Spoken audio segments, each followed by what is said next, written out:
I do 2 days with this job. I do 2 days with my other job.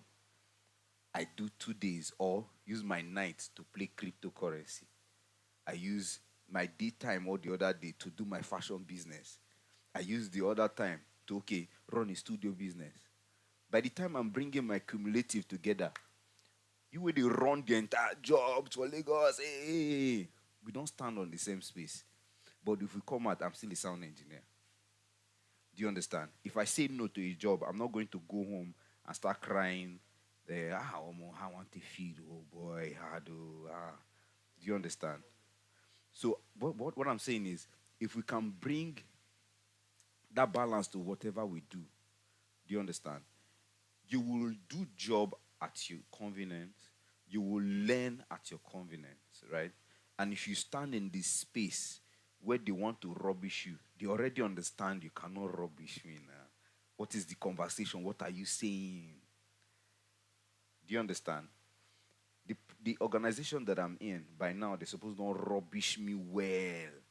But what are you saying? How much are you paying me? How much is my lifestyle? This is not what I do. I have every other things that I do. Do you understand? So that gives us a good face in the industry. You have the time. I'm saying it. We all have the time. You need my phone. You can have it. So the thing is, we all have the time. There is time for us to do every other thing. Do you understand? See, like I do concept now. He's also doing mix here, doing other things. He's not even doing church. He's doing both trainings and all of that. So if you just look at the sound industry, there are other places that you can diversify into that can help you get. I also do rentals of equipment. Do you understand? So I'm not tied to that. If I don't go to this place today and they don't pay me, no, that means the whole thing is, or then I'm not start looking for how to this I need to push this guy out so that I'll get space. Oh, this one, no, no. I understand that this space is a level playground, right? If you have what it takes, if you want to do it, you're struggling for it. No, so that I can have the peace of mind to further ahead with other things, so that it doesn't look like we're now having problems or having fracas. Nah. So have other things that you are doing.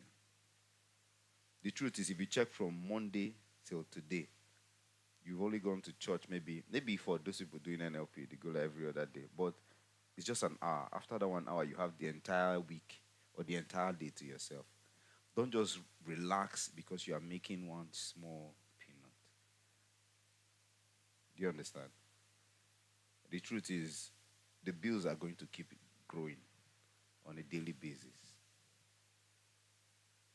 And once you are in a location where they are not paying you enough, what will happen is you start looking for how you want to steal from the place. You get. But once you have other channels of income, other things that you're doing, what will happen is you can leverage on all that and then have peace.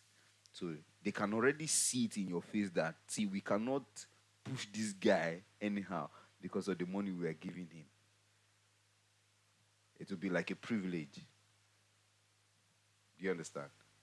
Okay. Um, I think I've said a lot. Abby, I just wanted to bring that balance. Yeah. So, yeah, okay.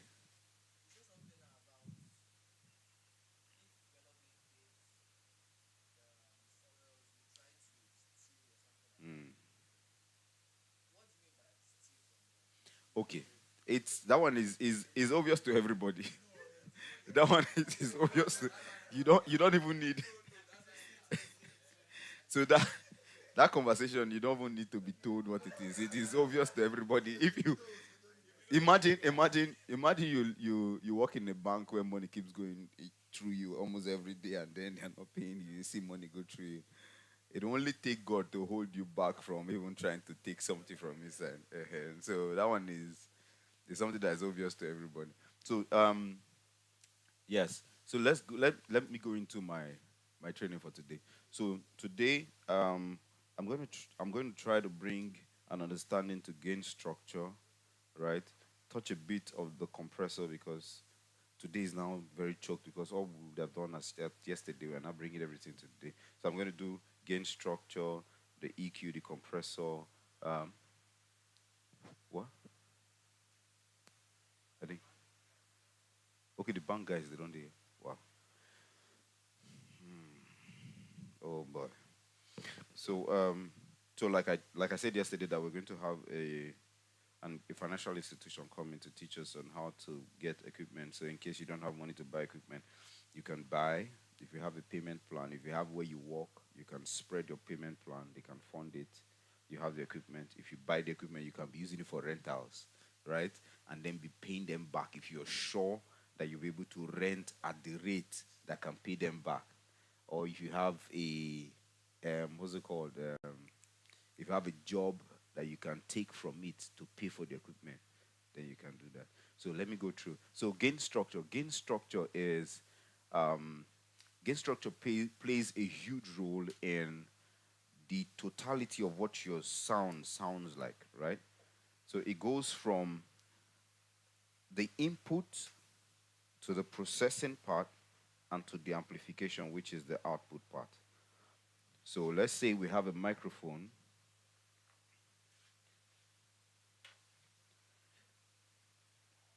Let's say we have a typical microphone, which is the SM58 right here, right? This is called a mic. Mic level to input level will be mic level, right? From the input level, the board will respond to line level. Do you understand? The moment an input level is a mic level, it gets to the board will respond to a line level. So to get mic level to line level, you have to either crank up the gain or use a preamp. Do you understand? What the preamp does is to convert line level, to convert mic level to line level. Line level will most likely give you plus 4 dBu. Do you understand? The entire system, right, digital system, will respond to a plus 4 dBu as a comfortable volume level for every input. So if there's a conversion, sorry, from the electronic interface to the digital interface, right? There's an electronic converter that converts every electronic signal to ones and zeros. Do you understand? To binary numbers. The binary numbers will be one as plus, deep, and then deep to zero, which is off. So it goes off and on, off and on, off and on. The cumulation of that off and on will be a data for every signal. Do you understand? So the moment you have a board and then the board is written 48K or 96K sample rate, right? To actualize the sample rate of that board, if you check, there's usually a volume level the board is supposed to be at for you to be able to actualize the 96K sample rate or 48K sample rate of the board, right? So if I have a board that is a 48K or a 96K and my volume is halfway up, right? I'm not using the entire sample rate of the board. So you will notice that most times, if you've ever seen me mix, I usually stay at the 0 point, which is called the unity gain. Unity gain is, sorry, I'm just trying to, so that I can. Unity gain is like having an aperture that is this, like, so let's take a simple example. So if it is water, right, that is flowing through a tap. So let's say this is the diameter of the tap. This is the diameter of the other tap. Let's say this is the diameter of the channel tap. This is the diameter of the main output tap. Let's say if this diameter is equal this diameter, what will happen is water will flow freely from here through to this part easily. But if this diameter is, say, 36 diameter and this is 15 diameter, right? The moment you couple the two of them together, what will happen is the moment water flows with that same force and gets to this point, the aperture is small. What will happen is there will be continuous bombardment of the excess water that could not flow through it.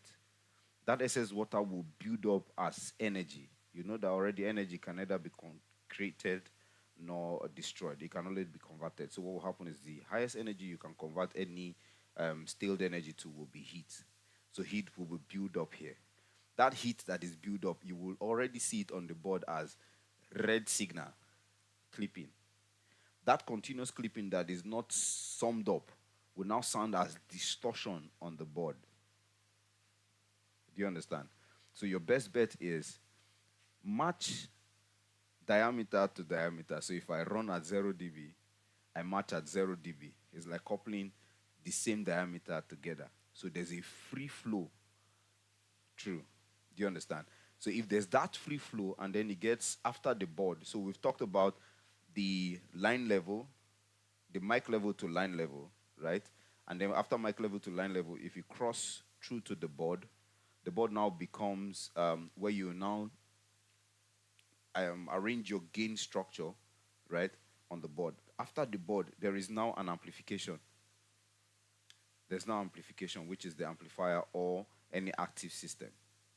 The moment you get to the active system, one beautiful thing about the active system is they've already coupled speaker to amp matching already inside of it. But if you're using a passive system, that means you're going to have to check if the amp matches the speaker. To match the amp to the speaker, your easiest way to match the amp to the speaker is to make sure that your ROMS is equal to the watt of the speaker. Do you understand? Once you match ROMS equals the watt of the speaker, it's like coupling this aperture to this aperture the same way. So the moment you couple that two, and then you have enough output from your board, but you're not getting enough signal out of the box or the PA, that means the capacity of the hall vis-a-vis the capacity of the PA, there's a mismatch. Do you understand? So you can have a good mix out of the board.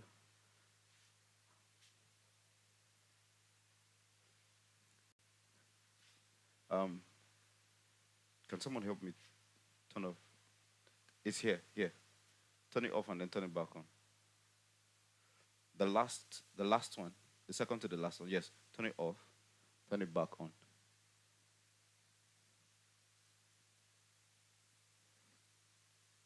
Are you on the board? Are you on the board? Sorry, give me a few minutes.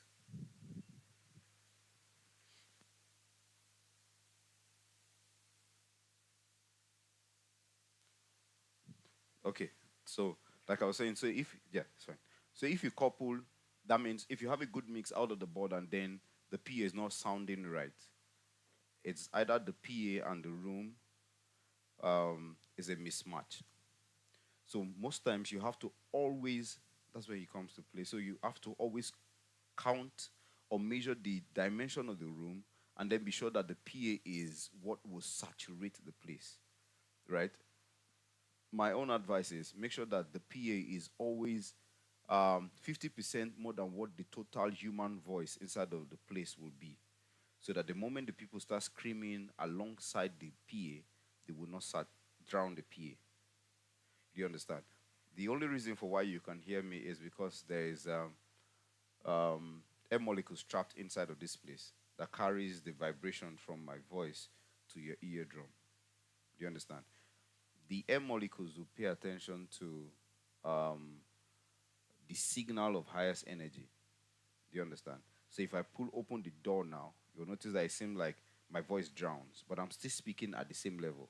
But what just happened is the molecules taking the voice to your ear, they're not paying attention to something that has a higher energy. So the more the energy goes up, it feels like I'm going to keep drowning. So for me to be able to meet up with you hearing me, that means I'm going to have to increase my voice so that you can hear me. Do you understand? So that happens a lot if you stay in a space where you don't have a good enough headroom in the church and then you're playing your PA like this. Your PA, they're standing like this. What happens is the PA is supposed to play, if you're using a point source or a full range, it's supposed to play a particular radius up vertically and horizontally. But vertically, there's now people inside of that space blocking the flow of the system. So what will happen is a particular range of your frequency are now being blocked by the human beings there, and then the space on top of it is this small. So what will happen is you'll notice that if you're listening to the system, it's sounding like the high frequencies are just very tiny, and then you can't find the body of the system until the people sit down. Do you understand? So what you can do is to make sure that if you're using that in that kind of space, I think maybe he will discuss about all of that.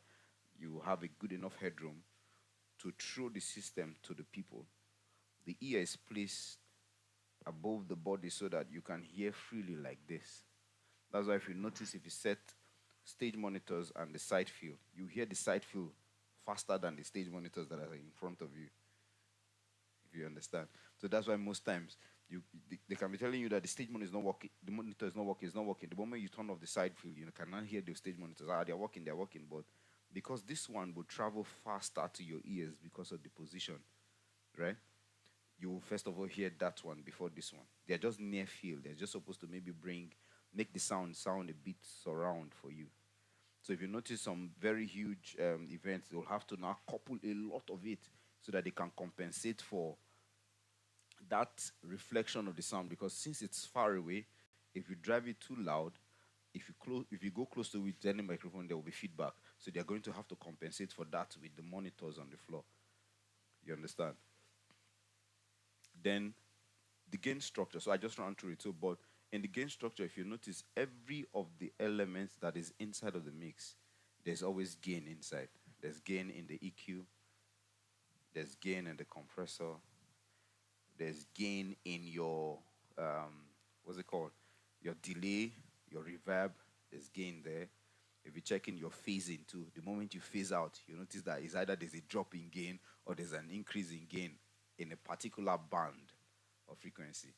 So the summation of all of this will now play out by the end of your PA. Do you understand? So your ability to keep looking at your meter reading, if you check each of these meter reading, the meter reading is not there for fancy because a lot of guys, I realize that they don't even pay attention to the meter reading. So the meter reading is supposed to give you what the input volume is, right?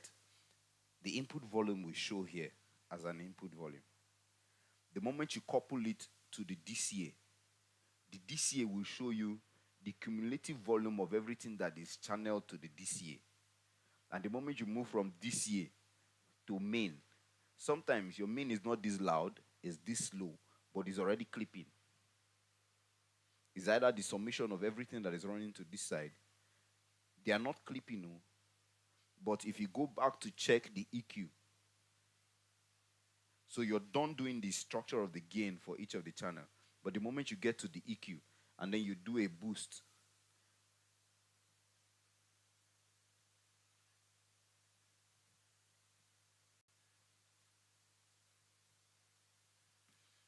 this board, child.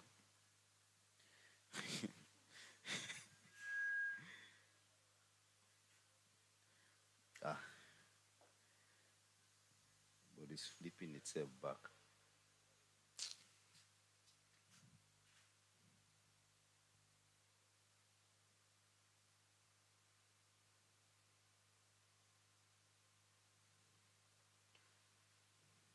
So if you have a boost like this, right? The total accumulation of the volume of this board, of this channel, is no longer the same structure that you left it as at the time you did your preamp. Do you understand? So maybe you are done with your preamp and then you arrive at a unity gain or you arrive at minus 12 dB, and then you're okay with what you're hearing or what you're seeing at the meter reading. You now decide to do your mix. Upon doing your mix, you now decide, okay, I want to boost, I want to hear more of the clarity of it, and then you decide to boost the high frequencies. The moment you do that, the total amount of gain on this guy is no longer the same thing. Do you understand? So while you're doing this, you have to keep checking your meter. We don't route that to this one. So while you're doing this, you have to keep checking your meter to be sure that you are still at the safe point of a what's it called? A minus 12 dB. Minus 12 dB is a safe point for you. So you have at least another 20 dB headroom to go up if you want to go up or do whatever thing you want to do. But as at this minus 12 dB is a very safe point for you, right? So if you get minus 12 dB and then at 0 point, right, and then you're done with the mix and you're sure that um, it stays here, it stays at that minus 12 dB, this guy has been totally gain stage right. By the time you're done doing your mix, so if you're done doing the mix and then you now add your compressor to it, add your compressor, add the gate and everything that you've done on top of it, and then you can still see it at this safe point. At this safe point, I can drive this guy to 12, to 0 dB, and leave it there. And I'm sure that no matter the intensity of the players, no matter how they pounce on the system, my system is going to keep sounding as comfortable as I want it to be. What I have just done is I have just coupled a 20 diameter to 20 diameter all the way to the end. So it's a free flowing system. The signals are just going to flow free without any interruption. Do you understand? At that point, if the kick drum is tuned right, what will happen is the moment this guy starts playing it, already the PA is sounding good because now the board is playing at the 48K or 96K sample rate. Do you understand? But the moment you miss that and then you have the board here, that's why most times if you notice, the moment you start moving towards 0 dB, it feels like I can hear some of the frequencies that are not too distinct. They are not beginning to come out, but it feels like it is loud. But already, the reason is because the pressure of what is running to this side is already way too much, right? Because you have not gained stage each of the structures, right? And now you are now trying to move to 0 dB to now play the board at its sample rate. Do you understand? What will happen is the PA is going to sound loud, but you notice that each of the elements inside of the mix does not sound right because they are not. It's like coupling now. One of them is like this big. Now you are moving everything to now go through this place. This one that is too big is going to come with its own distortion to that location. Do you understand? So, but once you're able to structure everything the same way, and then it gets to that point, it will just flow free like that. You will notice that the moment you just turn on your PA and then go to mute, unmute, and then raise everything to 0 point, the entire thing is already sounding clean. The only reason why we keep trying to tweak a lot of them is because, okay, the preamp is not right, the microphone is not right, the tuning is not right. The truth is, if the drums are tuned right, the moment you open it, the only thing you might even think of is just to take out the overtone. It will sound, if it's a boom, it will sound the boom by the time it gets to the PA. The only thing you might need to do is maybe if the tone is too long and then you need to shorten the tone because of the continuous resonance of the double phase, you might need to shorten the tone. Apart from that, once the kick is tuned right, the moment you open it, put the right microphone there, you play, boom, you hear the same thing. That's why a lot of times I feel like we're doing too much work because the way the thing has been designed, the manufacturers, they've designed it in such a way that, okay, if this is the tom, this is the first tom, its resonance is this. That resonance is the same thing universally. It's the same sound. If it is a snare drum, if you are playing a hip hop snare or you're playing what's it called, Apala snare, you know Apala snare drum sound, you know hip hop snare drum sound. If it's hip hop snare drum, if it's hip hop snare, that's why they have different varieties of snare drum. There's the piccolo, the fat snare, all those ones. So if you're using that snare drum, you will get the same output out of it. But because of we don't have the luxury of funds of having all of that in our space, we now have to keep tweaking it so that we can find what we're looking for, right? This now brings us to the EQ. The EQ is the beautiful part of our mix. It allows us to beautify it, bring harmonics to any frequency, make it sound as punchy as you want, make it sound crisp, make it sound hollow, make it sound heavy. That's the EQ. The entire frequencies that we can hear, that the human body can hear, feel, is between 20 hertz all the way to 20 kilohertz. Anything above that, your ear cannot hear it. Anything below that, you might feel it, but your body cannot place or define what it sounds like. As we're seated here, there are a lot of frequencies rumbling inside of here that we cannot feel, we cannot hear. In fact, the radio frequency or the frequency of this transmitter is sounding inside of here, but we can't hear it. Do you understand? I stumbled on one documentary of an ultrasonic sound weapon.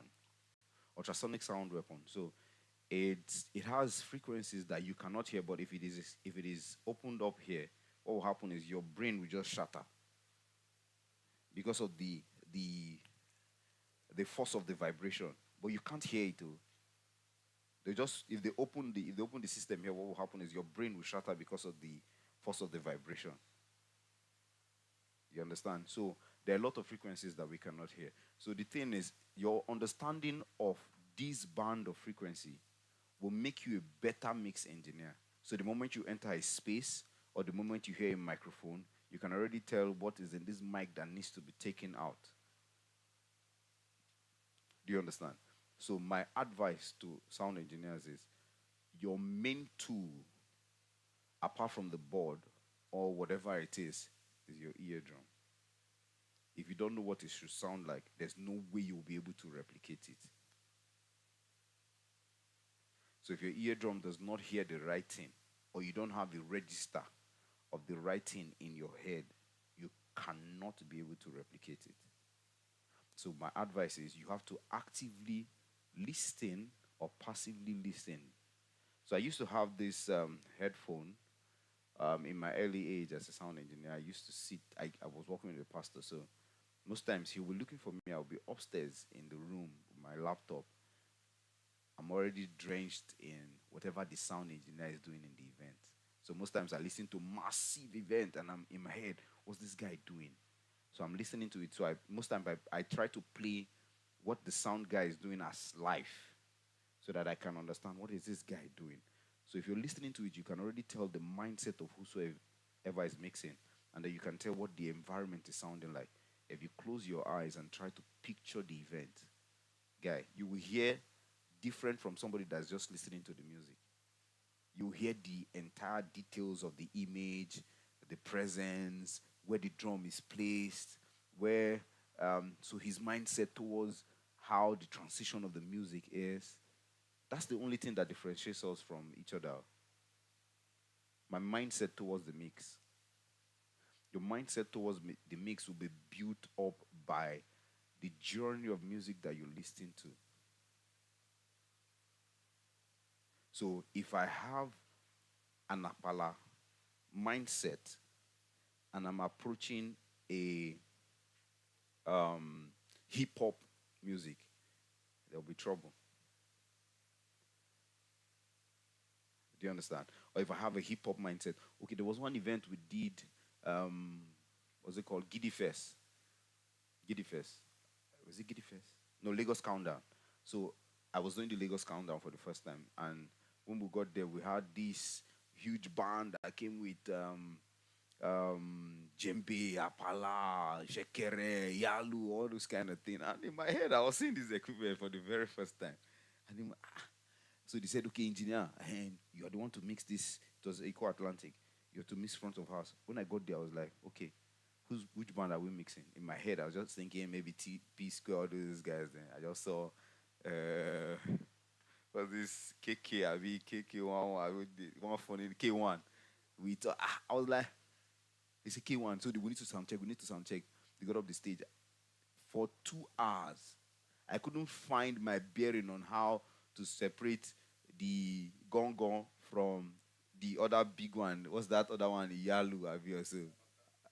No, is it? No, there's one other big one like that has a huge face like that. Yalu, yeah, yalu. As in, imagine very good engineer. And I'm in that space. It was this board in that space because at that time we had like few people that could manipulate themselves around this board. Engineer, do something. In my head, I was like, so I couldn't represent it. Do you understand? Because I don't have that in my head. It's not in my register anywhere. Do you understand? So my advice is, if you hear new music today, even if it's I'm a piano, pay attention to it, right? Because you might be shocked that the next event you're doing, they'll bring an our piano artist, and if you're unable to represent it, you are regarded as useless engineer. They worry this guy. We'll go bring this guy come. Do you understand? So pay attention to it. You listen to that one, you have it in your register, right?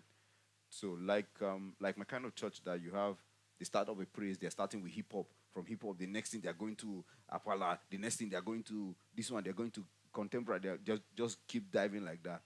Your ability to interpret the music per time makes you stand out as a front of house engineer and as a broadcast mix engineer. The stage can just be what it is because it is tailored to personal use. Do you understand? But as a front of house engineer, the moment they switch from one to the next one, you should be able to interpret the music almost immediately, knowing that okay, they just moved from this to hip hop. Hip hop, what sounds out in the hip hop song? I need the bass to come out. I need the kick to be in front. The snare drum has to change the tone. So immediately you are on the board. So sometimes someone asks me, "Are you sure AI will not replace the sound engineers very soon?" I said, it's possible, but because our job has to do with the emotions in the place and also trying to um, represent the emotions of the people on the stage. Do you understand? So if the musicians are playing and then they are enjoying themselves, and then in the house you can't feel that same emotion in the house, it feels like, okay, why they jump in there and then the sound is like this outside. So you also looking at their emotions, looking at the audience, and then try to maneuver the emotions so that the same emotions is felt inside. Do you understand? That will only come to play if you have that in your register. Listen to it. Listen. You understand? As the day goes by, right? There's the tendency that you will ignore those kind of things. There's the tendency that you get to a point and then you feel like, say, no be this mix. I'll just go there and mix it, and you understand. But the problem with that is the moment you start feeling like that, you're already going down. Because life will not favor who's working 24 hours over you. That's just doing just come and then you do the way you go finish, and then somebody's studying overnight, study overnight. No. There's a tendency that that part that you have ignored will be the standout. Do you understand? So, um, okay. So, I think at this point I will need to give a space out for us to have the financial institution come in before Mr. Set. Then I will come back later to maybe do one or two things on the board before. So, um, sorry. So, sorry, sorry, I didn't get your name. Gift. Okay, gift. You're welcome. Good afternoon. Good morning, everyone. My name is Gift, and here are my colleagues. We're from Taj Bank. Taj Bank is the second biggest non-interest bank in Nigeria, and we currently support small businesses. And we have our savings accounts, which when you the funds you have in our accounts on our savings accounts, we give you profit on it. Yes, and we're business friendly, so I don't know, would like to get an account open for you all, personal business, and if you want partnership, you could also talk to us. So we have our head office at our liaison office at Ikoyi Bodilon. Yes, in case you want to walk in to any of the branches, or we could share our cards with you. Yeah. So I don't know if anybody has any question.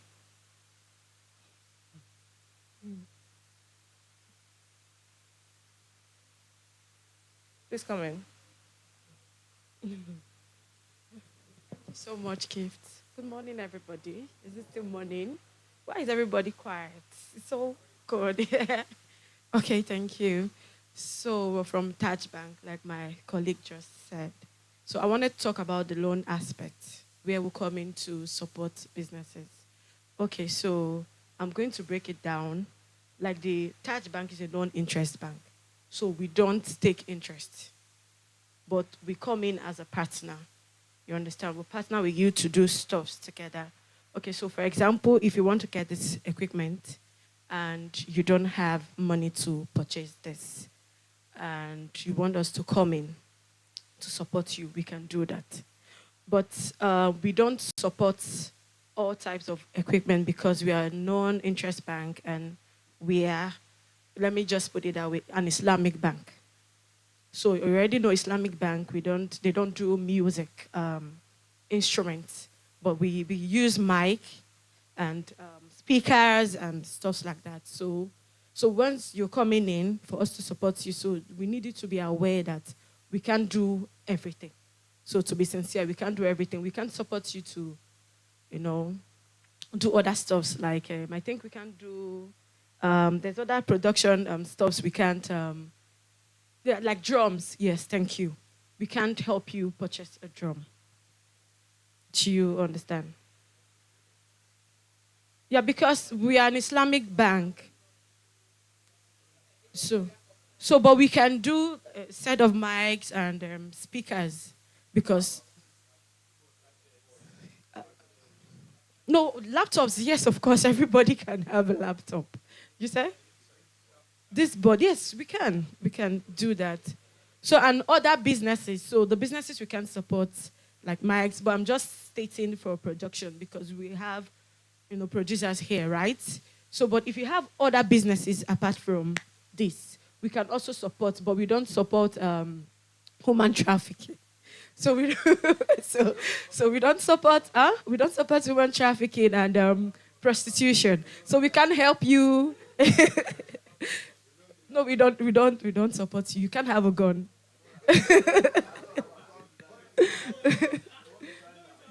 Okay. Yes. Okay. Yes.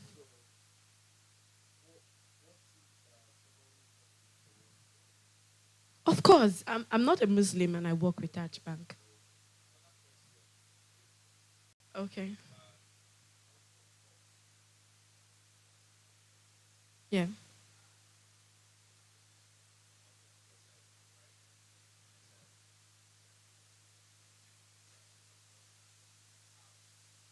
Okay. Yes, of course. Yes. But like I said, some type instruments we don't. Yes, I can maybe share it out with the person in charge and okay, so for example, since we are trying to buy and it's a non-interest bank, we don't do like the other conventional banks that will give you interest. So we come in as a partner, we help you buy, and then you just use it and then you pay off. So we'll sell to you. So for example, if I want to buy this set and you're a vendor, I'll come to you and you give me a receipt. Okay, then I'll take you to the bank. And then the bank will send the money to your account. So in Touch Bank, we don't pay in the money into your own account. So now you are the vendor. So they'll send the money to you, while then later I'll come and pick up my goods from you. So then I pay from my account. So do you understand? So they will now sell, for example, if you are selling to me for, let's say this it is 50,000 naira. So the bank will now decide to say, okay, since we're buying for you, we are doing profits, we're doing exchange. So we're going to sell to you for 60,000 naira. So that's how it works. This is an example. So if this is about 2 million, so the bank can decide to sell to you for 2.5 or 3 million. So then you pay off.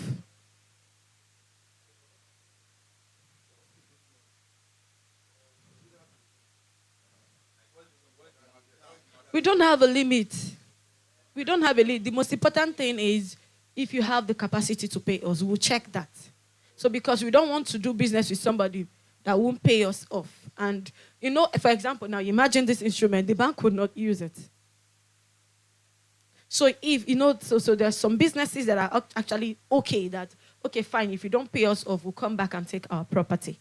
So it's when you're done paying, this belongs to you fully. It's for you, it's in your office, in your space, and you're using it, but it's still part of our property. But imagine now the bank buying this, and imagine the bank cannot use this. So you see the tough thing about it. So, okay. You said? Stubborn clients. Oh, okay.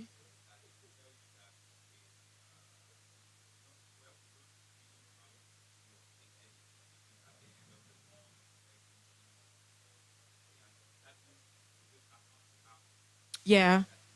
Yes. Yes.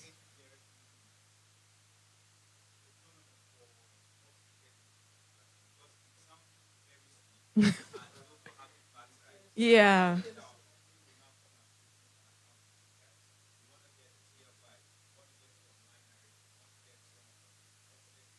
Yeah. Hmm.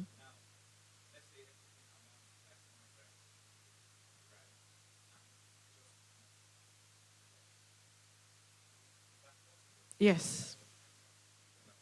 Yes, because you're a new customer, we'll give you the space to give us a bank statement from another bank. So it doesn't matter. It doesn't. You don't need to bring from a non-interest bank. So you can bring for First Bank, Taj Bank. If you also have maybe an account you're running with Taj Bank, we can also use that. Do you understand? It doesn't limit you. You can bring FCMB, any bank, but we don't take for the microfinance bank. No, we don't. We don't take for microfinance bank because people will say they are actually they are also a bank, and but then sincerely, imagine bringing Kuda and money points. So just help us imagine that. So the truth is, we can't work with that. Do you understand? So, but and again, your statement of account. So if you're coming to say you want us to give you 150 million, you need to have run that account to that amount. If not possible, more than that amount. So now, the higher the amount you want, the higher your bank statement. Yes. So that's it.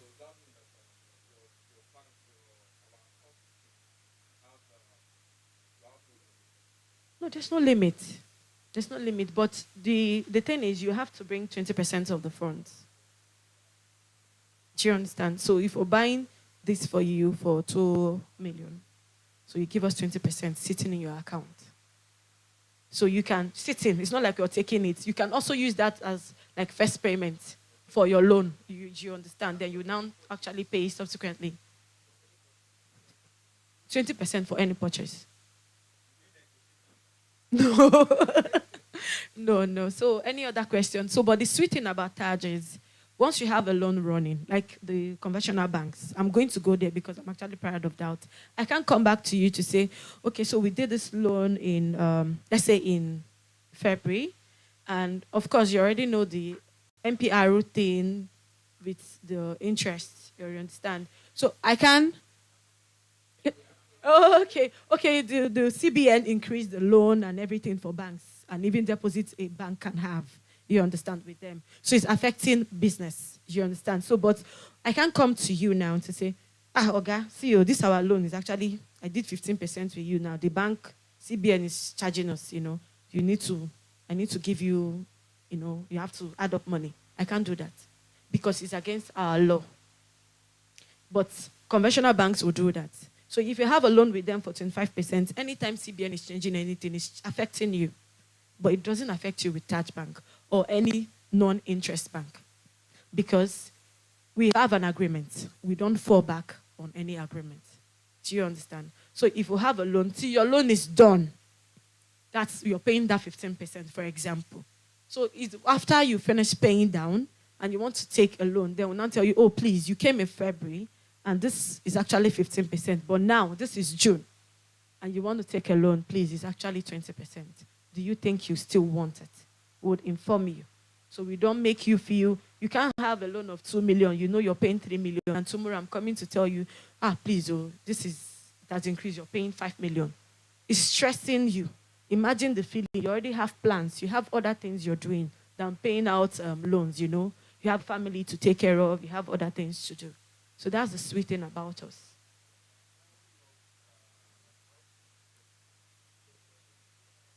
We have for 80 days, 90 days, 180 days. It depends.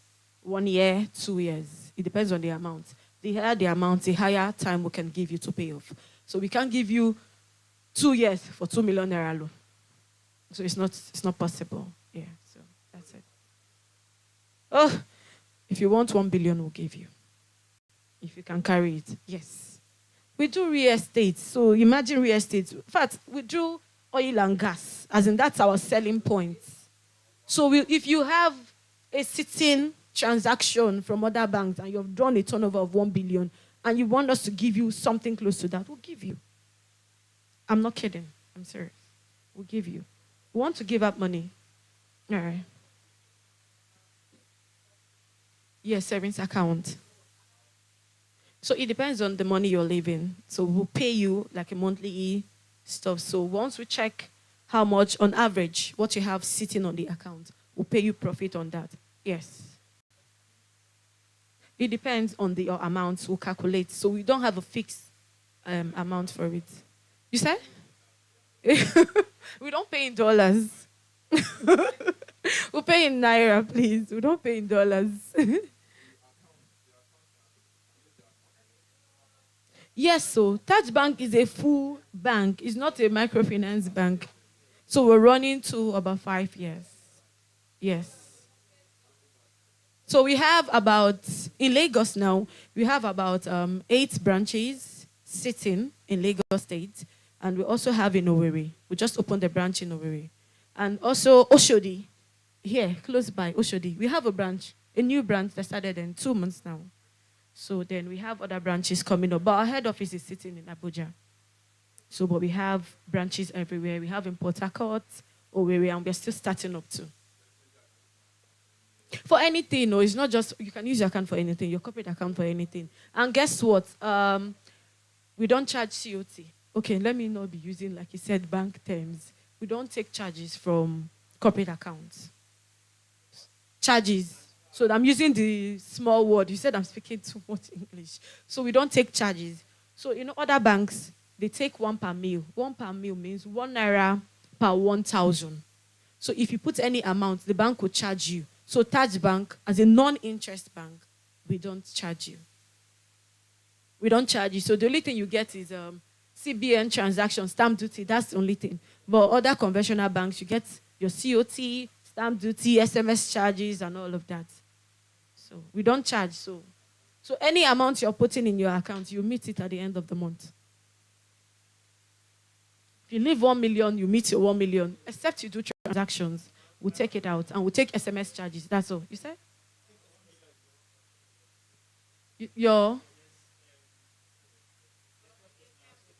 No, we don't give profit on corporate accounts because we don't charge COTs.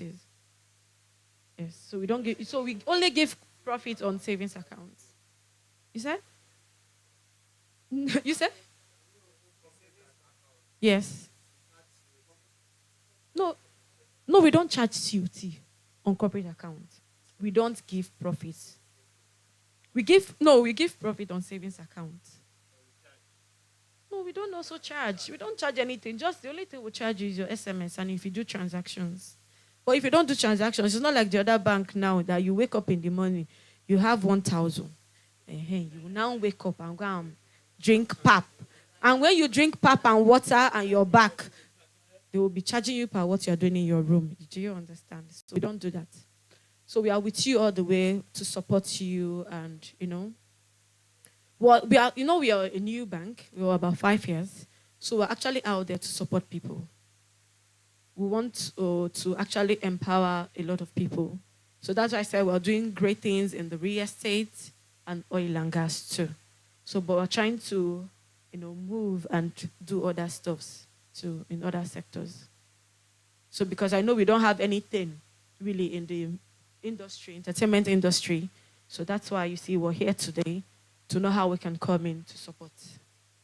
Thank you so much for your time.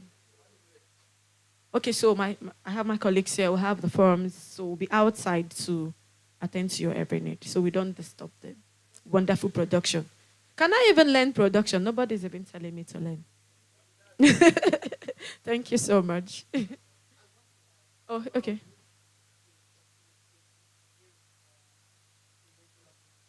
Oh, okay. So number one, the statement of account. We need your CAC already. We'll have that. Then we'll need company profile. You give us your company profile. Okay. Then you also give us personal profile. Then you will need something. Okay, for this equipment and all of that, already have is when you're doing real estate. We need to you need to give us a collateral for as a big loans and all of that. So, but for doing equipment and all of that, was also taking this as the collateral. So we don't even also need. But if you are living, when we do equipment and all of that, buying of stuff, let's use the ACs and all of that. It's also we can take it back.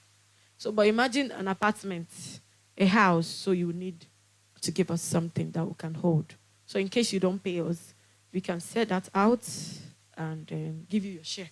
Sincerely, that's the funny thing about Taj Bank. Your owing us will sell. We'll also come back and tell you, oh, we sold this for 100 million. What your owing on is 50 million. Please take your 50 million. Yes. Yes, we do that. Because it's against our law. Because we roll with Sharia law. So it's against our policy. Eh? No, you need CHC to have a corporate account. It's number one. You can't even have a corporate account if you don't have CHC.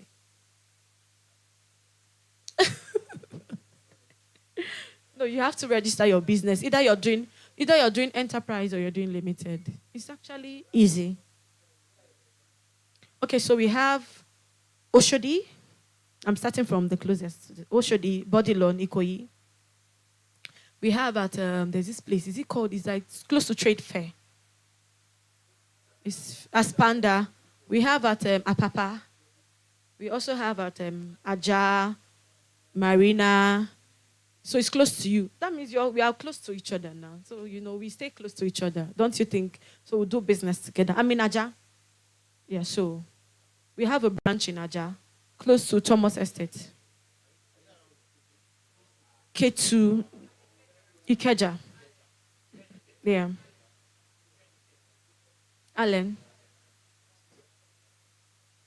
So we would give out our cards, numbers, so you can reach out to anybody. So have the forms so we can give to you to maybe fill, and then get back to us. Thank you so much.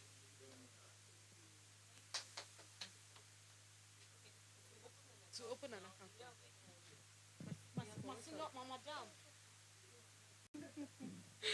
All right. To open your account with us, like the personal accounts, we need your ID card, your valid ID card with a CBN current thing, NIN preferably, or an international passport that has your NIN on it. Then we need your passport picture, which we can actually snap you and print out. We need your BVN, which is compulsory, and then we could help you fill the form as well. And on the savings account, I think someone was asking, what's the interest rate like? We don't do interest, we do profit and loss. We share in profits and we share in loss. So whatever amount of money that the bank uses, whatever you have to do. So prorating it into interest, it's approximately 7 to 8%. So we do almost the highest in the banks, right? Even if you transact on your savings accounts that you have with us, at the end of the month, it's still prorated and you're still giving something. So it's not as if you leave it and you say, oh, I can't touch it. If I touch it now, they will not give it to me. No, they will give it to you. But it's now prorated. Then talking about documentation on the business account, you have your CSC documents. In case you don't have your CSC registered, we could help you to register your CSC and process your TIN. And you also give us a letter, or give us your letter-headed instruction so we could process the account opening. Our processes are actually very swift. It's something you would all like. No charges on business accounts. It's zero COTs, zero account maintenance, and It's just your stamp duty, which is going to CBN, and the SMS alert, which is going to your network providers, and that's all.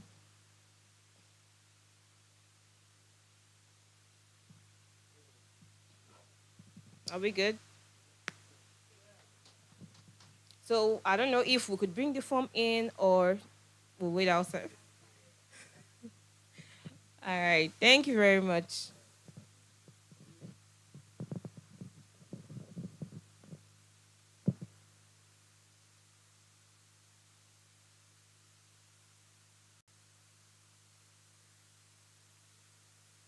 Yes. Okay. While we wait for set to set up, um, do we have any questions?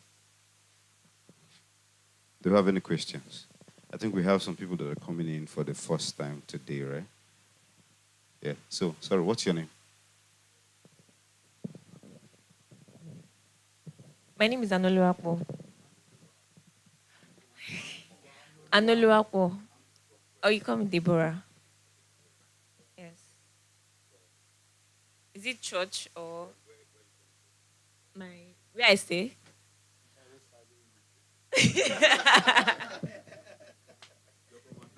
Yes, Anthony Church. Yes. My name is Vina Peters from Anthony Church.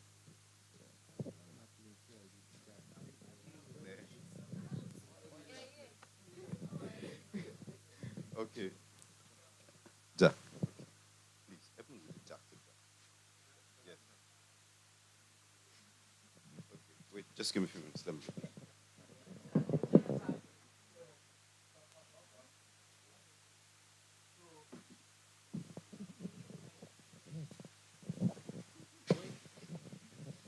So, for active and passive speakers, why is it important to have both of them, and why is it important to have both of them, and what similarities do they have?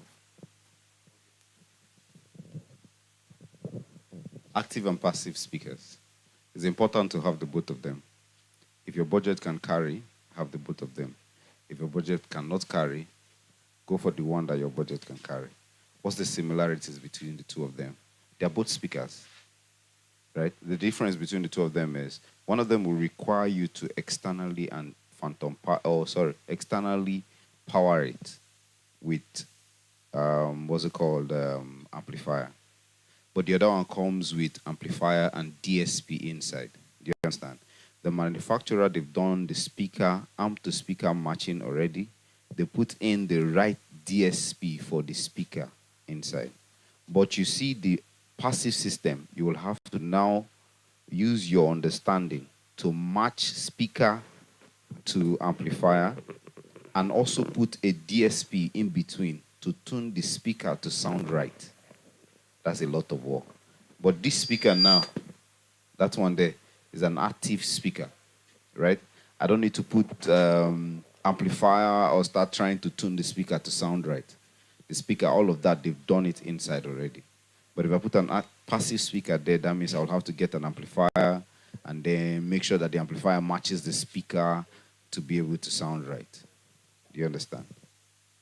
The head, that's the DSP. You have to start EQing it and all of that. You get. But in terms of monetary value for the both of them, the active speaker is usually more expensive, right? But if you check everything that it requires, it's better for me. Do you understand? So if you meet an engineer that doesn't understand how to match amp to speaker, you risk losing the speakers or losing the amplifier. You understand? Any other question? Are we good? You ready? Okay, so Seth is going to take system simulation and then teach us on how to use the RA, is it RAW or REW? REW. Okay.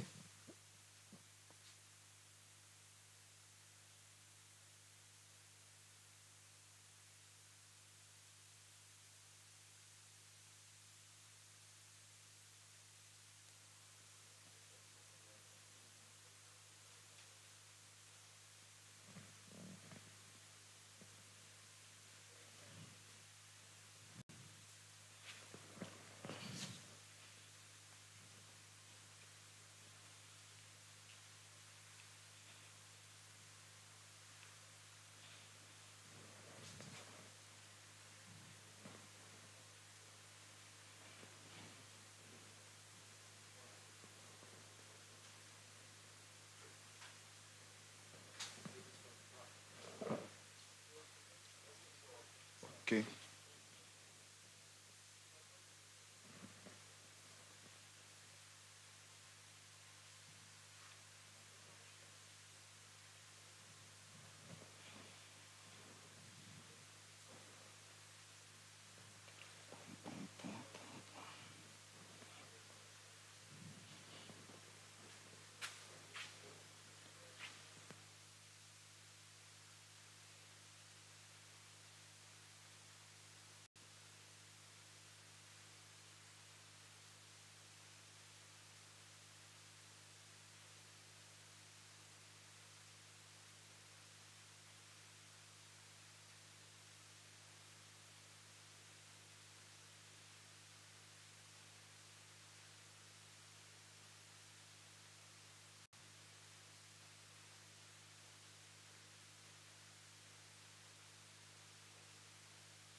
Eh, eh, eh, eh.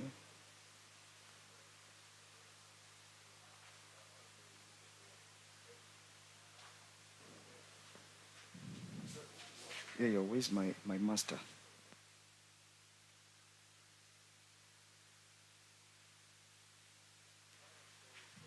Eh,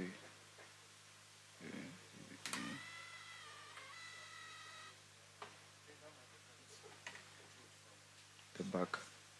Okay, okay. So we'll figure it out as we.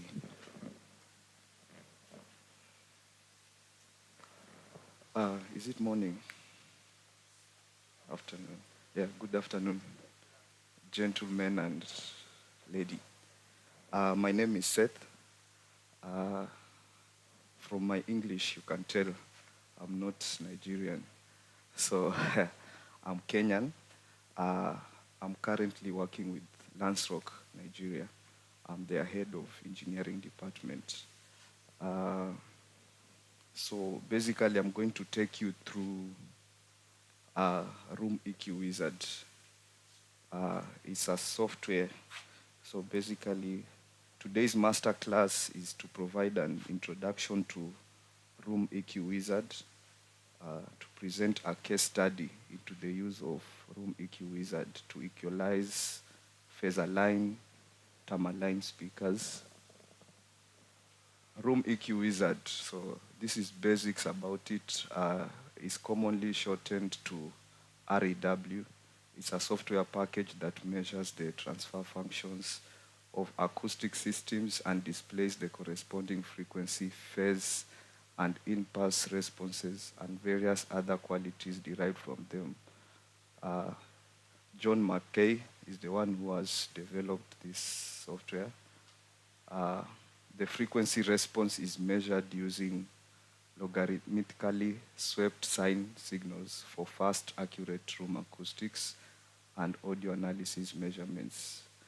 The measurements are done using an SPL meter, USB measurement microphone, or an analog measurement microphone. A full-featured sound level meter. It provides useful, repeatable, and objective information that can be used to optimize the setup of a system. Uh, it's a huge time saver because it's easy to use. There are many more other features we cannot go through today. Uh, those who are familiar with the term RTFM, read, I won't say the second part, no, the third, read the manual, forget the F. So once we are done, go download the manual and, yeah, go read the manual. It's absolutely free because I think you've heard of Smart and all other softwares. They are a bit expensive for most of us. So this one is absolutely free. Uh, Tools of trade, your laptop, your computer. You need a measurement mic, RTA mic. You need a microphone stand. You need your cables, probably two jack to jacks, or if you have jack to XLR. Uh, you also need a microphone cable. Uh, then you need your EQ hardware, DSP, all that. Then your sound card or your interface. The aim of doing this for EQ is to attain the flattest frequency response possible to ensure that the system can cope with the demands of a wide range of live presentation. Uh, no amount of EQ is going to change the nature of the room. So as much as we are EQing the speaker, if the acoustics are bad, we cannot correct that by correcting the speaker. We understand. So sometimes you find if you've been using your speaker for over 1 year, 2 years, maybe the voice call has started getting worn. So some frequencies are missing from your speaker or have started dipping. So that's when using a software like this will help you to correct that. Okay, so you download, install the software, then do the connections. So most of this session will be practical. So some of you will even help me do the connections. So we'll start. So whatever is on this slide is basically what I'm doing. It's just like it's a mini manual. So if you need it after the session, then you can take it and yeah, go practice at home or at church. Okay. So first thing, personally, I've already downloaded the software. So please, I think I need this slide now. REW. Yes. Okay.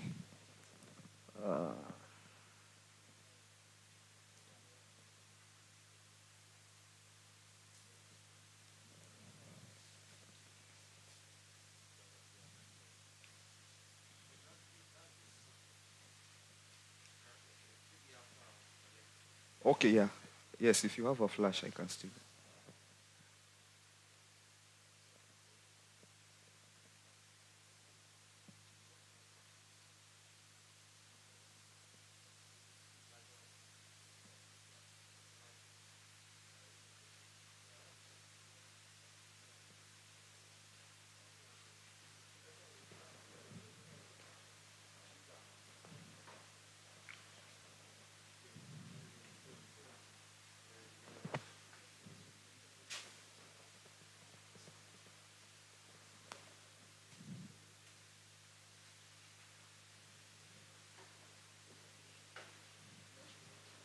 Okay. So there it is. We start by setting up our the software. We need to so drivers, you come to drivers. This is the most common one for sound cards, those who are into studio and everything. Then you choose your device. I hope you'll have to download your interface. Yeah, yes, the software. Yes, of course. Yeah. So mine is that. Then you can set up your sound card. If it has settings, you'll set it up based on your own preference.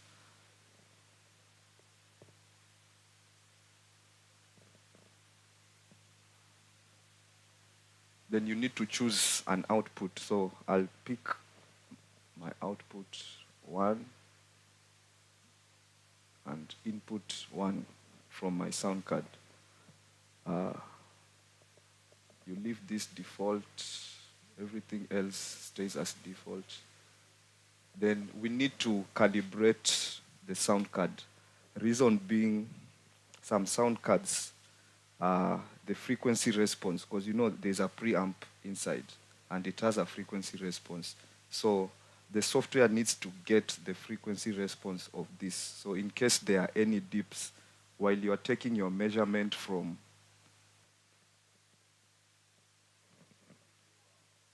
it can be lower, like 1150 or 1250, but almost close to.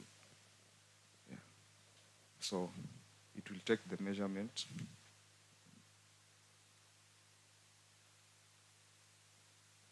Okay. Then finish. You can minimize this, so we don't need the phase. So this is the frequency response of the sound card I'm using. So you can see like here, there's a slight dip here. Then there's a slope from 100 hertz. So if I'm taking measurement for subs, it means if my mic runs through this, it's going to give me a false reading because of this. You know my subs are here. So the software will automatically adjust this based on what it's reading. So you need to save whatever it's read. You can put in any note. Okay, find a file.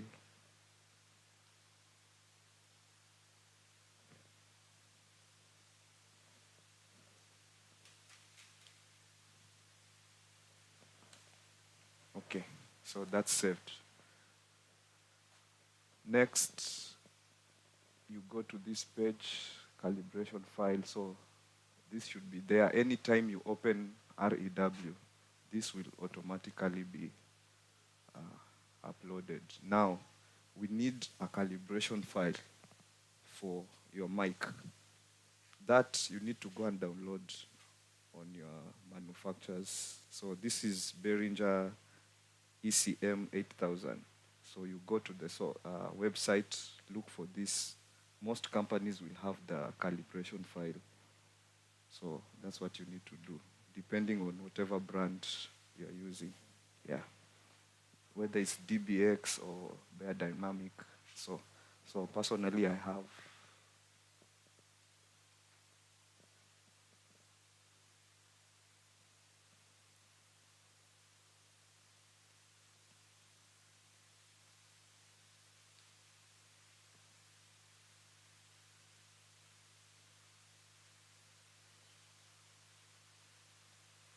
Okay. Something else. Sample rate.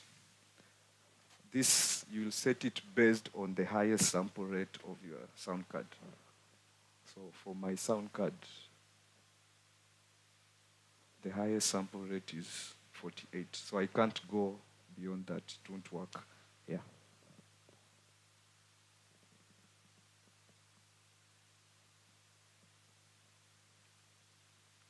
Okay. Sorry. So next,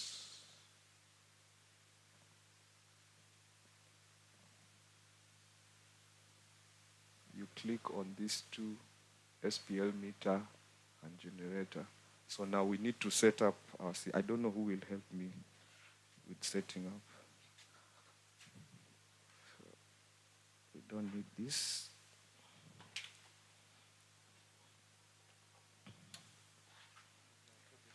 Yes, and then connect the mic. Yes.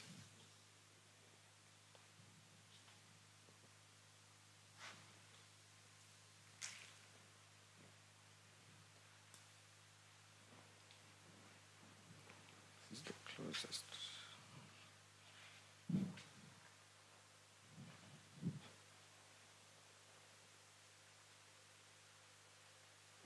Okay.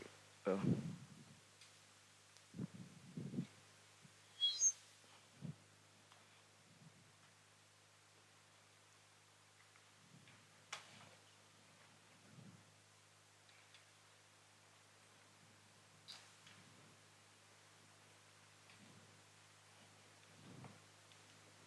on your mixer, you need to route this output to your mixer.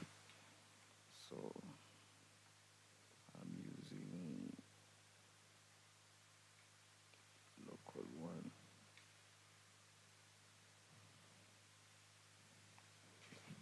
Yeah. So, okay, that's a good question. So when it comes to distance, it's about the acoustics of the place. So if you, this room is treated, so the signal to noise ratio is high. I have more signal than noise. So I can place this mic anywhere. I'll get high signal over the noise. But if your room has a lot of noise, people are setting up. Uh, you go to events. You're not the only one setting up chairs, screen guys, and all that. So if say you want to place this mic 30 meters from your speaker, it means it's picking ambient noise. Unless you drive your system to be louder than the ambience, then that will do. But now, if people are setting up, you'll be making noise for others. So if you have a quiet room with good acoustics, any position you want. But if it's a room with bad acoustics or people are setting up, the closer to the speaker, the better. So that you don't pick voices and all that. Yeah, you had a question.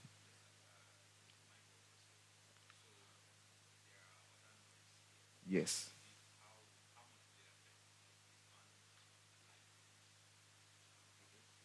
Yeah, so it's dependent on the signal to noise ratio. Your signal from the speaker should be louder than the other noises. Yes. If this signal is less, then it will pick more of your fan and the generator. Yes. Yeah.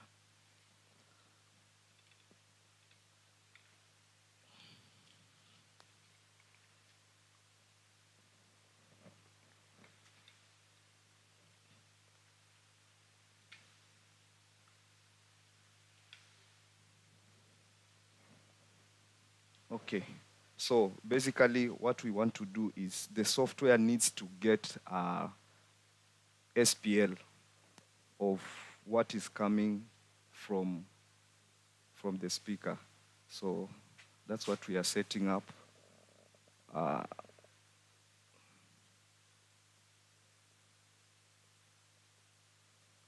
you go to noise, we need to use pink noise, so that's pink noise, full range. Play. Okay. So I'm getting the signal from my mixer. It's a bit too hot.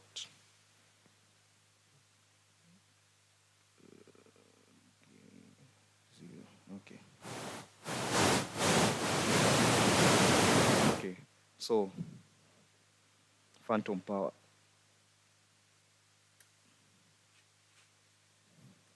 Okay.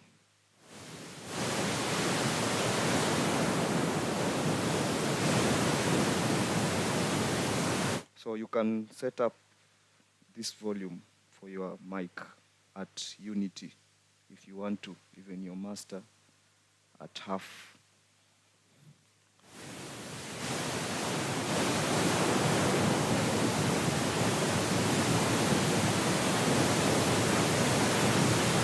So the software recommends achieving 75 dB. So we need to go high to 75.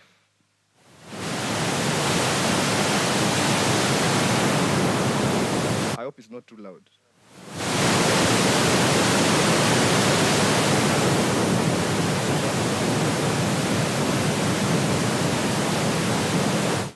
So the other thing, based on your space, for me, I feel it's too loud.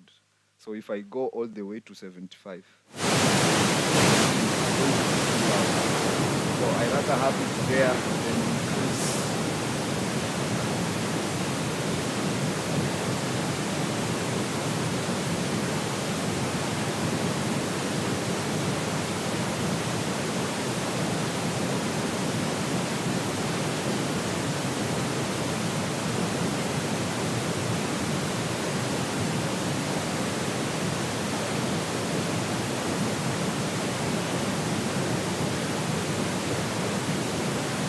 So that's it.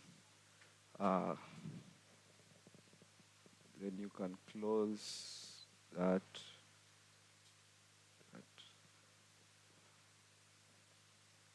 Then now we can take our measurement. So on this page, you'll click measure. Measure. Start frequency. We don't need to start from zero. As Frank has said, it's 20 hertz to 20,000. So set that to 20. The other one is already set.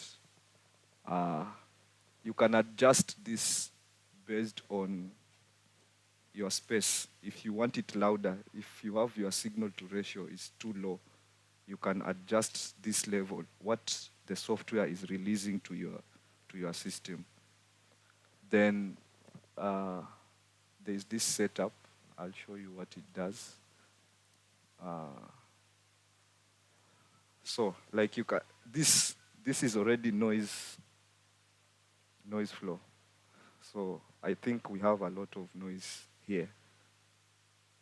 So I think based on that, I will change this again.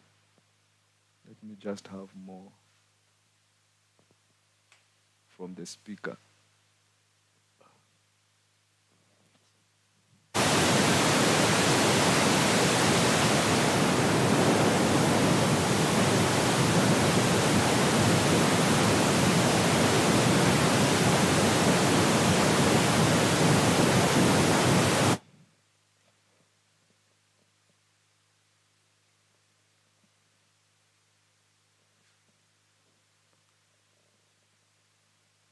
Personally, I disable this because I don't want to capture this noise.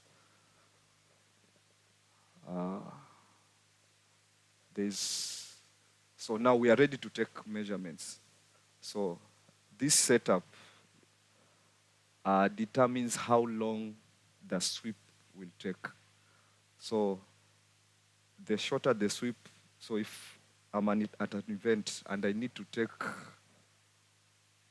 like 6 readings, the shorter the sweep, the faster I can do my system tuning.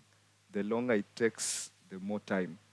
But the longer the time, the more signal that gets to this, and it has more time to do readings. So personally, I prefer a quicker one. So you can tell the difference when we do this.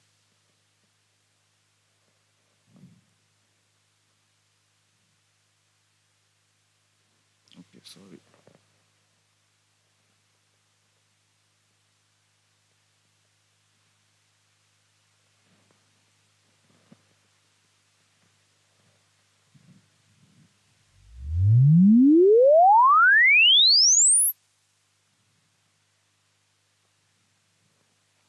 Then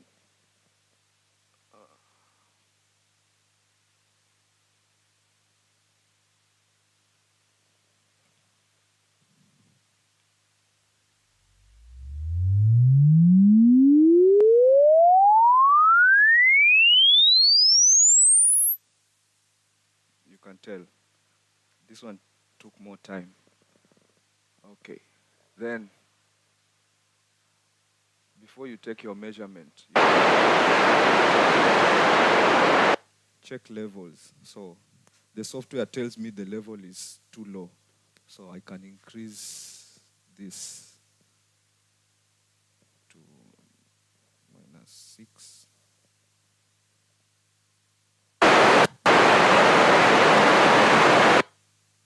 Okay. So I can take my measurement.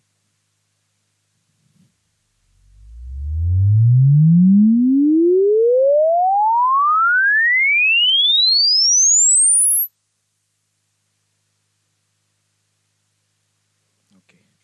So once you take your measurement, you can come and label it. So if it's my, sorry.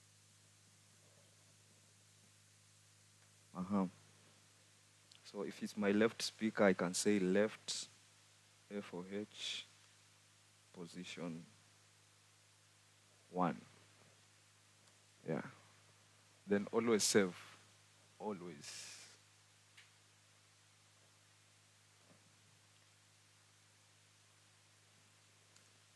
Always remember to save. Anything can happen, then you lose all your, yeah. So we don't need this, we don't need this, we don't need this. Once you do that, you don't need all this anymore. You can disable them here. Okay. There's something called smoothing. You can't use this graph to do EQ. So you need to make it a bit smoother. So the manufacturer recommends using VAR smoothing. So while you are practicing at home, just go and Google more about these different types of smoothings here.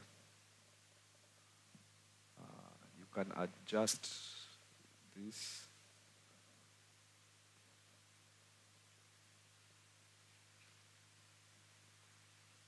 Fit to that. Yeah. So that's it. Remember to save. Control S. Now, so this is how our speaker sounds like, which is quite good. It's not bad for anyone who knows system. This is quite, there's no much deep. So you press EQ. So on this page, if you have if your DSP is listed here, you can automatically load it. So the software has some DSPs that it has configured. I think the most common one is this Behringer. I think most of us know this, the Behringer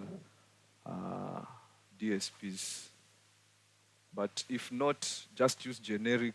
Generic is for any type of DSP that you have. Then target setting. So my speaker is a full range speaker. So I'll change this to full range. One thing I forgot to do was, okay, we'll do that later. So if you have crossover point on your top, if you did 70, 80, 90, most common is 90. You input it there, 90. Your slope, 24, 48, or 12, most common. The best is 24. Then we have a house curve. So house curve is, or target curve. You get this online, but I have one for Harman. So target curve is the most common frequency response for most speakers. So most manufacturers have a target curve. When they are designing their system, there's a curve they use to get the frequency response of your speaker. So mine is Harman curve. There it is. I can give it to you.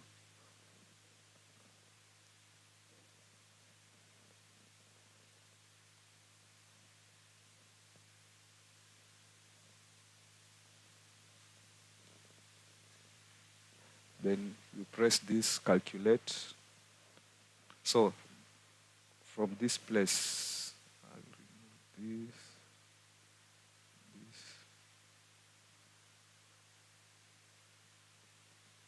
So this is what I'm trying to achieve. This is the EQ for my speaker, frequency response. I want it to be almost as flat as this. This is my target curve. So as I told you before, this speaker is already good. You can see it's not deviating much from, because there are some speakers you'll find are deep like that. So this one is good. You can decide to leave it like that. So it means if I mix on this speaker, I will get quality sound. there is no frequency that is missing from it. Yes. Yeah, because sometimes you'll be mixing. For example, let's say, which instrument? Your snare. Most of us boost at, is it 200, 240? So if your speaker is missing that frequency, you find you're boosting to my +6, +8. You're not getting that.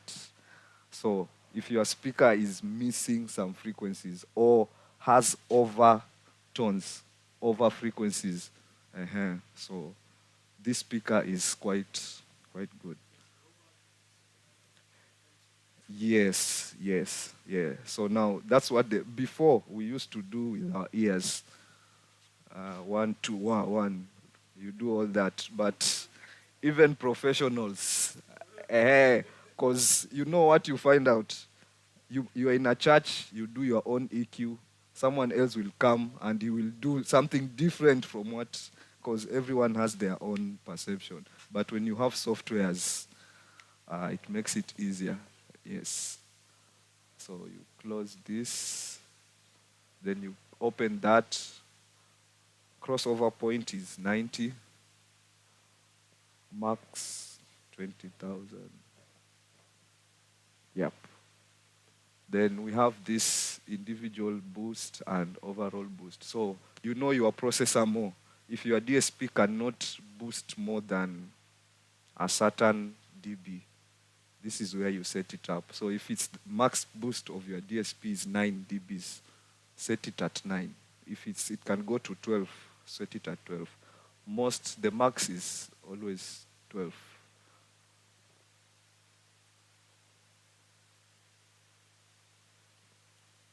Okay. Then before we get there, activate this. Now, this flatness curve, the higher you go, okay, the lower you go, the more flat the frequency response becomes. The higher you go, the less flat it becomes. So this is based on filters on your parametric EQ, on your DSP. So for example, if this was my DSP, Wing has 6, then you know with Wing you can change this to be parametric. So let me say it has 8. So let's leave it at 3. Match response to target. So it will do its calculations.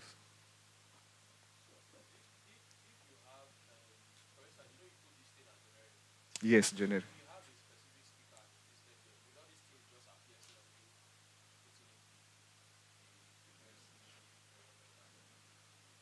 No, no, no, you have to do it. Yes, yes. Yeah, yeah, yeah. The only place is here. So if you have a particular DSP or equalizer, so this is what the software have provided. So most of us don't have this. So that's why I said this is the most common one. Behringer, most of us know these DSPs. So if you have this, you can input, then whatever results it gives you, it's based on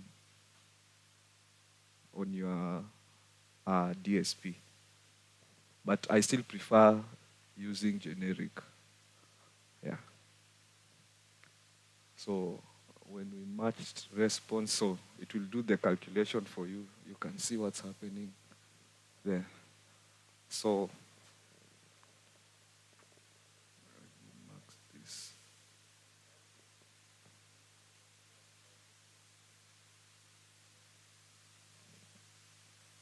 So you can activate.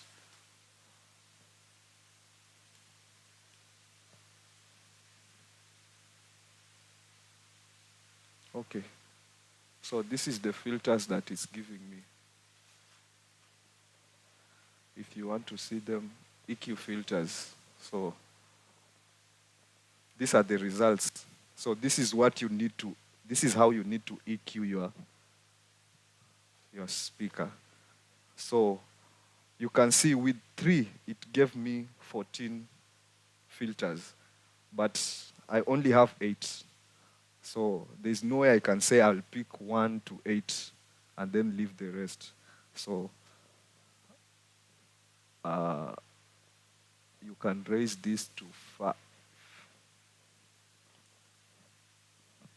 match response.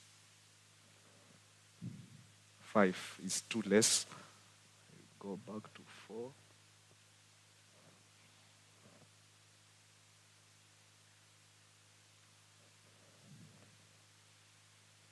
Okay.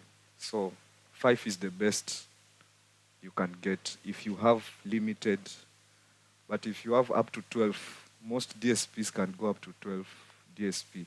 So it means you'll get better response. Then you can't insert, you have to do it manually. Okay, so that's the thing. You are talking about graphic EQ. Graphic EQ cannot do this.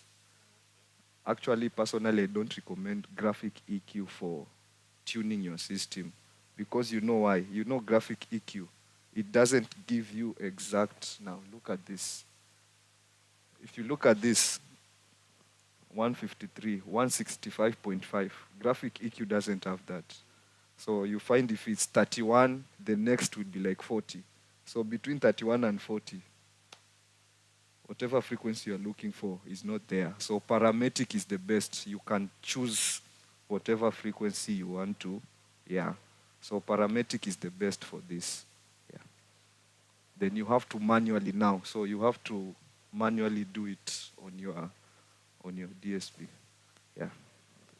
Then let me show you the difference. So if you put your uh, arrow there, this is your reading from the speaker. If you put it here, predicted, okay, let me remove the filter and the target. So if you input these 5 filters on your EQ, your speaker will sound almost like this. This upper one is how your speaker is without, it's like they are predicting how it will sound. It might not be exactly that, but frequency wise, if you take another measurement after inputting your EQ, it should give you something close to this. Now, see when I make it 1.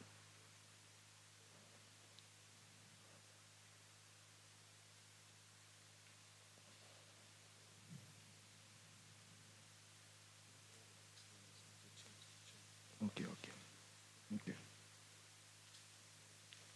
Mm-hmm.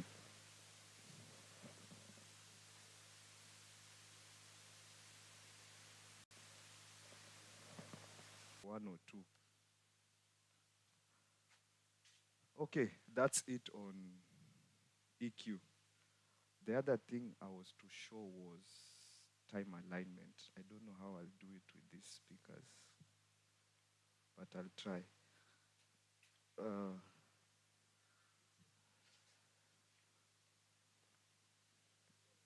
Let me change.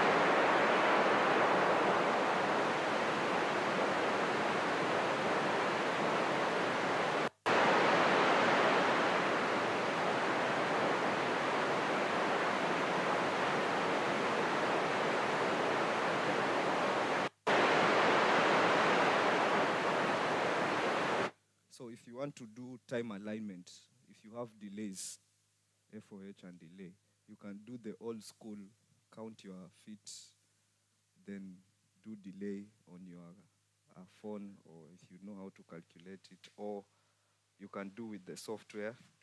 So with this, you need to add one more output from your sound card to your mixer.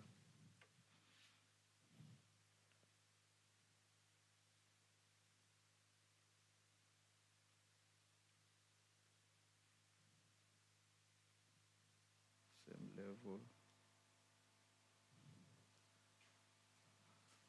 Here now, you need to change. Everything is on the notes. You come to change, uh, choose a reference. So what we are doing is from the software needs to pick a signal from your main speaker and then pick a signal from your delay speaker. Then it will give you the delay time between the two. So the signal you are sending to that is different from what you are sending to this. So that's why we need to have two separate outputs. So my reference will be 1, then change your main output to 2.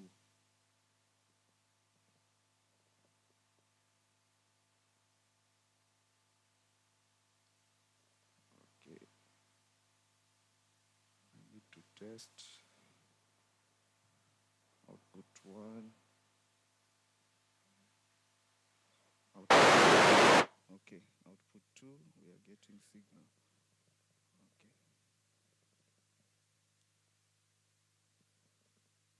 So you come to measurement. You need to change this to acoustic timing reference. So my reference is 1. Then, so on the wing or any mixer, my reference output 1 will go to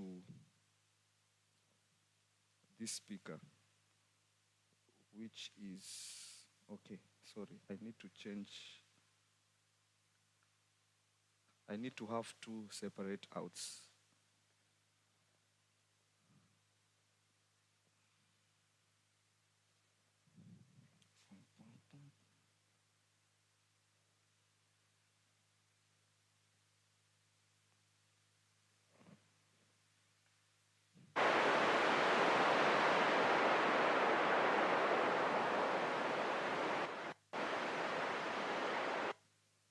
Okay.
So on your mixer, just make sure output 1, which is your reference, goes to your main speaker.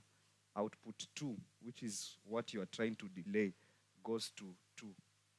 Depending on the mixer, you need to configure your mixer.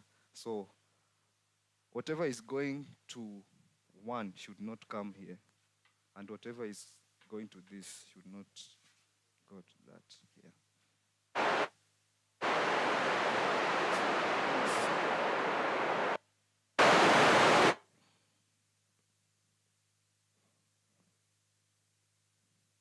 Let's see if it's going to be correct now. Measurement.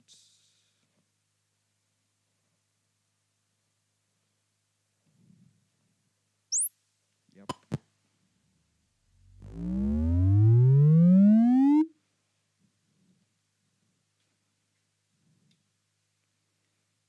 So I'll do it here so that, because these speakers are too close, getting a delay time will be okay. That level is 2 plus 3.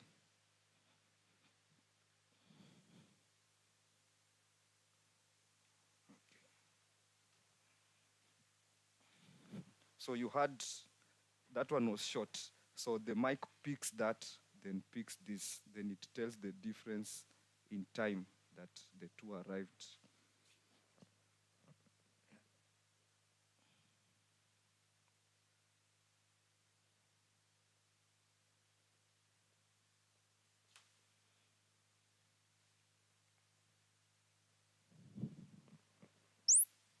Okay, I was too late.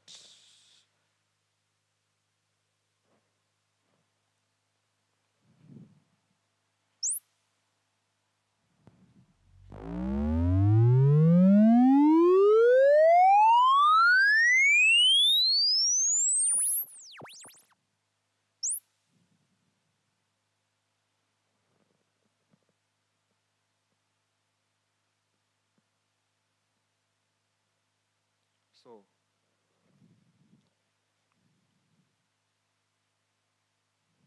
there it is. Delay, yeah. So delay is 9. So you just put that on your bus or your processor. So that's how you get time time alignment. Sometimes this one takes too long. I prefer measurement and with your feet, or if you have tape, I prefer that. But if you have time, go for the software. Phase. Phase alignment, we don't have a sub, so I don't know what we'll do. Uh, maybe from previous shows.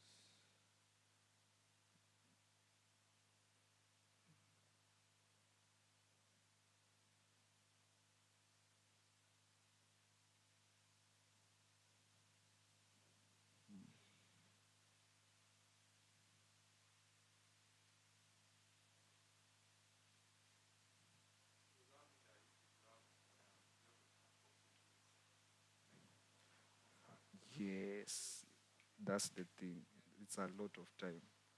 And if you are the only one, so you have to run the cable, come back, press, take measurement.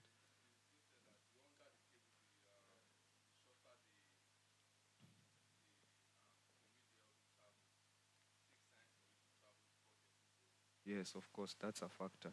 That's a factor. So sometimes with delay, just use, if you have a big space, take your step, put it on your, where is that? hmm So with most mixers, how many meters did you walk or feet? Uh-huh. It's easier. Then go and use your ears to listen if the delay is. Because even with this, sometimes the software gets it wrong. I've experienced it. It gets it wrong, so you still need to use your ears.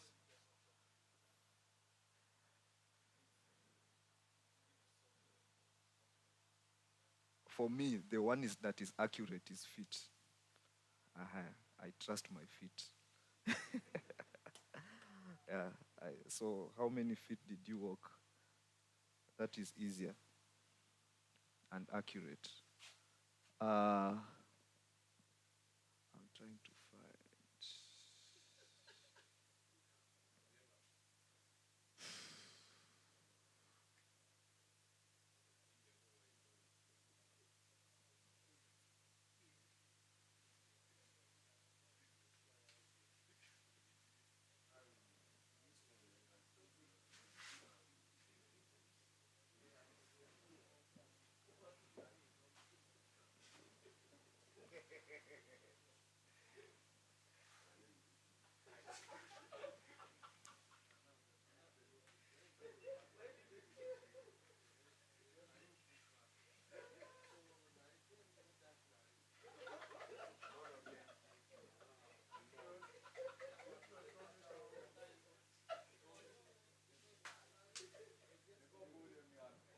Okay, so this is what I did at Harvesters. Uh, yes, the wine press. So it's the same thing, same process for subs or phase alignment, same connection. So you need to run that first signal to your top, and then the main long one will go to your sub. So you'll have, okay, first, let's do this. You'll need to take measurements for your top and your sub together. So like here, it's this one. Yeah. So this is the measurement of my tops and sub playing together. So you can see this. They are out of phase. My crossover point was 70 hertz. They are out of phase here. It's not supposed to be like this. It's supposed to be. So if you have any instrument playing at 70 hertz, you will be boosting all the way. Yes, because your system doesn't have that frequency. Okay. So you take measurement of, sometimes you'll take a measure, like the system we use at Lansrock, DB technology. There's a way they've developed the firmware inside. So it automatically sorts out phasing.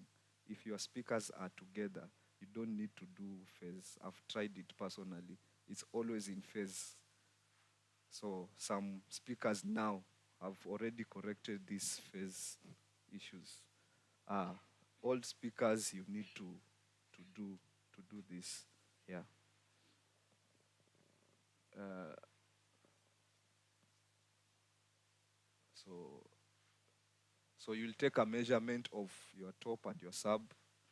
Then you need to take one measurement for your top only. That is after you've done EQ. Yes. Uh-huh. Then you need to take another measurement for your sub.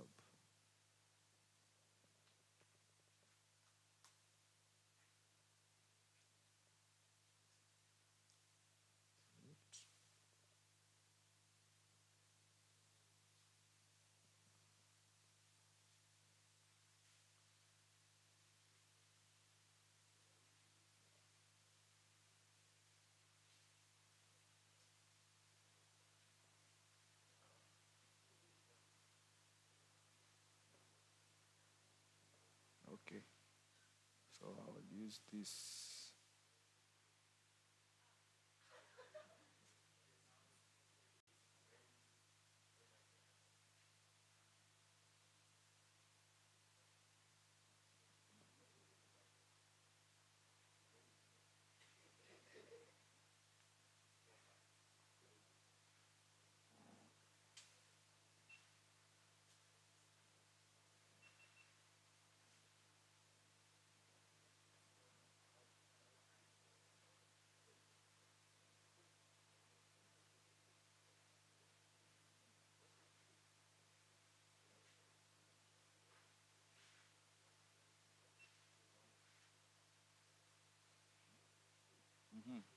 So once you have your measurements, you'll click on actions. Then there's alignment tool. Then you choose your top, which is that, and top subs out of, no, sorry, subs phase number 3. Yeah.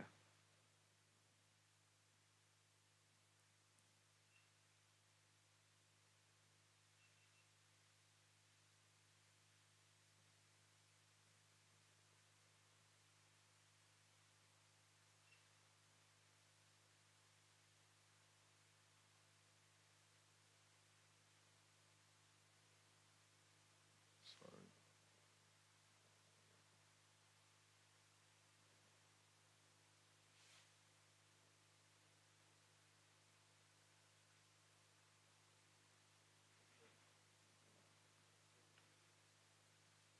Then this cursor has to be at your crossover point.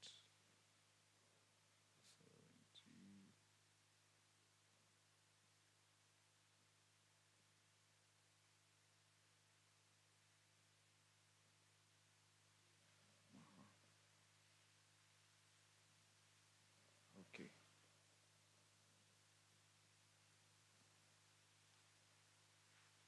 Then you click that align. So if you see this, it means this has to go up. This has to come down. -5. Though you can still input it like that. Just remove the 5. This is the delay you need to put on your, yes. So in this case, if it says -5, it's the delay is supposed to be on your top. Yes, it's not the sub.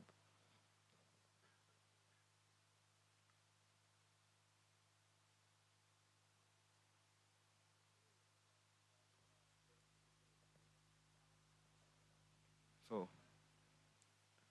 it's this that you need to delay. So you see what happens. Let me reset. You see this? Yes.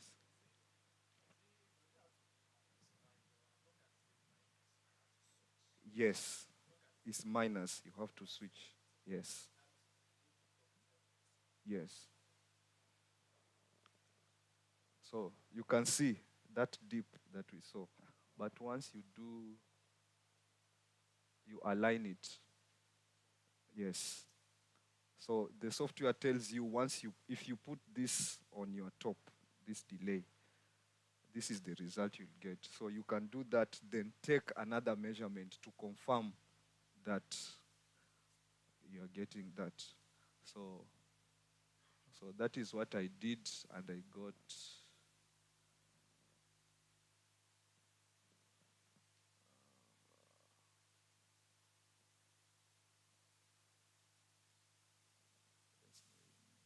This.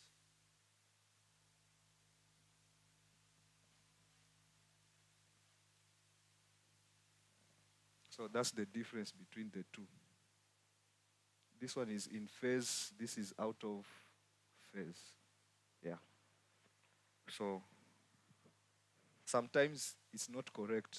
You might need to increase, maybe it's -5. You might need to do -4, because you might do the measurement after you've done it, the delay they've given you, and you find that, like this, okay, it's not that bad, this dip, it happens, but sometimes the dip is still pronounced, so you have to manually do it yourself. Either go higher or go lower. Take measurements and confirm. Yes. I think I'm done. Any question?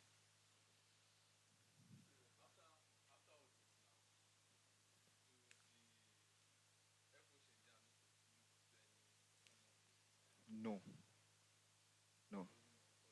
He just needs to mix. Yes, yes. But you have to try. There has to be trust.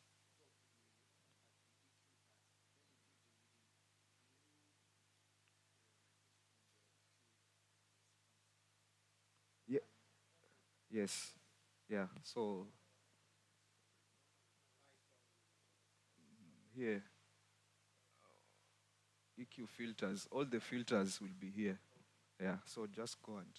I'm still trying to find out if there's a way you can copy and paste, but because whatever they use, I don't know what tech guys. What do you call these things? File type. Yes, most of them are not compatible with the one that, yeah, because this is REQ. You'll find most DSPs don't use the same. No, I've not seen any so far. Yes, I'm trying to research on it online.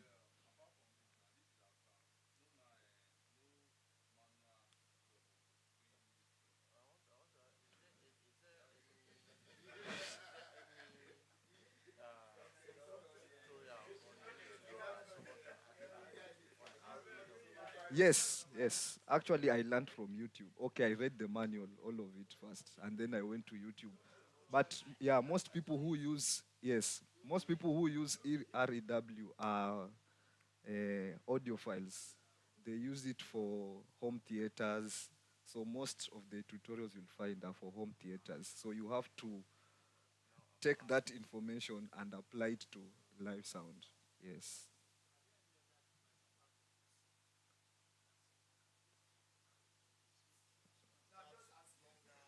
I think this is the easiest. Yes, for me. Ask our engineers. Smart is people pay a lot of money for smart. No, to do EQ. Ah, those like DBX. I think the DBX. Yes, audio tunes. You just plug in, it reads, and it automatically does. Yes, like I know DBX. DBX can do that. It's called Auto Wizard or something. Yes. So, but that is EQ only. It can't do time alignment for you, and phase and time. You can't do it auto. You have to manually do it.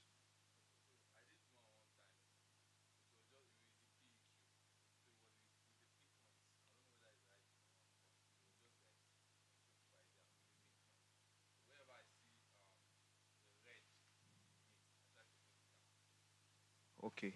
Manually, let me show you if you want to do it. But this one always makes a lot of noise for people. Let me show you. Okay, let me use both speakers. Uh, like on wing. Mm,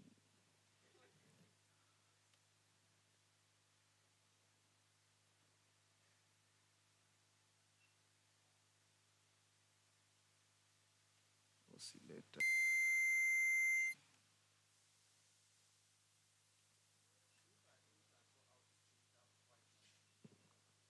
Hmm? Yes, yes. It's very easy. It's here, routing oscillator. Sorry, where am I? No, source. There it is. Yes.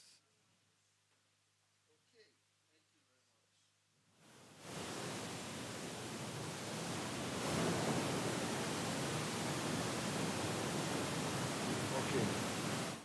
Then now, easiest way. No sound card. Plug direct.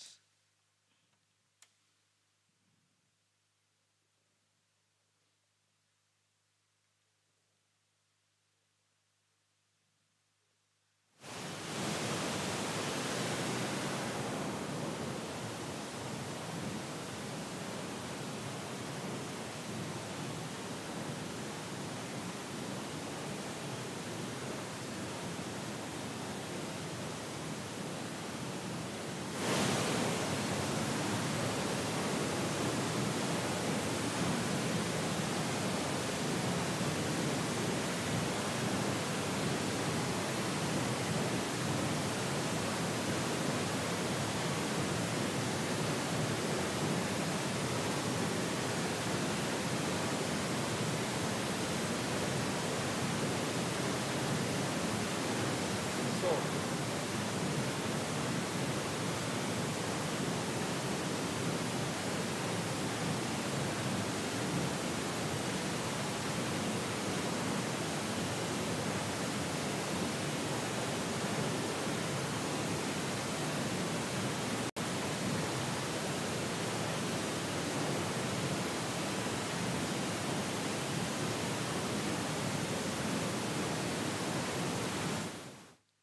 can you see? Uh,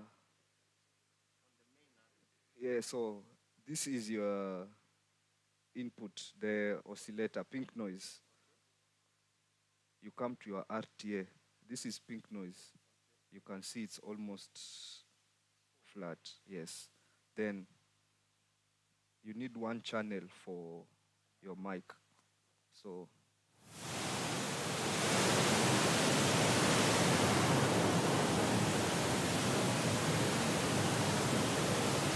this is what the mic is speaking. Then it has to be pre, because you want the RTA to see what is coming in, not what is going out. Uh-huh. Then RMS, you don't want peak. So you can do RMS or average, one of the two. Then you can change this to parametric so that you have more. Yeah.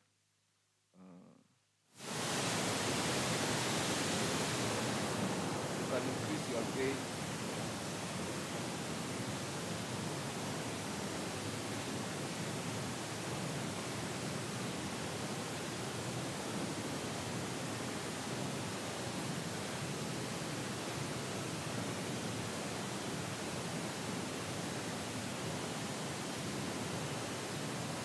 No, you don't need to set this.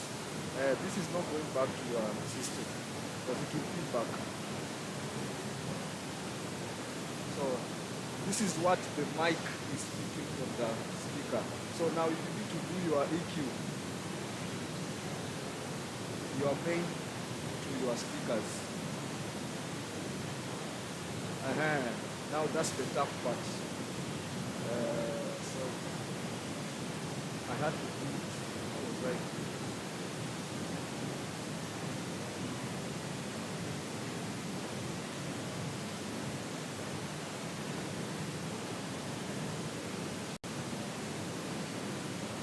yes, this is the challenge.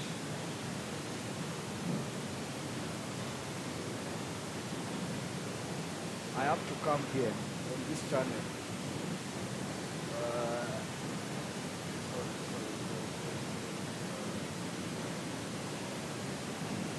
That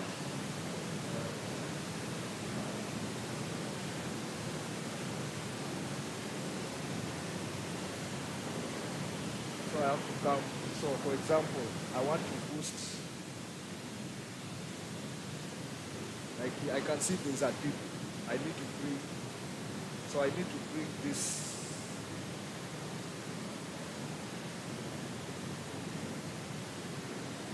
Check which frequency. That's 2.46. Then I go back to my master.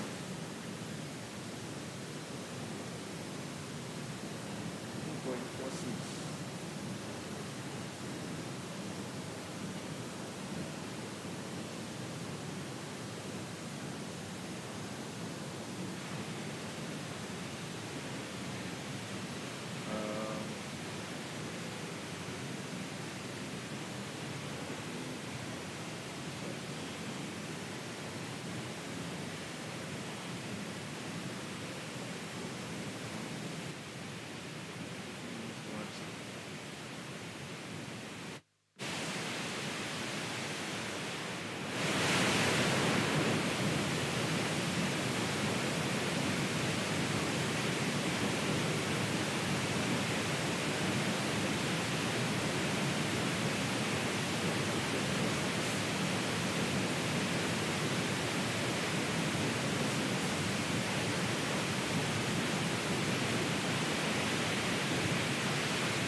That then come back. Check. There's a difference.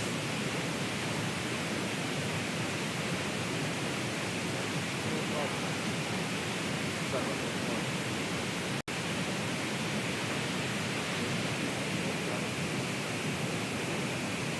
Come back. Come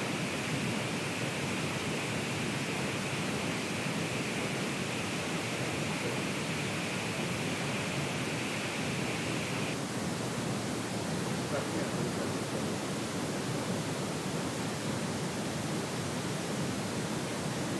Without EQ.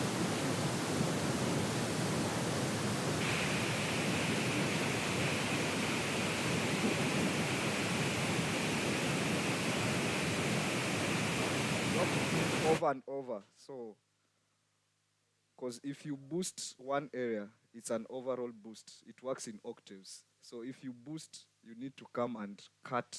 Because while you are boosting this frequency, there are other frequencies that were. So this is manual. It takes time. The other challenge is your pink noise has to be continuously on until you get it right. So, yes.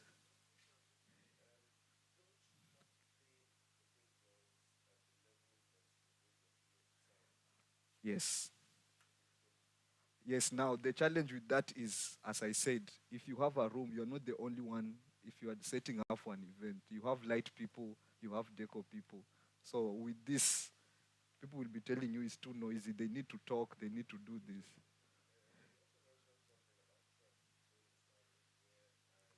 The systems.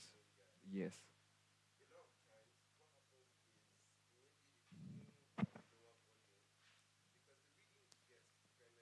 Of course. Yes.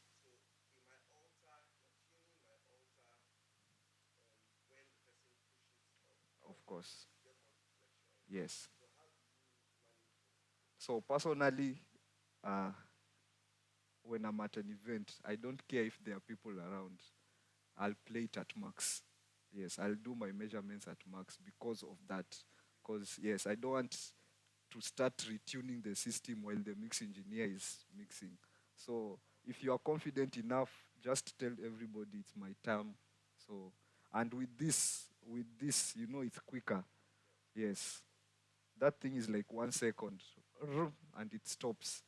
But if you are doing this now, pink noise has to be constant. And it might take like 30 minutes shouting at you.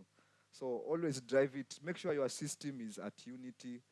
And also, so you drive your pink noise at max. But also, if it's too loud, the software will tell you the pink noise is clipping. So you have to balance that.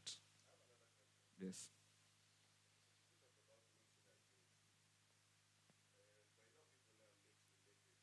Yes.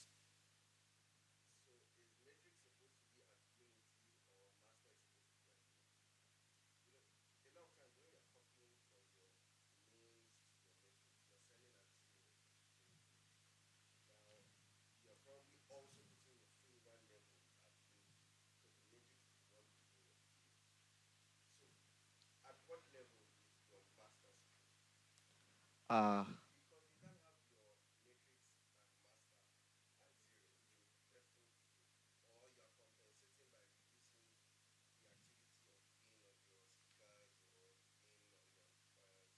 okay. So, because I've been working with one system for 3 years now, I'll tell you what I do. So, the speakers I work with, at the back of the speaker, there's a volume knob. I set it to 0, and on that system, 0 is max. So all my boxes at 0. Then my processor will be at 0. My master and my matrix will be at 0. Then I will come and play pink noise or any music. My gain will be at 0. I will raise my fader. Then I'll be checking for my system if it's clipping or not.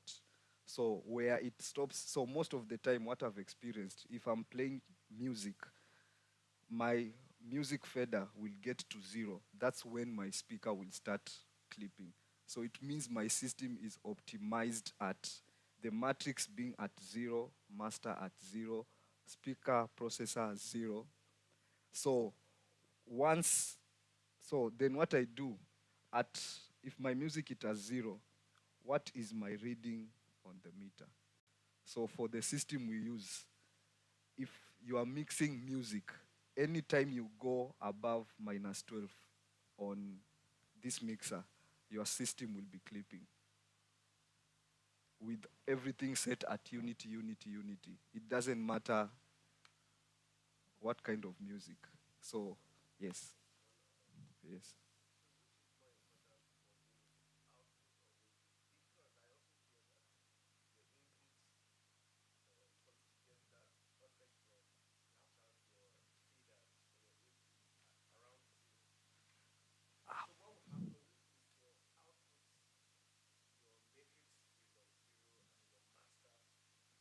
Yes. It depends with your source and how loud you want. So if I mean, for me, I prepare for the loudest my mix engineer can get at. Yes. So that's why I did what I drive my music to the loudest. So I know if I'm at unity on everything, if my mix engineer gets to this point, then my speaker. So if you want to drive it lower, you can mix, it's on you. Mix lower, mix higher. If you get to this level and it's clipping, then I start dropping my master. Because now you are going beyond what the speaker can. So it's up to you. Do you want to mix here? You want to mix? Then now it's, if you tell me, okay, for example, I'm mixing my feather. Sorry, at this point, you as the mix engineer says it's too loud for me. I want to go. The system is too loud. I want to go higher. Then there's no problem. I can drop my, so that you go higher. Yes. Yeah. So most of people ignore clipping. I'm very sensitive to speaker clipping. So, because like me, I'm paid to make sure the system is in good shape. So, but you need to work together. So sometimes some engineers will tell you, I want to do it myself. So if you are pro and they know you and they trust you, they will let you stick to your EQ. If an engineer doesn't like you, he will tell you, no, let me do it my way. So it's relationship. But if you're in church, you are the only one. Yeah. Any question?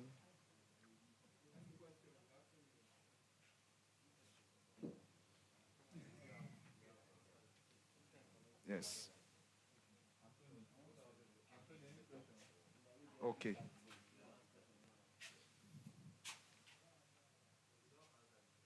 Okay. Yes. No, no, no. I'm done. I'm done.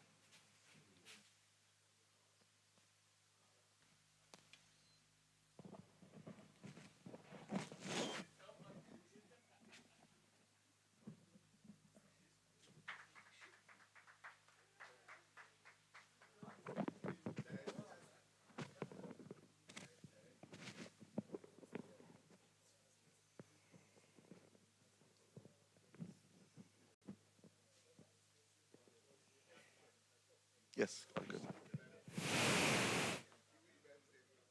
Okay,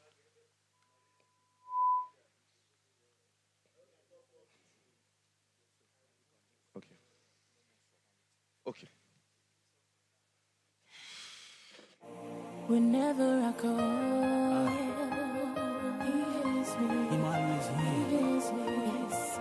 Whenever I call, he hears me. Dr. Paul on the beats. Who is the one who can calm the storm? Who makes a way whenever there is none? Who turns the tears into sounds of joy? Must be God, must be God. Swiftly he hears the faintest cry. His voice is sure they are never lies. No need to shout, he is by your side, he is God. Oh, before I get down on my knees, he's heard all my pleas. While I pray, he's already answered. I get down on my knees, he's heard all my pleas. While I pray, he's already answered. Be with you guys today. A big thank you to Mr. Frank for inviting me to speak at this event. So, I'm still on basic level, even though the class is an advanced level. I'm still on basic level, so we are teaching each other today. I don't have material. Everything is going to be manual. But a few things I want to say before we start. There's no point having an advanced industry if, no, let me put it this way. There's no point having advanced knowledge if we don't foster an advanced industry. Okay, I'll come again. There's no point for us having advanced knowledge and not have an advanced industry. We'll end up with frustrated people. What I mean is, if you have all the knowledge and we still can't create a market that can pay us, we'll be frustrated. So I'm not going to go the regular class route, teaching us how to mix, faders, system tuning, all of that. I typically want to talk. about our mentality, how we see things, because that's the future for us as audio engineers. A lot of people are good now. I mean, almost everybody here can handle a mixer and roll out good mixes, but it's the future for us how we don't fall into a rat race, how we progress, how we don't start to compete over a job that, I mean, we should all, how we can come together and take this industry to the next level. But before I go into all those talk, let me fall into the teacher's shoe again. And then I'll just say a few things I have penned down that I want to share with us. There are things that we must have heard before, but I just want to reiterate those points. Just like he said, so there are very techy people amongst us. You need to know your strength as an audio engineer. There are people like Ideal Concept, he was here yesterday, Mr. Set, very technical people.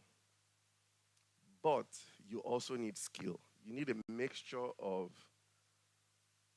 the technicals and then raw skill to really cut it as a sound engineer. I was telling him at the back there, no matter what smart tracks all these guys say to me, I still use my ears most importantly. I must feel good about the system I'm listening to. You can't just come to a board tune for me and I just play music and I feel it's all good. You still have to use your ears to have that feeling. For me, music is taste, which means your sensory organs have to work when you're mixing. Don't just use your ears. Use your ears, use your eyes. I'm trying to learn, I'm still developing myself. I'm starting to use my tongue to mix as well because I'm thinking of mix like you're making food. So I must not just hear or feel the sound, I must also taste the sound. I must be able to say, oh, this is the level of Maggi in this mix. This is the level of salt in this mix. Yes. If people are not feeling like they're eating when you're mixing, we still have a long way to go. So for me, it's good that we know all these things, improve our skills, but if we know all of these things and we don't have a market, it's a frustrating environment. So I'm thinking of ways that we can enable ourselves together to come together. I was sharing with Mr. Frank, we have organizers. We kind of tag them as uneducated people, but they are united. They have an association that works. If you go to any area, the standard price is the standard price. Yes, relationship can work sometimes. Maybe they give you 100 naira discount, but the policy is standard. How can we as engineers imbibe that? Because there's a lot of war. I belong to many engineering groups, but I don't speak. I don't speak because I don't really trust the system. I'm being honest with you. I'm one of the Gen Z engineers. There's a lot of marginalization of engineers. People tell you, oh, your mix is not good, but you never get to hear theirs. Everybody wants to criticize you for taking a gig lower than what somebody else would have done it. And I'm asking, what is the standard policy for even taking a job? For example, if you come to me, I'm a hot, okay, you just left this advanced training and you know so much and you're hungry for your next gig. And then maybe Star comes to you, for example, and they say, oh, we have a gig in Ibadan. We need you to do it. Bring a coat.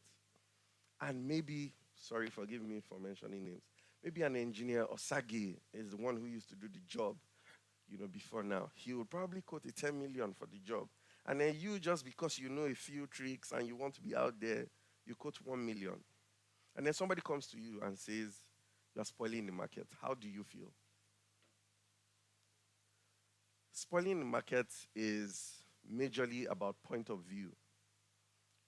What is acceptable to you at a price point might be maybe 10 million to Osage is nothing, for example, engineer Osage. And then 1 million naira to me is everything. So how are we standardizing the industry to be able to say oh, somebody's abusing or damaging the industry. There are really no structures. So I'm thinking beyond all the knowledge we have. No engineer has a Rolls Royce. No one has a private jet. I don't know if anyone has built a house in Banana Island. These are the good things of life I want to enjoy, and I think you want to enjoy. But the only way we can enjoy it is by being together. If we stay divided, we're not ever going to go there. So when I was introducing myself, I also told you that I'm a builder, meaning that I don't only get my source of income from mixing. I'm already looking for ways to protect myself and my future by diversifying. If not, I would also be in the league of engineers that are quarreling with engineers and we're fighting over things that we shouldn't be fighting over. So we're educated people, and I believe that education is what empowers you. We have to stop behaving like uneducated people. We have to be able to. So beyond all the tricks and tips that you learn, most importantly, let's think of where we go from here. Okay, so like you mentioned, system tuning. For me, if I'm going to mix in any venue, I serve in a place currently. It's called Global Impact Church. I'm the head of sound there.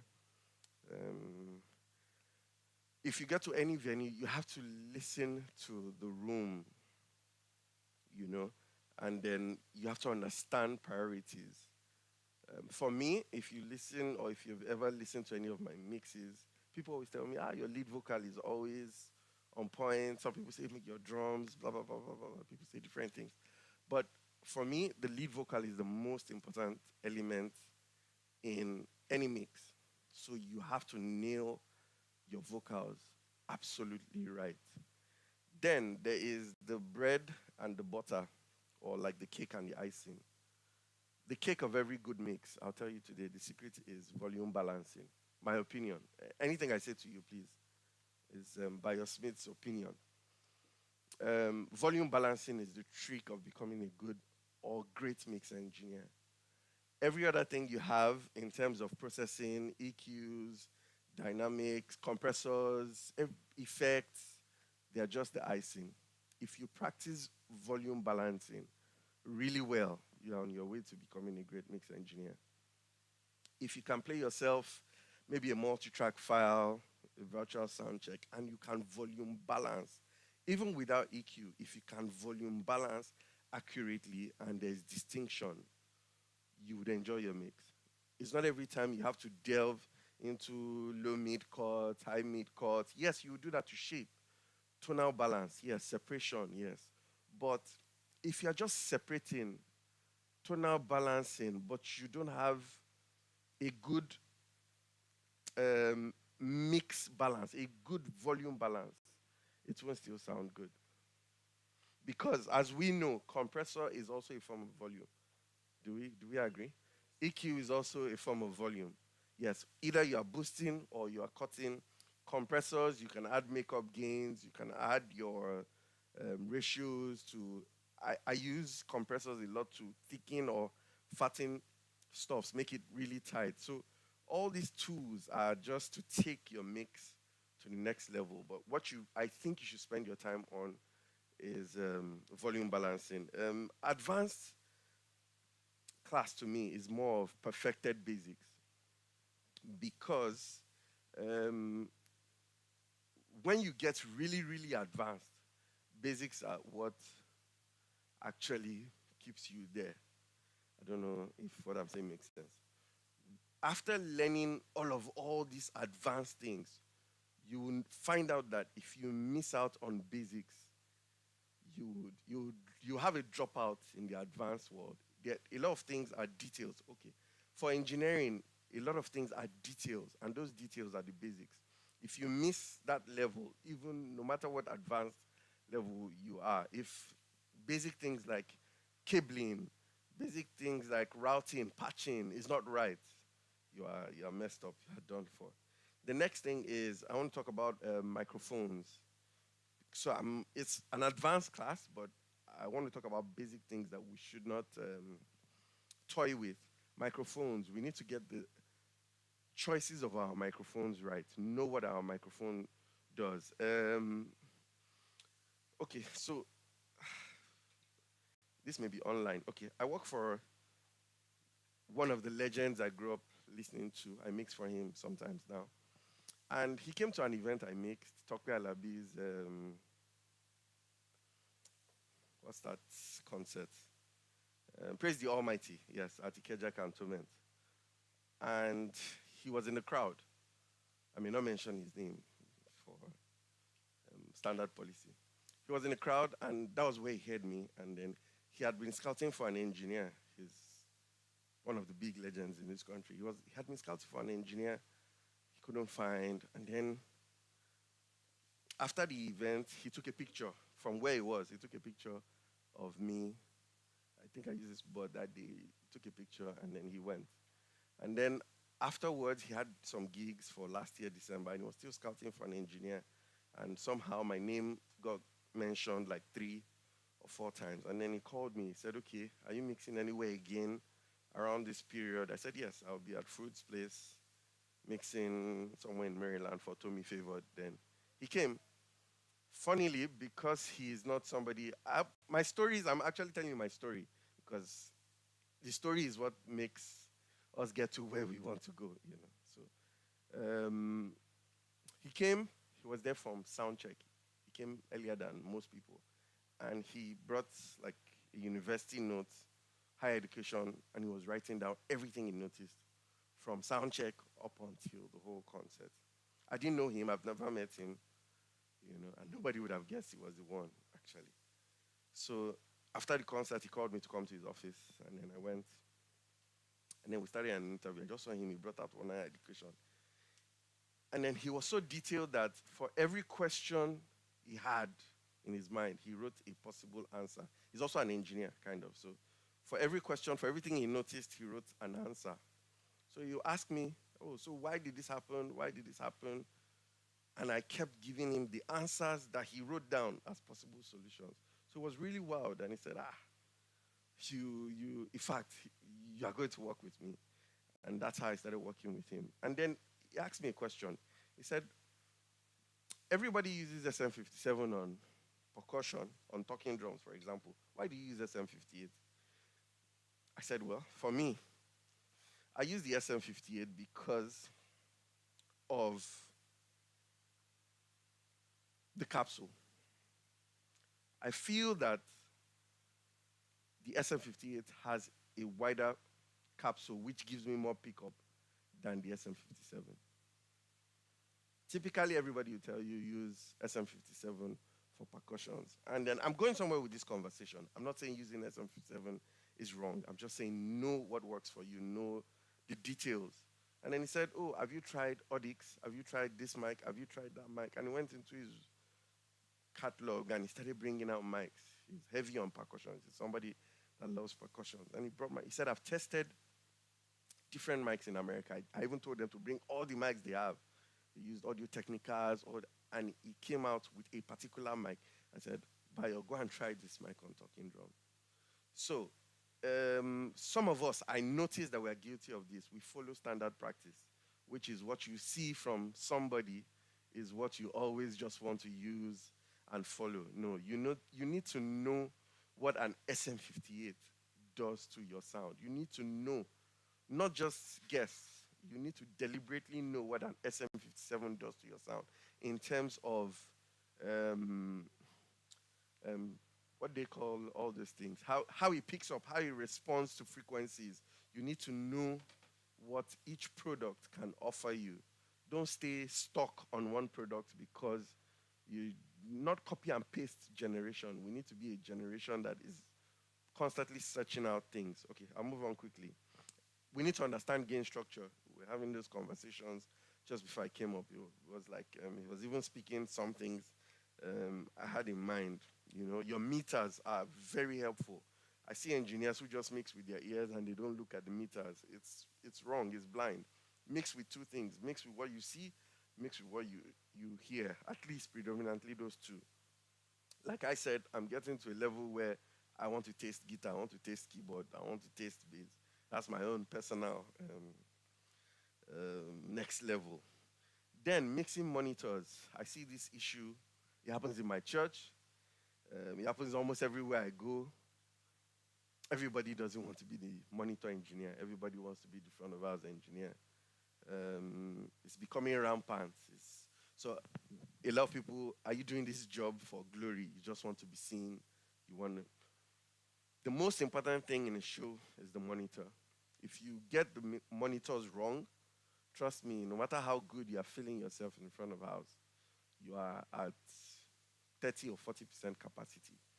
Because if the band are not having a good time on stage, whatever you are getting that you even feel is sounding good in FOH is like 30%, 40% of what you could have even gotten if they were fine.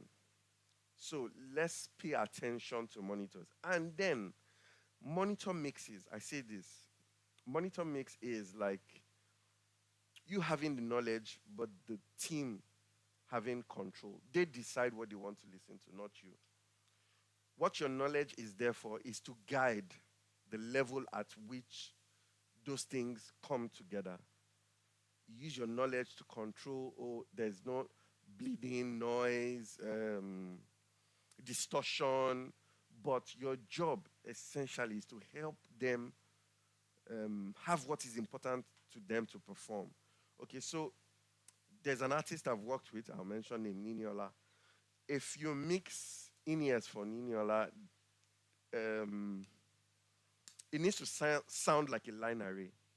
If you're mixing in-ears for her and you're mixing it like regular how in-ear is supposed to sound, you get it wrong most of the time. She wants to hear her drums, she wants to hear cymbals, she wants to hear backing track, she wants to less of her voice. If she needs anything on her voice, maybe effects, and you need to be able to determine these things quickly because they wouldn't tell you. Some of them cannot always articulate what they want, but they know it when they hear it. So you have to make a decision. If you're starting with an artist in your mix, if you're starting on, oh, this is how it should be, and the person is still giving you the vibe of, it's not there yet, let's not have the attitude of, I've done what is standard practice, I've done what I should do. No, go the extra mile. Go the extra mile. Go the extra mile. You have to make sure that your clients are satisfied. That's what's going to earn you your next paycheck. So I'll just move on that. Know your gear. I also talked about that earlier. Your compressors, your EQs. Right now, we've started having some boards that come with different emulations, um, different options of EQs, compressors, because right now for live sound, there's a demand for us to start sounding like studio quality mixes. So a lot of us just come, maybe we've watched one YouTube video and we just put CLA EQ on our kick drum. We just go through options, we look for something, and then we put there. But have we actually taken some time to study what these emulations do or what they offer in terms of sound? I mean, I think you should sit down with your board, plug a microphone, for example, and a speaker, and then with no tweaking, just try and listen to the sound of each EQ, the sound of each compressor, what they can do to a source. I think is really important in making decisions of. I see a lot of people copy mixes, that one is another topic. Sir. I don't want to. Yes, sir. Go ahead. No, it's fine. I like questions. Yes.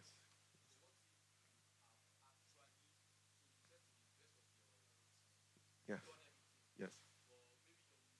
Yes. Yes. Yes. Yes. Yes. Okay. So this is the thing.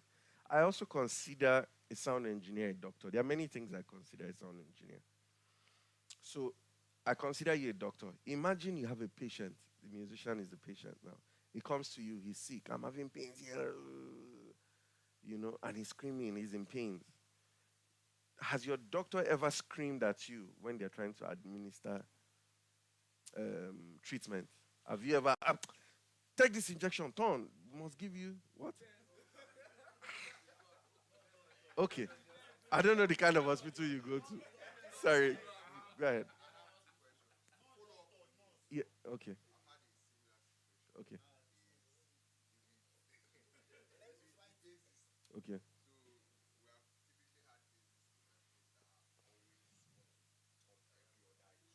Okay. Okay.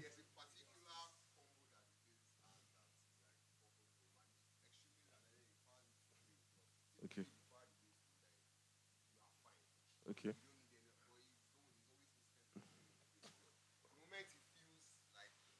Okay. Okay. Let me explain some things that I think you should do. For me, first of all, you have to make them understand that you're on their side. Mentality, you see, that's what I was saying. The mental picture matters most importantly. You have to find a way to make them know you're on their side, whether it's buying them lunch, giving them transport, whatever. Now, hold on, I'm building it. If that doesn't work, second thing I think you should do is to create an imaginary fault to that equipment. Yes. So take it away. If it's going to actually kill you, take it away and make it feel like it's under repair. But you can have conversations with your leaders and all of that. What? They won't use. It's similar. I don't allow combos in my church as well. If you can't use the in-ear monitors or the personal mixers, forget about it. I have musicians who are still kind of having that also with me. I've gone as far as buying some of them in-ears. If that is the issue, you just don't want to have one, I'll buy you one. Take, play. Let there be peace. Go ahead, sir. Okay, so you have to find a tactical way to solve this situation. But ultimately, the goal is not to come out rude or come out like you're superior.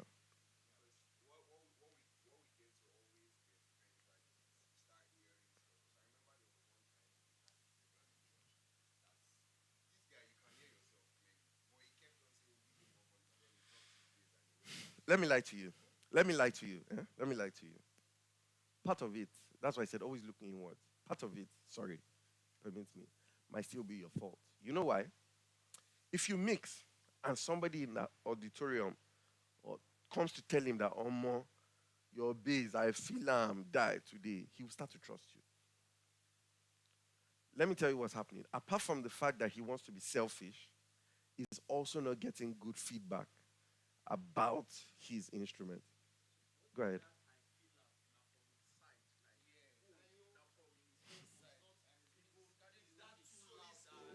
No, I get you. I know these conversations. Okay, come again.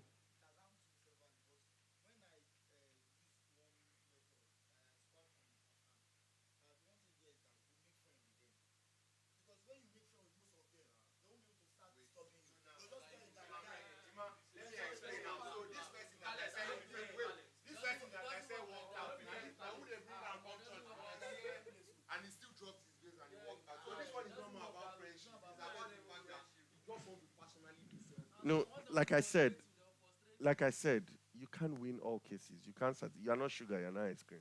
You won't make everybody happy. But the thing is, at the end of the day, do not communicate your.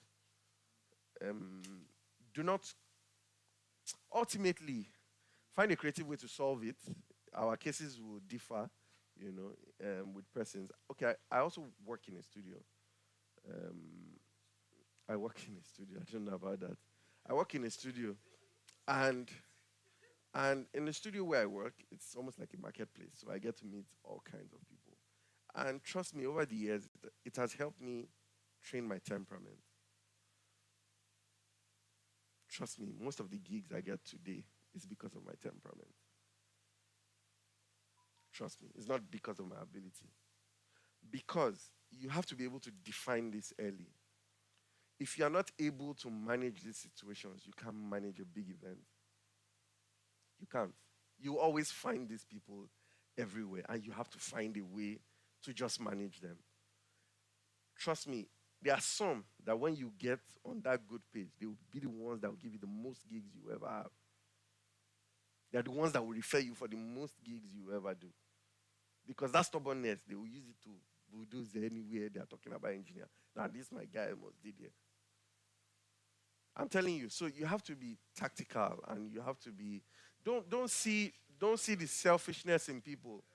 Don't see the selfishness in people. There's always a psychology to how you can handle every issue. Let's not go too long on that. I mean, I don't know how many years you've been practicing, but as you mature in the industry, some things will not just matter too much. Um, Also, we must move with trend. When we moved from analog domain into the digital domain, a lot of engineers dropped off. We look like we are plenty, but we used to be plentier. But a lot of people refused to make that switch or that upgrade. Okay, so I'm going to add something here. At present, I see a lot of engineers put in a lot of stuff to aid their sound, plug their laptops, live professor, waves. I'm not saying it's bad. I mean, Ideal is one of the engineers I respect in this country. Trust me, because I think he has a different ideology towards sound, which is great. I mean, he shows us new trends and all of that. But this is Bios me talking, like I said. I do not want to use all those guys yet. Not because I don't know how to use them, but because I want to develop myself to my maximum without relying on external stuff. There's a way I want my mix to sound first before I want to start using emulations. I'll tell you why. I've seen many guitar players. So I was a musician even before I became a sound engineer. I've seen many guitar players that just take the effect pedal away from them. It's over. Game over. Game over. They can't make music. They can't. In the old days when there were no pedals, when I was playing, I knew guitarists. If you've ever heard of somebody like Agbola Shadari, if you hear him with raw guitar, I was talking with Pastor Tosi Alao just yesterday. He was telling me about Pastor Paul Tao. They're trying to do some stuff for his 70th birthday. These are people that have played guitar, and what they were playing even at their time, they may seem old, but what they created at their time is unthinkable. When them Portal were playing guitar, played a lot of records. Amono Tete, he produced a lot of records. If you go and listen to the guitar lines, the tone they could achieve from just one guitar, how they could make a guitar sound in different ways without a pedal, you respect those guys. They did a lot of work. So I just find out that new generation, they just come now, they plug audio professor, no work. They find one kick from Chris Lodauge, they load it, and you'll be found out eventually. You'll be found out eventually. It won't last for too long. So embrace culture, but also develop your craft. Develop your craft that you're confident to do and explain anything you do. I think that's really important. Also, know your politics. Know your politics means, I'm not talking about election. Yeah, you must know your politics. You must know how to navigate the music industry. Trust me. If you're just knowledgeable and you don't understand the politics, I'm not going to go too deep, but politics, even to when to speak and when not to speak, what to say and what not to say, you run yourself into a lot of mess. You won't have a long career in the industry. Trust me. So that's you would you elaborate it further. There's so many things I can't say because cameras are on me, and I don't want to be, for my safety. I don't want to be misquoted. I want to bless you, but not in front of camera. Maybe when it's off. We'll talk. We'll talk off camera. Okay, so moving on. Pastor said you want to set me up, but I will be set up. Okay. Um. Okay. Mean whatever you want to. That's not what I said. I said know your politics. There's politics in everything, and politics can be a negative or a positive. So it depends on how the player plays the game. Do you understand? It's how you play your politics. Another thing I want to mention that is not in my notes. A lot of us are making purchases, consulting for churches, and all those things. You want to be rich, you know. It's not bad. This is what I tell people. Your margin is your margin. I really don't care about your margin, but I care about your integrity, which is this is the policy I want everybody here to imbibe. Buy quality and buy original. As much as you can. Do not sacrifice quality original for margin. Please, your margin is your margin. If you feel you want to add 1 million on an item that is original and they will pay you the 1 million, put it. But for you, let's say the item is 2 million, for example, and you are proposing 3 million. If they can pay you, if they can trust you to pay you the 3 million, take it. It's none of my business. I won't teach you how to run your business. But if you will go and buy an equipment of 500,000 for 2 million, please, let's be devoid of such characters. Because we're talking about lifespan. It's not about today. It's the multiplier effects that makes you rich. Let me give you an example. If you speak to the Dangotes, the rich men in this country, their business is not millions. Oh. Their business is actually the 5 nairas, the 10 nairas, the 1 naira. But the difference between that is the multiplier effect. When you have 3 billion people giving you 10 naira, so what I'm trying to say is it's not the eat today, it's the continuous eating. And the continuous eating is when you deliver quality, when you always do a good job. If you do, we can make mistakes. I mean, at whatever level, you might make a wrong decision or sometimes a wrong recommendation, but let it be a honest mistake. Let it not be as a result of personal gain. Please, let's take that going forward because we are losing our stance as a department. I don't know what to call us, as a career because of these issues. These are the things that are making pastors not trust us, organizations not trust us, because we are more concerned about what goes into our belly than how the clients feel after working with you. The next thing is let's imbibe collaboration. It's not bad to take a job you don't know so much about, but it's bad for you not to call somebody who knows better than you on that particular area or field. Okay, so I was doing some installation even till yesterday, and I called the supplier. I told him, oh, I wanted him to do this for me. And he said, no, I told him you're dealing with the item now. My rigger is here or my guy is here.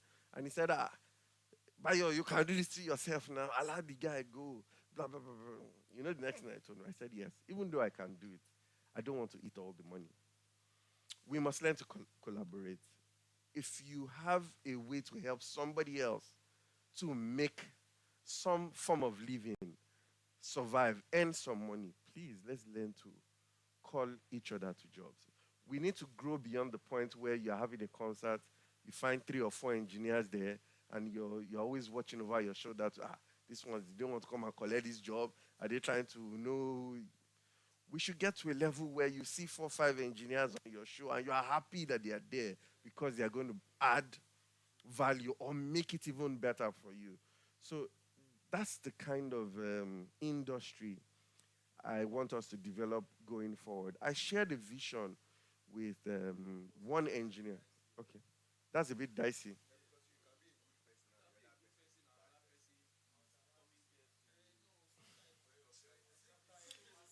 this is my thought. This is my this is my um even Jesus had a betrayal.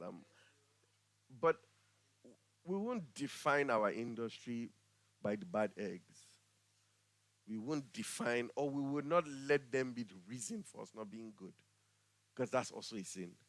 You understand? So what I'm just preaching is understand yourself, find your unit, find your team, but let's collaborate. I'm not saying you should collaborate with everybody, but I'm saying let's collaborate, let's work together and not feel threatened by, because we are creatives, is it's easy for you to have people with different POVs, point of views. So find people who align, with your thinking, and their skill in their respective fields. Speak to them. I don't call, okay, I don't talk to Prof all the time, but he calls me. He says, "Oh, Baya, I see what you're doing. Well done. Keep at it. He'll pray for me." Blah blah blah blah blah. We're not really in the same field like that. He does more of gospel events. I do too, but I do more secular events than gospel. Maybe 90% of the gigs that come my way are secular gigs, and I like it that way. Not like I'm not a Christian. I don't serve God, but gospel people that have worked it don't pay me well. So I'm okay with the secular artists that are calling me. It's fine with me. So you just need to know the people in your field, learn. Like I said, I watch out for engineers that are pioneering things, and I try to learn one or two from them. There's no need to be for quarrel. I've mentioned Prof's name maybe 2, 3, 4 times because I feel he's one person personally that is impacting in me publicly out there, or privately also. So those are, I think, the few things I wanted to share with us. I don't want this class to go on too long because I've also been sitting. I'm still a student too, but I remember when I was learning early days when I sat down in classes and the classes were too long. I'm like, all this theory, how will I pack everything in my head in 3 days lecture or 2 days lecture? A lot of the things sometimes I experience them 2 years, 3 years down the line of practicing. I'm now, so this was what the guy was saying that time. So it's a journey, please. And let's see the best things. Let's trust God and see how we can make the best of this career and industry. Thank you so much. Okay, you have a question? Yes, go ahead, sir. It's okay. Okay. Yes, sir.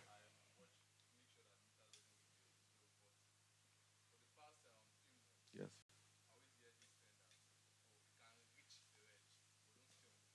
Okay. Okay. Okay.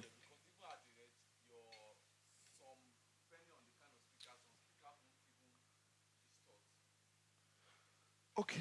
This is not a question that I want to dwell in for too long. I'm your colleague. Don't look at me like a teacher. I don't know so much. But this is what I want to say. I've heard of professional engineers that I wasn't there, but some persons that is very old in the game that I've worked with. He told me a story about some reggae artists that came to Nigeria some many years back, very big reggae artists, and they came to Nigeria for a show. Apparently, those years we were still in the analog world. He still has the recording of that concert they came to the show. He still has it in his car, on his phone. He plays it for me. It was an amazing mix. Trust me, it was an amazing mix. I don't have it. I wish I took it from him. It was an amazing mix. But he told me the story behind the mix. When he told me, I'm like, wow. He had an Allen and Heath board, and he told me that the guy was cranking the preamps of all the channels of the mixer. Like he intentionally wanted some level of grit or distortion. I may be wrong, but set. I don't want to go by industry rules. I'm just telling you a practical example. The board was actually clipping, but the sound was not distorted. It was heavy. I heard the recording. I wasn't there, but I heard the recording. If you listen to the snare hit, as in you can, it feels like somebody is really hitting you. So sometimes to achieve some kind of tone, understand the rules, but know that you can't break the rules. It's possible to break the rules. If you understand what you are doing, it's possible to break the rules. You understand me? But don't intentionally start frying out your board or speakers because I said this.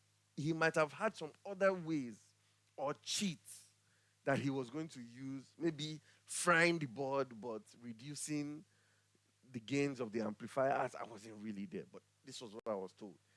The guy's analog board was clipping. He really did drive. Now, this is what I noticed. People say, talking drum does not sound good on digital mixers. It sounds better on analog mixers. Do we agree or disagree? If you disagree, raise your hand.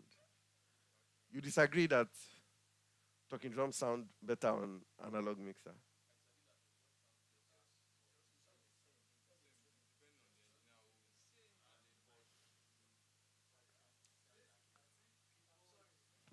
Okay.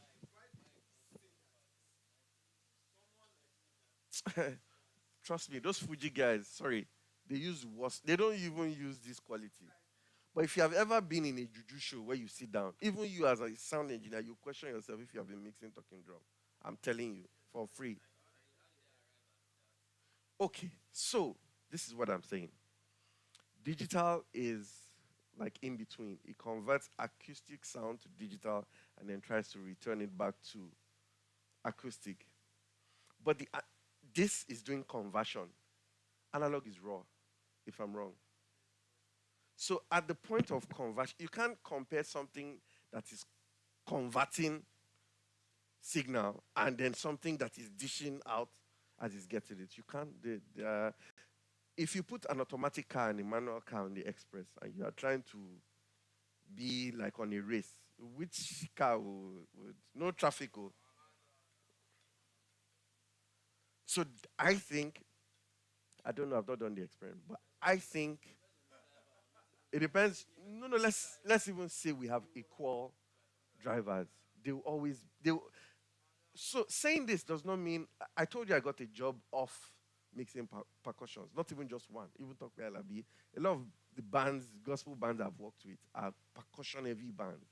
And it's because I know what it should sound like. But trust me, I've still sat down where people, some babatawa will use analog and I will be like, wow. I may not like anything else about the mix, but I will just be in that party and I'm like, even me, I notice I don't mix talking drum like this. So, you know, for me, not to deviate too much from your question, please look at your meters. It matters. It's giving you information for free. But above all, have knowledge of what you are trying to achieve in terms of sound. I'm not going to sit down here because at the end of the day, I'm only concerned about results. I'm not going to sit down here and tell you, is this practice, is this practice? Okay, I've had to unlearn even gain structure like two, three different times. I've seen some engineers in this country, they don't use gain at all. They don't, big engineers, big, they have big names. And it came to me one day and they told me, Bayo, don't use gain on your, because they want to be engineer green. So they don't activate their preamps at all. So that's why if you listen to me earlier, I said there's a lot of marginalization in the industry. People are just copying and pasting, which is because at the end of the day, we want to make a video. I want everybody to see that our meters are on green. We start to do all sorts. Understand what you're doing. Don't just don't follow trends. Yes, please. So, case study, craft. So that's why I said, for me, also, I don't like to post my mixes in forums. This is the reason why. I'm trying to develop my own sound. I want to have a sound that once somebody, I think Ideal is already on that path. I want to mix and then somebody will say, oh, he did that job. But what I'm seeing right now is everybody is beginning to sound like everybody because you post your mix and somebody's telling you that your kick is supposed to be this way, your snare is supposed to be this way. You take the person's, maybe you're already on track to finding yourself. The person will tell you that snare is supposed to sound like this, you now go like this again, and then this is where you're supposed to be. I feel that the best judge of mix is you yourself. You that started this job as a sound engineer knows what you want your mix to sound like. So, except you just want public opinion, record your mixes, listen back to your mixes. Ideal developed himself that way. He was not listening to anybody's opinion. I mean, he just came from, in fact, he struck some of the industry shakers by surprise because he didn't learn from most of them and he came with his own way. So I think that's the only way to the top as a creative. Discover yourself, discover your tone.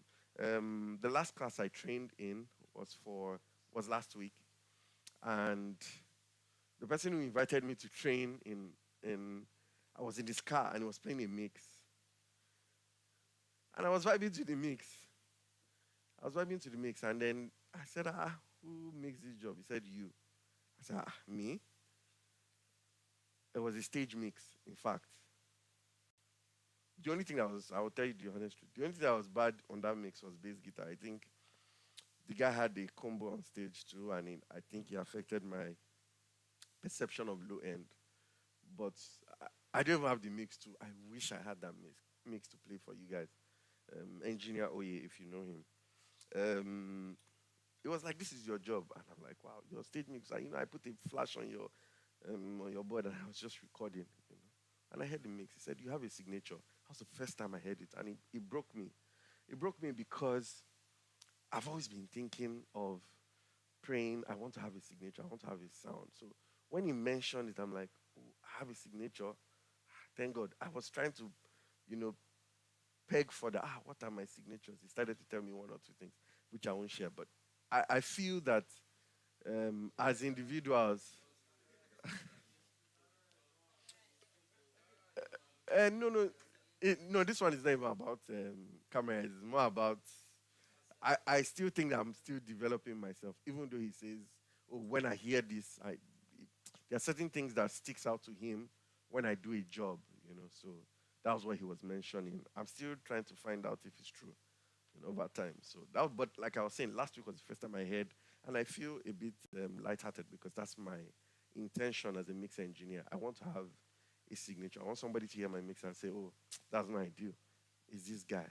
So the only way you can achieve that is by developing your own personal style. Try to avoid copy and paste, comparison. Stay on your lane. Trust me. Irasta is there, Thames is there. I know everybody's flying, but not sounding the same. Yes. All this, your kick must be like this, your snare must be like this. Trust me, it's because you have not found the person that wants to buy your market. The day you find the person that wants to buy your market, with the way your snare sounds, that might even be actually what he needs in his music. I don't know if you understand. So this thing is all about perspective. But back to understand the basics, understand the rules, and then develop your craft from there. So that will be all. Any more questions that I can answer if I know the answer?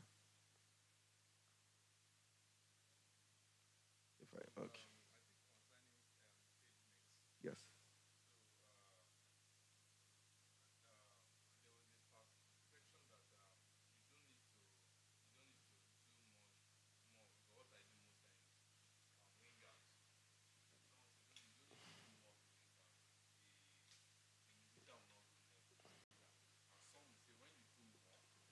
You okay? You're right, but I find the in between of the two things you said. I try to calculate at what level the person will not be irresponsible, for example, and I try to consider what is performance worthy. Okay, so I'll say this: being a musician is really helping me as a sound engineer. I can practically kind of mix a show before the band even arrives. I'm not trying to be proud, but I know where I am tending to get to, and I can start to make quick decisions before I get there. I've been on stages where engineers have messed up our performances. So And then I don't play only one instrument when I was playing. I played a couple. So I know how to unbox my mind from being a keyboardist to being a drummer to being a horns player or being a percussionist. I know how each person thinks or perceives sound. So by the time I'm treating you, I already have 60% knowledge of what you require. The 40% is now just what is tailored down to you as a person. But for me to start from scratch is a no-no. I've already made plenty decisions on levels, on position, on a lot of a lot of decisions. So I think you should try to learn how to play instruments. It's going to help you. Even with languages, there are signs that I pick up without them saying it. In fact, as they are trying to gossip it, I already know what it is and I tackle it. If I'm doing stage mix, I can actually read a musician's body language. I can tell, So yes, because I was once a musician. If you were not a musician, you said what? And then yes, if I'm close, so sometimes if I even take a job, I ask the person who are the musicians. I probably know maybe 60 to 65% of musicians in Lagos. So I would ask you who is the person playing. I try to understand the person's temperament, how they play. So even before I get to the gig, I'm already mentally ready. The remaining thing is just for us to on light. Let's start to work. Let's on the speaker and then start to play. So, like you said, you have to find the in between of not losing that tonal balance and then still doing your ringing out correctly because you don't want to be messed up if they get to. So you have to make smart decisions, and then you still have processors like your gates that can also help you at some certain points. There was this picture I saw when your video engineers were asking a question. There was one boy singing, and then he was sleeping on top of a monitor, and there was no feedback. And there was this question of why there was no feedback, and the eventual answer was that the monitor was off. So the thing is this: you want to ring out, but nobody wants to ring out to the point whereby somebody's sleeping on a monitor with microphone and it's not feeding back. Nobody wants to take that risk. But at least even at my standing position, if I point my mic down, I shouldn't have feedback. So for me to get that feedback, it must be that the person is deliberately looking for it. So that's the middle ground I look for. I try to make sure that it's clear, it's loud, but for the person to hear it, it has to be deliberately looked for. That's what. Yes. Yes. Yes.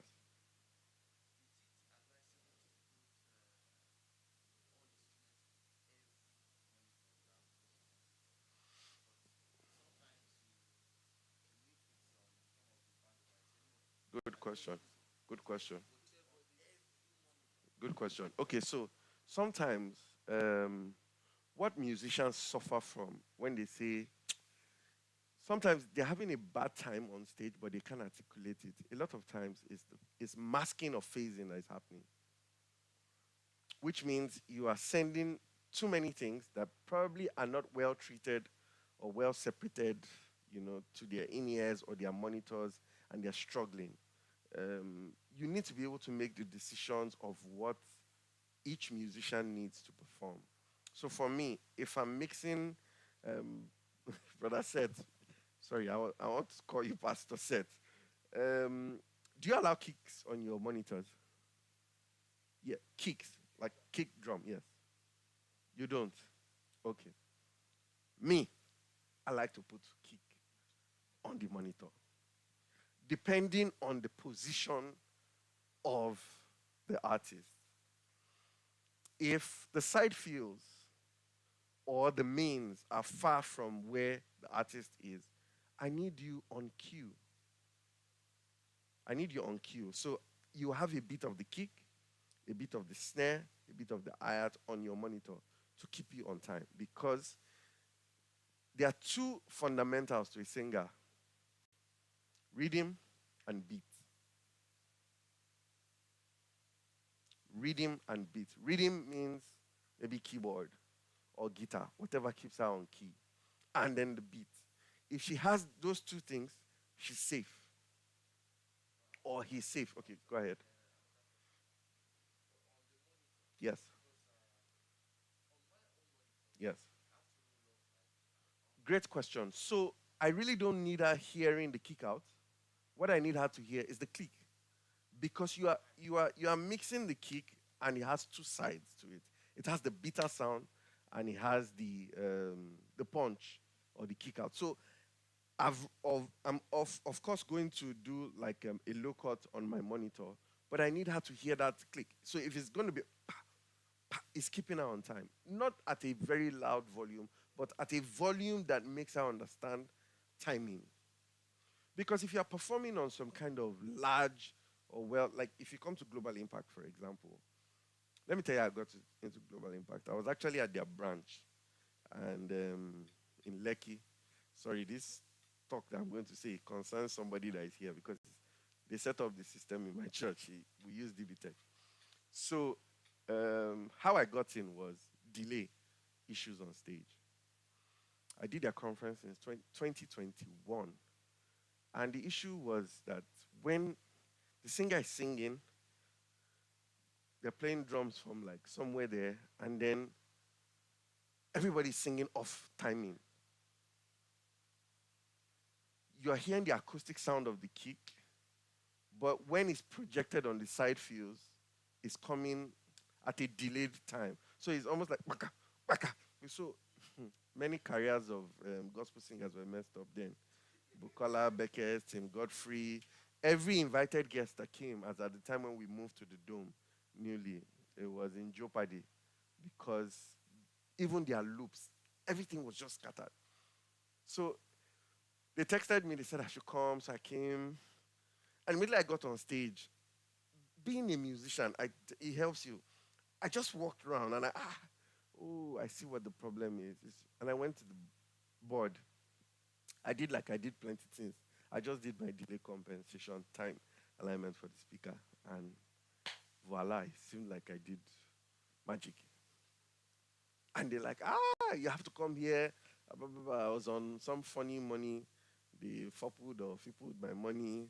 And they brought me and they made me head of the unit. So knowledge is really key. It can help you scale plenty heights. Please keep these G's between you and I, sir. So basically, you need to understand what keeps each instrument, what is important to every instrument. For the drums, is usually most times they are click. The way drummers like click, I'm like, God, how do you guys play with the click so loud? But that's how they want it. Understand it and give it to them. Maybe next thing is the bass, and then also they want to hear the lead singer. Every other thing, maybe a little bit of keyboard. Sometimes they don't even care about guitar. They just want to hear the things that are important to them. So if you are over, sometimes. What? Yeah, so the relation is like this. The guitarist always needs the keyboard player, most importantly. The bassist needs the keyboardist, most importantly. The drummer needs the bassist. So you have to start finding those little relationships and you take your mix from there. So if you do it that way, 70% of the time you get it right. You get it right. Every other thing, just the ones that most of them always hate except for keyboards is backups. So don't bother yourself. Just give keyboardist backups, give the lead singer backups. Every other person, ignore it. You are doing too much. What they need is detail just to perform. Then if there is click, make sure the click is everywhere.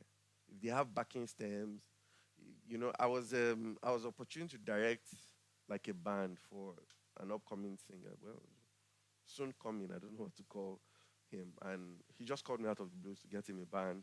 So I got some guys and I called them. I said, see, I'm a mix engineer, I'm a musician, so I've seen best of both worlds. I've noticed that in Nigeria, stems or click is the loudest thing to every band. I said, in this, my own band, though, stems or click is going to be under the band. I want to hear the band first. and every other thing underneath. Because now I have a broader perspective of what a gig or an event should sound like. Nigerians now is click here and then the band is doing very little or the DJ is, so um, these are the few points of mine in my short journey as an audio engineer. You have a question? Yes, sir. Mix low. Mix low. That's the answer. No, mix low. I worked in one challenging um, event center that really honed my skill. It's called Astoria. It's around Astoria, yes. Um, they did some of the auditions for Nigerian Idol this year there. That hall, the slapback, no be here. So this is the thing. For challenging halls, my advice, I may be wrong. My strategy is repeat the signal but mix low. If you bring the source closer to the people, what they need is the direct source, not the reflected sound. So just find a way to repeat the sound closer to the sound source, but mix low. Because this is what happens in churches that have terrible acoustic problem. They must not they must not attempt to do fast-paced music. They must always sing slow. Iwo nìkan lógo yẹ. Once they start to do fast-paced music, the transient of a particular wave is not done before another one comes and then it's always just clustered. It just feels like glorified noise. So another way to solve that, trust me, my trick that I've used to navigate that is mix low but repeat the signal. And everybody will be fine. Okay. Yes.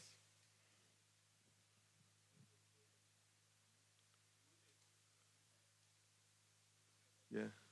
No, don't give them monitors. You are modeling up things. Eh, If it's P2, the cheapest option, whatever you can do, mix low.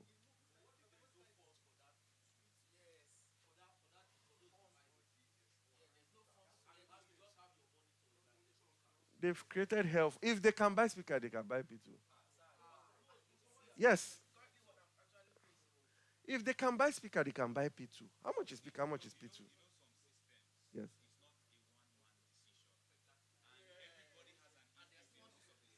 No, it has to, they have to listen to you because everybody is suffering the same problem. If they are not willing to speak to you, then it's not yet a problem. Maybe it's only you thinking,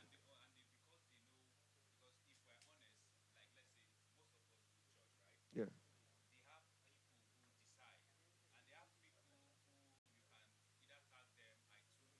yeah, okay, get it.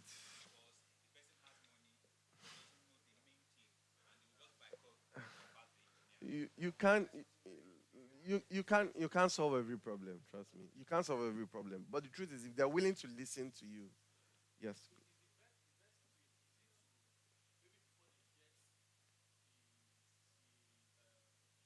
yes, yes, yes, yes, consult, yes, yes. So sometimes sometimes I do experiments. I do experiments to prove a point. If I have those things, I'll bring it there and I'll make sure that we use it. And then they will now judge the difference, what the difference is. Yeah.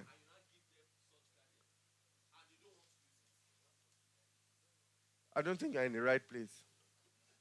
That's the answer to the question. I think you should move on. Because you can't want to offer somebody aid, the person is rejecting aid, and you still want to stay there. You're even killing your own work. So you have no reason to be there. They don't trust you, Seth. So, mic placement. Okay.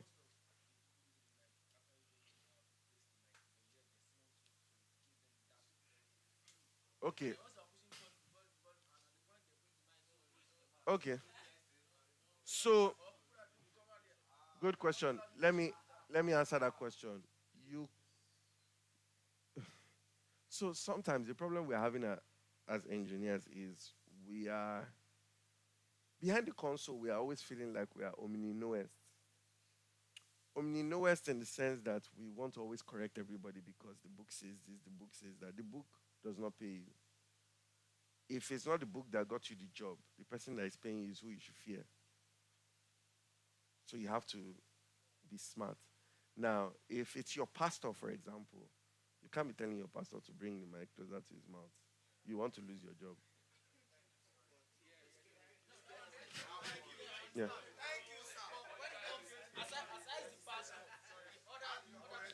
Then you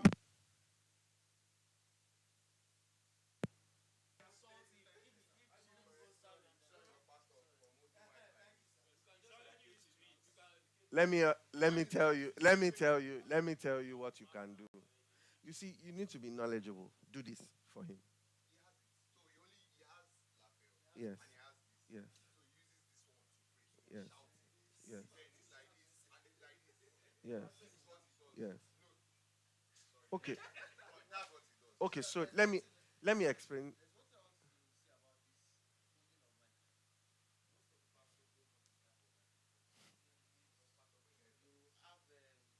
A better 87 SM58 capsule.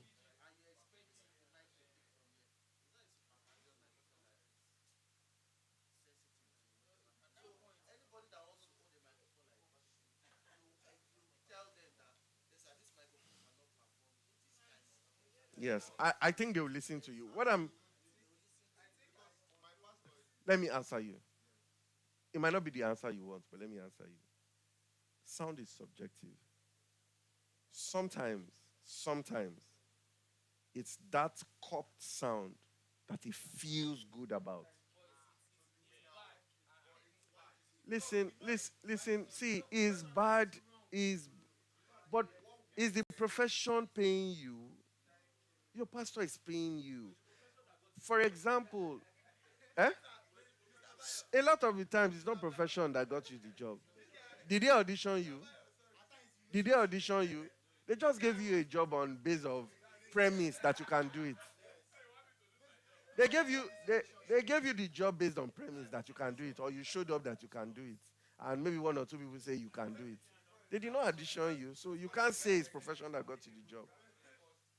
There are things that are very sensitive that we should not bother arguing about, because even the white people that we follow compromise. Okay, I was at Make Music at Monicon with Mr. Tayo, and we spent long hours speaking or conversing, and he told me that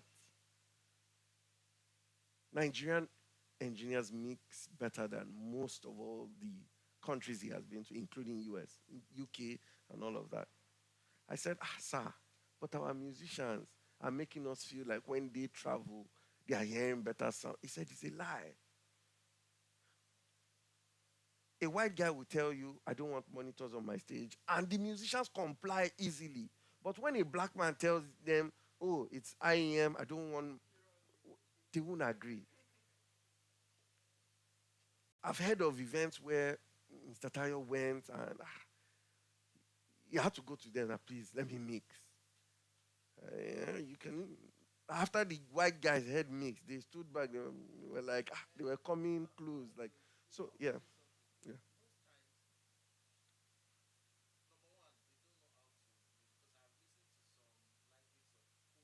yeah,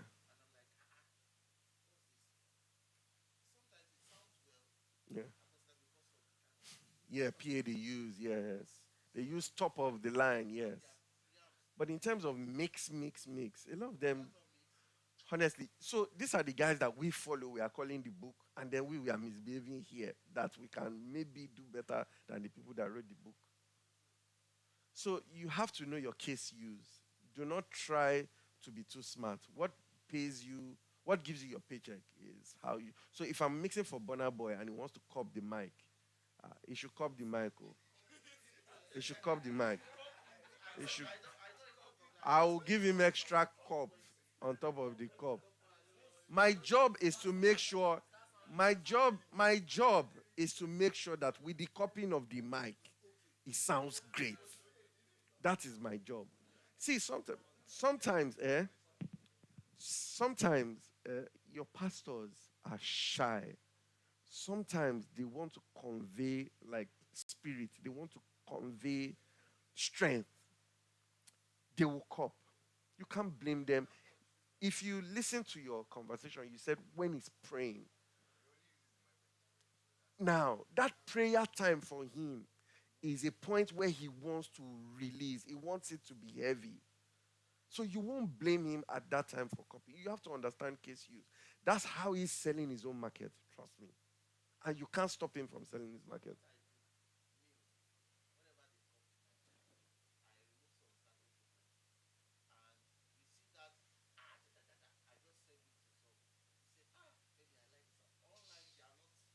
Okay, let me ask you something.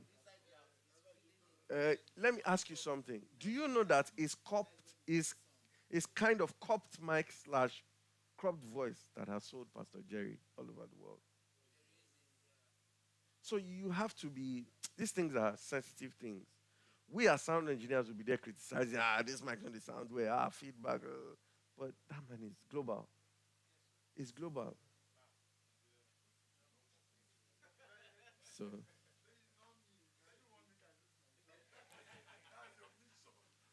So just use your experience, like I said, to guide operations. What you can't do, communicate, but don't try to change the person who is paying you. You have to be smart about it. You won't earn respect because the day they go somewhere and somebody does it and makes it work, you've further lost your relevance.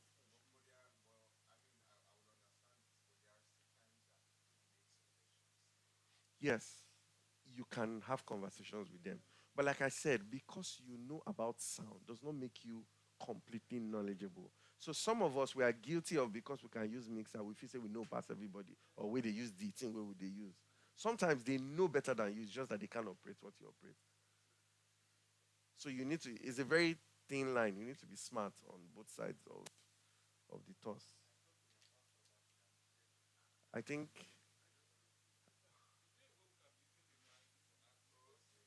oh okay. Okay. I think my class is over, sir. Oh, okay. If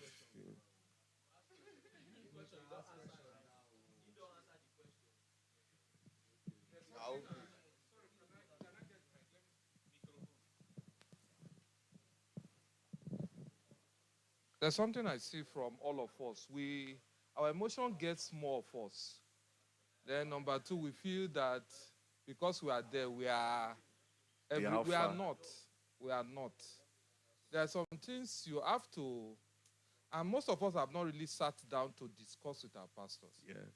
We have not. Because if you sit down to discuss with them, they will tell you one or two things. Some of them don't know enough like that. Some of them have learned it over a period of time. I just want them to correct it immediately. It's not possible. Because most of them are more comfortable the moment they hold it that way. You see that their voice change, everything change. There's a kind of energy they anticipate. Then you now say they should just drop it. No. It's not. It's a gradual process. Number two, when we are mixing, drop your emotion. We came here to work. What we can do outside and let go, when we now come to church, we don't want to let it go. It's not possible because you have to just learn it. You learn it over time. Because this thing that is professional, I don't know where it came from. Thank you, sir. It's somebody that did that here and pegged it there and will not call it professional. It's somebody's mistakes. Do you understand? Tomorrow now they will shift the bar. Yeah. They will keep shifting the bar. Tomorrow now if they come now that the best way to handle Mike is copying it, all of us will face that way. So the thing is that walk around what you have. Smart. Everybody has a unique system.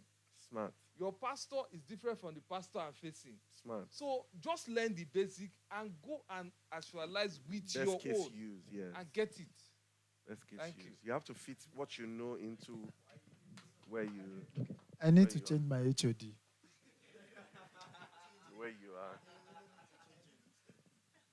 So please, sorry. In a conversation I was having yesterday too, still, we realized that we the creatives are left behind especially in our house of worships, many pastors do not want to have conversations with sound engineers, with creative people. And it's because of this, our attitude, our habit of wanting to think that because we know one thing, we know everything, or we are the most important, we are the alphas. I mean, the reason why all of us are here today is because of the war between who and who. Who and who? Why is there earth today now? And hell? Why?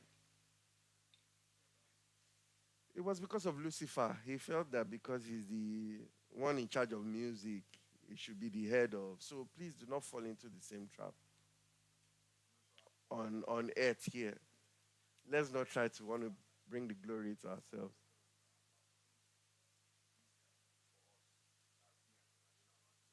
Yeah.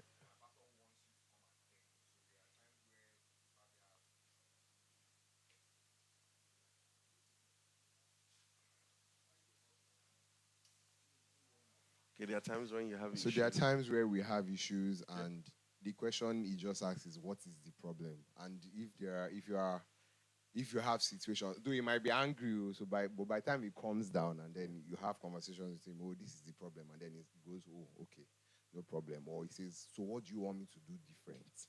Okay, So great. he asks those questions I'm grateful sometimes. for your pastor. So If you have a pastor like that and you can converse with, please, but your job first. Always look for the best way to. Okay, you have a question.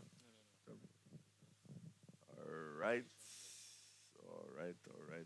I think that ends And I my think in a small. case whereby you have a particular pattern, as in a way of mixing your sound, and someone is always kind of complaining that why is that your music is always kind of much, Your and what? your music is always Yes. kind of much Okay. than the background, and you love it that way, and it sounds right whenever you listen to it, it's okay.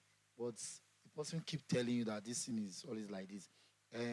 Okay, maybe at times you now try to bend it the other way, bringing up more of your low end. As why is that your low end is always much? Okay. Let me answer. I know where you're going, but let me answer the let me answer the question with a question. When you listen to music, what's the most important thing to you? When you just pick up a song, what's the most important thing to you? What? So you have answered your question. Your music should not be above. It simply solves it. It's all a mentality thing. It depends on how you see it. But you've answered me negatively to what you said. So To say is that I'm trying to create something out of, because there are some certain people mix that whenever I listen to it, I know that this is the person mixing okay, because so of your when I hear signature the is to have drums. When I hear music. the drums, I say, this is the person Okay, music. so your signature is to have music over. Yeah. I wish you luck. I wish you luck. I wish I wish you luck in life. I can't tell you. No man can tell him he's wrong. Oh.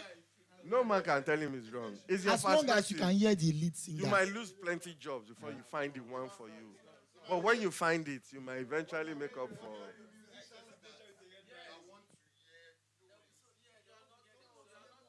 Okay, let me ask you guys. I want to ask you guys a question. I want to ask you guys a question. How many people mix as stereo? How many people mix as stereo? Like stereo. When you mix, you just mix left and right for both your tops and subs. If you send sub as auxiliary or anything, okay.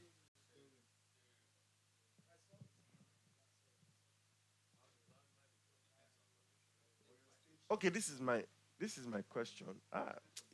It's paining me that we do we have our mixes here? Eh? You have a recording online. Do we have a playout cable? What I just want to. Okay, that will be a conversation for. Okay, so I see that a lot of people mix in, should I say, three ways, not stereo. Sound that I know for now, that is not film, is still stereo. But I hear a lot of conversations about people doing Oxford subs, boss subs, whatever. You that you use Matrix, so you do like a crossover point between your mid highs and your lows. I mean, that's how you do like that. Okay, great. I've tried to convince some people to mix in stereo, and they keep arguing that they want to mix, with aux. I'm not going to say you're wrong, but my case thoughts. Whenever you listen to your recordings, you will never have a really full and heavy mix, because what you always do is you compensate for your loss of frequency in a particular area by pushing volume, just to cover your nakedness. I mean, COVID was like the game changer for all of us in Nigeria. Before now, everybody was a Jagaban, but COVID reduced the level of Jagabanism because people had to start streaming, and online sound was. It really revealed the state of our industry. I mean, maybe now a lot of churches are getting it right, a lot of engineers are doing better, but it was a struggle as at COVID was 2020, yeah. Because most churches were not streaming at that point. They were just enjoying PA. Our engineers had mastered the art of making PA sound good, but send the same reflection of sound online, and it's a totally different subject. So we have to keep improving in those ways. We have to start asking ourselves questions, creative questions, because if this game is now becoming the game of the strong one, like I said, if we don't get together, it's a game of the strong one. So if we continue that way, the weaker ones, the plan is to be letting them drop small by the ways that I had any jabolo rekojesu. So any other question?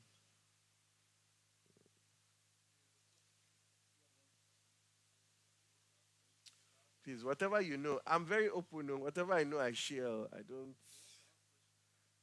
don't marginalize. I don't hold back. Whatever I know, I share. If you have a question, if not, it's time for me to catch my breath.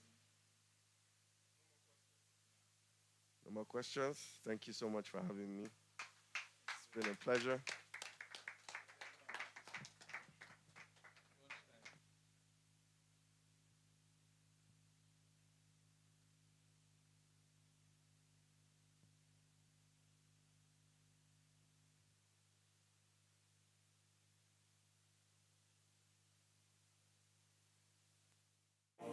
Whenever I call, he hears me. He hears me. Whenever I call, he hears me. Dr. Paul on the beats. Who is the one who can calm the storm? Who makes a way whenever there is none? Who turns your tears into sounds of joy? Must be God, must be God. Swiftly he hears the faintest cry. His words are sure, they are never lies. No need to shout, he is by your side, he is God. Oh, before I get down on my knees, he's heard all my pleas. While I pray, he's already answered. I get down on my knees, he's heard all my pleas. While I pray, he's already answered.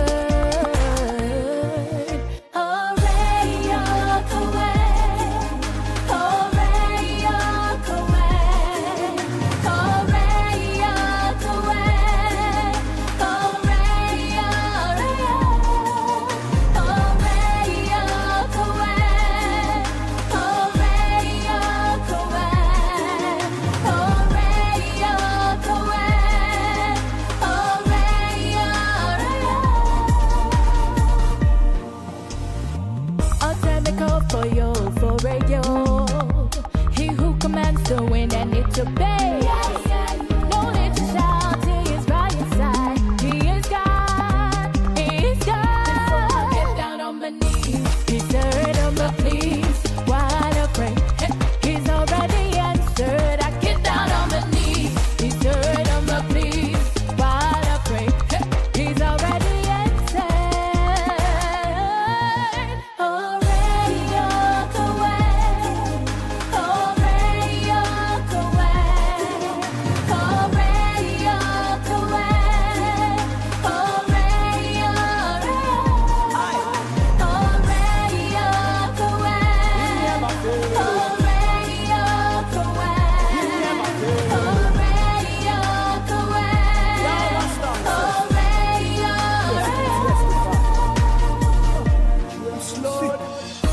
call him a fiancer. Providing his Jehovah Jireh, protect me from every danger.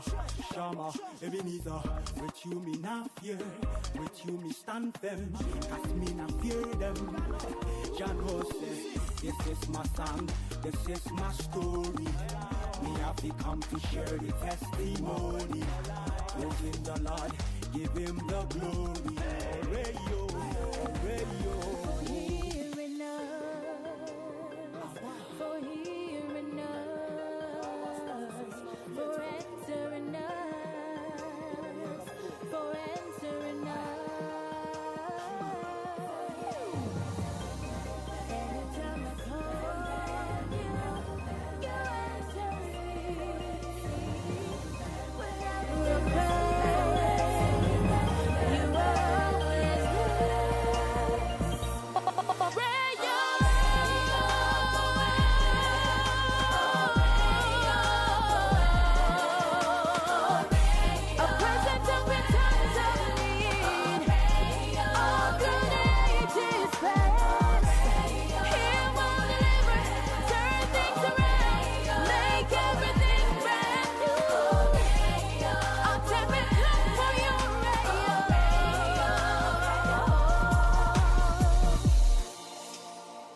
Our Father, who art in heaven, hallowed be thy name. Thy kingdom come, thy will be done on earth as it is in heaven. Give us this day our daily bread. Amen.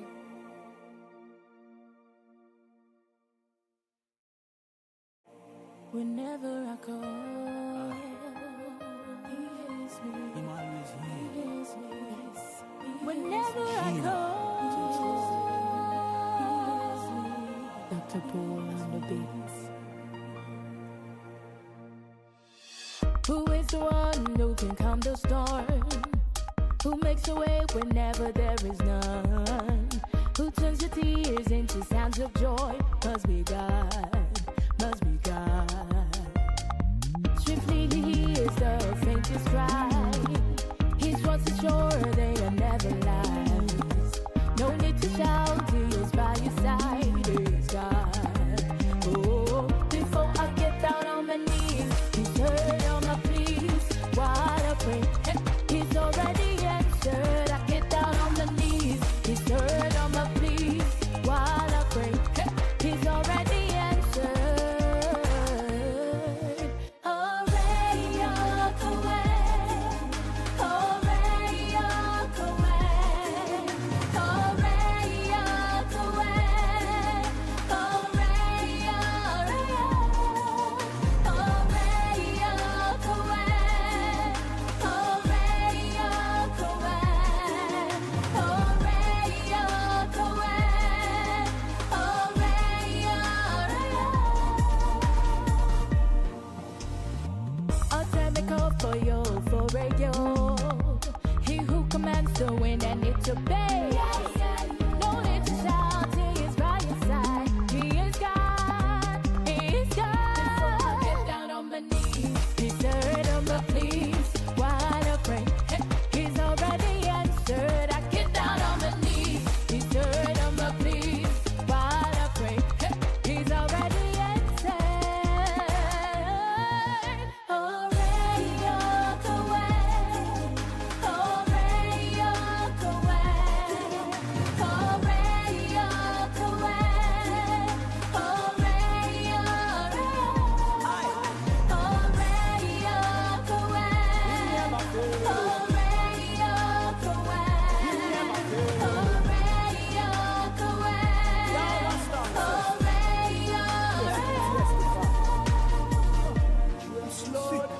Me I call him a fiancer, providing his Jehovah Jireh, protect me from every danger. Shama, Ebenezer, with you me not fear, with you me stand firm, cause me not fear them. John Jose, this is my song, this is my story. Me have to come to share the testimony. Praising the Lord, give him the glory. Radio, radio. hearing us, for hearing us, for answering us, for answering us.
Dr. Paul on the beats.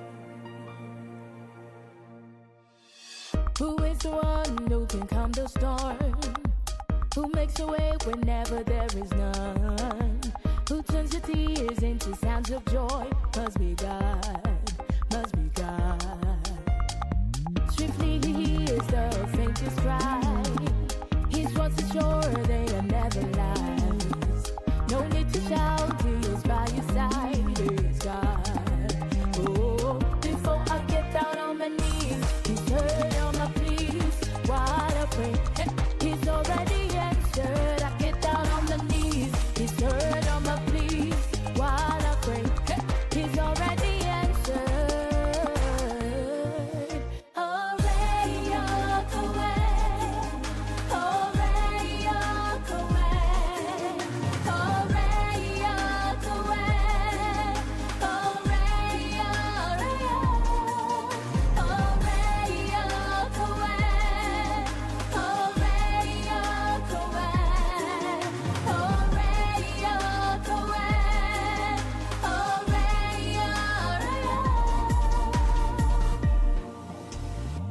I'll tell me call for you, for radio. He who commands the wind and it obey. No need to shout, he is by your side. He is God, he is God. Before I get down on my knees, he's heard of my pleas. While I pray, he's already answered. I get down on my knees, he's heard of my pleas. While I pray, he's already answered. Already walk away, already walk away, already walk away, already, already walk away, already walk away, already walk away,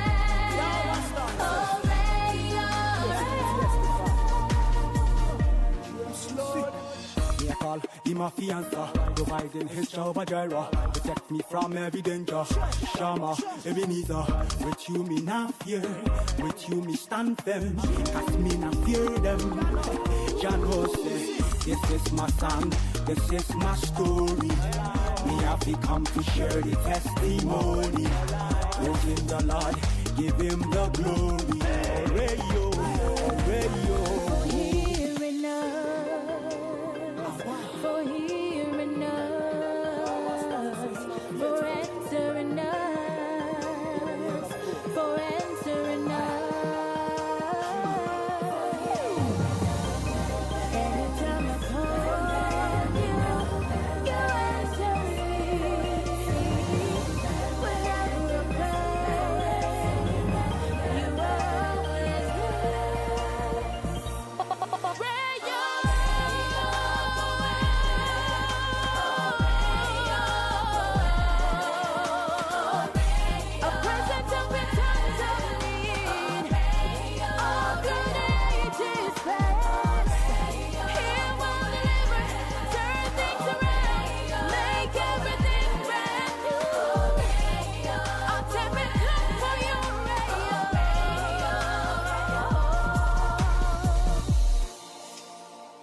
Our Father, who art in heaven, hallowed be thy name. Thy kingdom come, thy will be done on earth as it is in heaven. Give us this day our daily bread. Amen.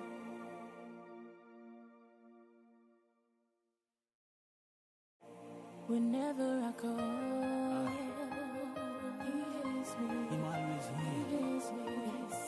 Whenever I call,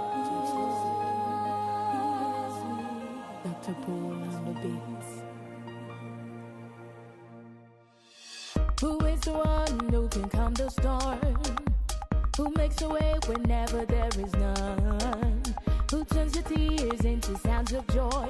Must be God, must be God. Swiftly he hears the faintest cry.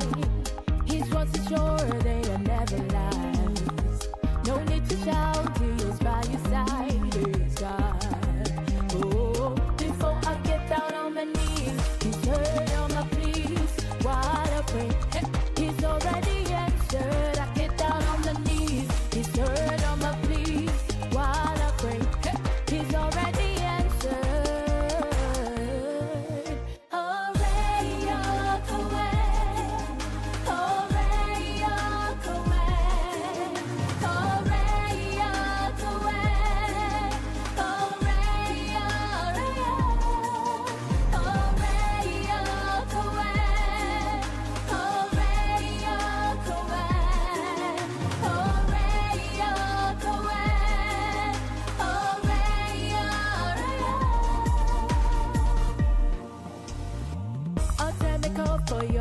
radio.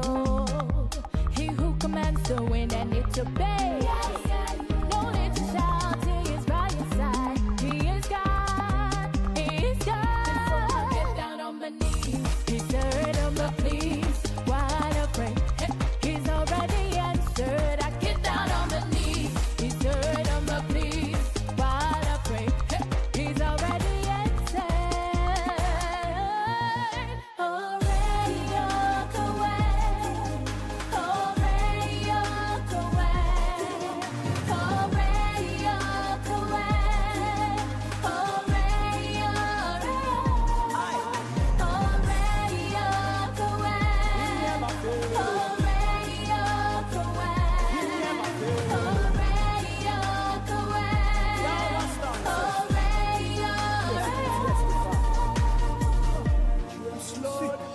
Me a call him a fiancer, providing his Jehovah Jireh, protect me from every danger. Shama, Ebenezer, with you me not fear, with you me stand firm, cause me not fear them. John Jose, this is my song, this is my story. Me have to come to share the testimony. Praise him the Lord, give him the glory. Radio, radio. hearing us, for hearing us, for answering us, for answering us. Anytime I call you, you answer me. Whenever I pray, you always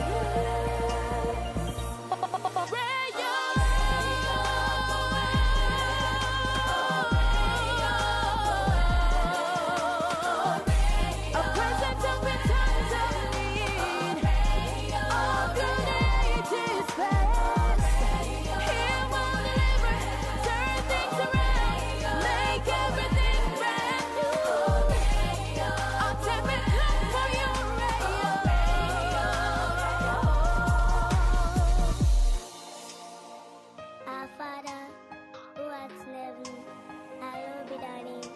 Thy kingdom come, thy will be done on earth as it is in heaven. Give us this day our daily bread. Amen.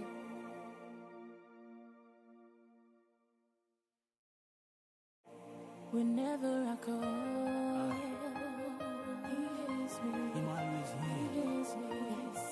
Whenever I call, Dr. Paul on the beats. Who is the one who can calm the storm? Who makes a way whenever there is none? Who turns your tears into sounds of joy? 'Cause we I'm very selfless. I put my time, my everything into people's work.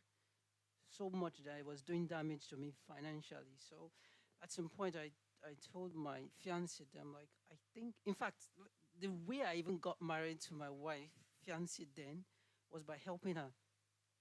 So we just were gisting, and then we saw some problems in the healthcare industry. Before I knew it, I was playing guitar then. Before I knew it, I was doing business for her, and I left my own self, and I was drowning in our own job. So at some point, and I was doing that for several people. It's a whole massive workforce. Now, Americans have been so disgruntled with Amazon for a long time that some people were pushing that they break up Amazon, that Amazon has become too powerful. It has sent some other smaller businesses out of business. So people are paranoid that just like the way what they did to Standard Oil, owned by Ford, and the odds, the Texaco, Mobile, and all these companies, they were broken. It was one company, but it was broken. So when they broke Standard Oil, it ran into over 30 different companies. Mobile, Texaco are all part of that breakup. So imagine how powerful Standard Oil became. It monopolized the US industry at the time, oil and gas. In fact, they went into other businesses. Now, the point is this. People want Amazon to be broken. But do you know why Amazon cannot fail or cannot be broken? There are too many people that are living on Amazon that they will stand to fight you. they will defend Amazon. In fact, people that would lose if Amazon goes down today. Think about if they tell us today, if Nigerian government said they want to shut down Google, what would you do? Sure, you want to shut down Instagram or Twitter, especially those of you that make money on social media. Nigerians will hit the street to protect what pays their bills. Now, that's one way to build a sustainable business. Get people to thrive in what you do. Okay. And we become greedy. So I've spoken to several well-to-do rich people who I expect that they should invest their money into things that will benefit other people and themselves, but they rather maybe want to put their money into buy landed properties and leave the land and let it grow. They want to put the money into, I'll call it selfish schemes. Schemes that enrich only you. It's not good for you and it's not good for the country. That's why it's easy for you to go down. Trust me, nothing can happen to Jeff Bezos becoming broke or losing his business. He owns Amazon. Nothing can happen to Facebook, Twitter, LinkedIn. Facebook and code. So that's a model of using people. And there's also other things they do. Amazon has the largest affiliate program. You guys know about affiliates program where people just sell your products or refer people to your business and they get paid for it. Amazon has hundreds of thousands of people doing that for them. So add these numbers, the affiliate program to the staff, as in the paid staff, to the multi-vendors selling on Amazon platform. They're thriving on people. So the slide is ready. The next, I will just tell you product. Maybe I think the topic would bring us here some other ways. Products. We need to learn to develop products. We offer services. What I've learned recently, especially those of us in the intellectual business, with the emergence of AI, we're all in trouble. Whatever you could do with your psych can easily be done with AI. So we can be replaced quickly. So the people that tend to be safer now, hard work, manual labor, or it mustn't be hard work, I mean handwork. It's safer. Or products. You guys need to develop products, not just service. I'm hoping I can get there. Please, is it the first slide? Okay, next slide, please. So, please, this is a deviation, so let me just stop there so that we can go into the conversation for today. Please, next slide. Okay, so I was given the topic to talk about team collaboration, team dynamics and collaboration. And I feel the need to, before I could talk about that, we need to look at what stands in between collaboration. What's the hindrance? So for your industry, collaboration is very key. When we talk about collaboration in church terms, you might say, it's the church thing, preaching thing. But I want to show you the significance of collaboration within the church and how it impacts you beyond the church. Like the Amazon examples I was just giving you is an example of collaboration, people collaborating. So I don't know if you guys recognize these people. This is Nicholas Tesla, this is Thomas. I don't know if anything is familiar to you when you look at these two people. Please, next slide. Maybe I want to move a bit fast. Next slide, please. So this another two guys. Larry Bird is an American basketballer. This is Magic Johnson. These two people, you should by now understand where I'm going to. Maradona and Pele. So this is about competition. All those people I've showed you, they were always rivals at their time. So we can talk about Ronaldo and Messi of most recent. We can talk about people have been expecting maybe, what's it called? What's this French player? Mbappe and Neymar to have become the next dual rivals, right? Now, those guys I showed you, in their times, they were the best in their times, and people were making them compete. So that's one of the points I want to make us get. Sometimes you are doing well, somebody's doing well. Two of you are not envious of yourself. You don't care about yourself as part. But when people start putting ideas, notions in your head, envy starts. jealousy starts, and you want to either get what the person has. Sometimes it could be low self-esteem. They might start making you feel less than the other person. So even when sometimes competition doesn't exist, human beings have a way of creating the competition. So like always, there was always the debate between Ronaldo and Messi, who is the greatest, who is the best. And I found it very painful at a point when Messi won the World Cup. And because Ronaldo hasn't, there was a radio program one day, and then some callers called, and they so rubbished Ronaldo as though he hadn't achieved anything. But okay, about my third time calling, I was forced to call the radio station. I was like, let me clear some things. And that was the fact that, okay, because they were actually talking, the radio program, they were discussing why is it that people no longer really feel successful, even though they were, because there was a guy who was making some hundreds of thousands. He was contemplating suicide at the time. So he called in on the radio program. So they were like, how could somebody be this successful, at least achieve this? And recently, is it the Conga guy? It passed. We don't know what that is, but even if it was a case of personal issues. Now, the point is this. People can push us to where we start hurting ourselves. So they did it to Ronaldo. So in that program, they rubbished Ronaldo. And I said,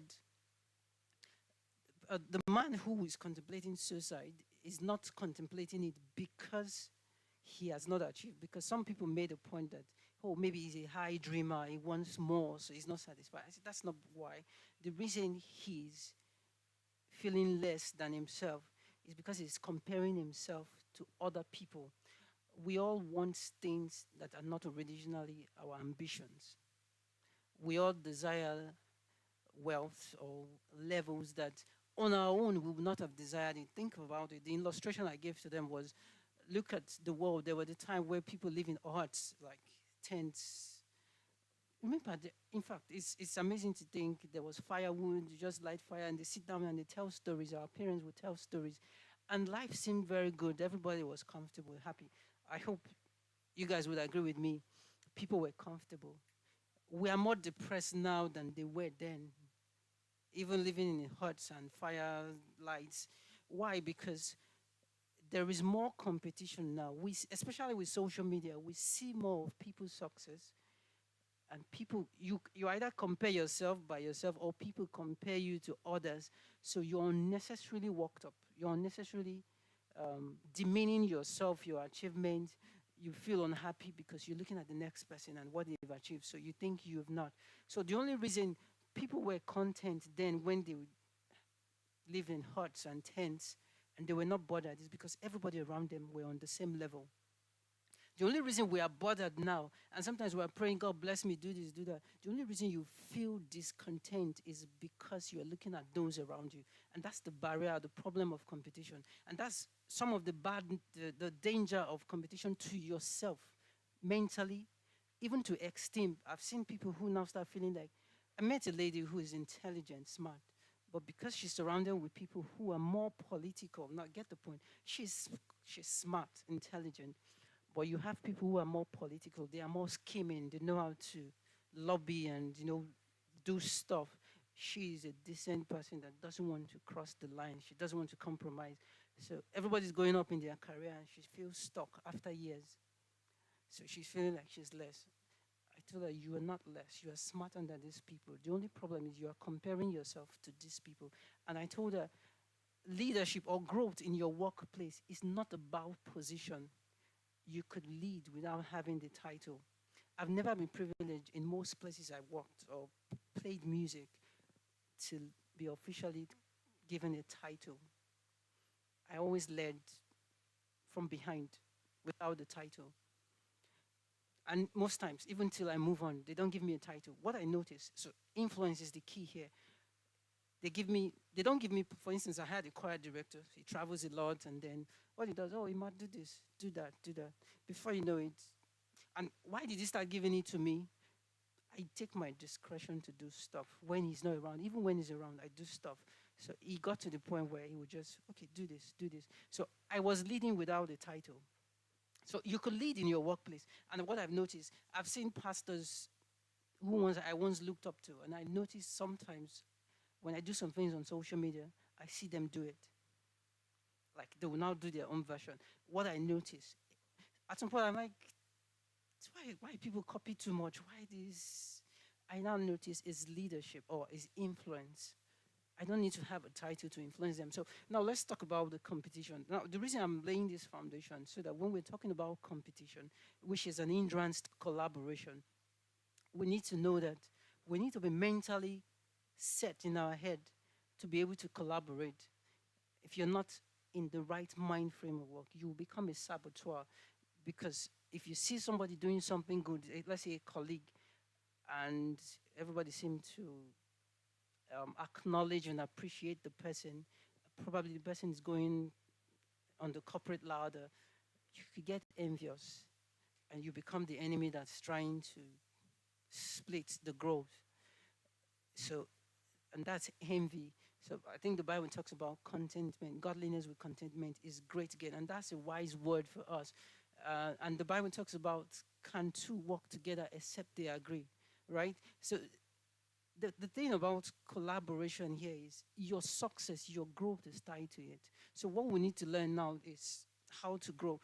This is about competing in an unregulated space. So I was talking with Mr. Frank, privileged to discuss with him, and they told me a lot of things that happen in the industry, right? And that got me see that your industry is unregulated, and that makes it more difficult. When it's unregulated, means people do anything, no rules, no policies, no do's and don'ts, no ethics. The medical profession, for instance, they have their rules, they have ethics, codes of conduct. So despite those structures they have in place, there's still a lot of malpractice and unhealthy competition, but it sanitizes the system, at least it keeps it sane, versus if there wasn't principles, ethics, and codes of conduct. Same way in the pharmaceutical industry, just like one of the principles, you can't have your pharmacy 200 meters close to another pharmacy store. They say is a way to prevent unhealthy competition because if they are too close, people can start doing desperate things just to sell. So your industry is a victim of lack of no structure. And so how do you cope in that kind of industry? Let's just see. Next slide, please. I just want to see, let's see some of the worst cases of unhealthy competition.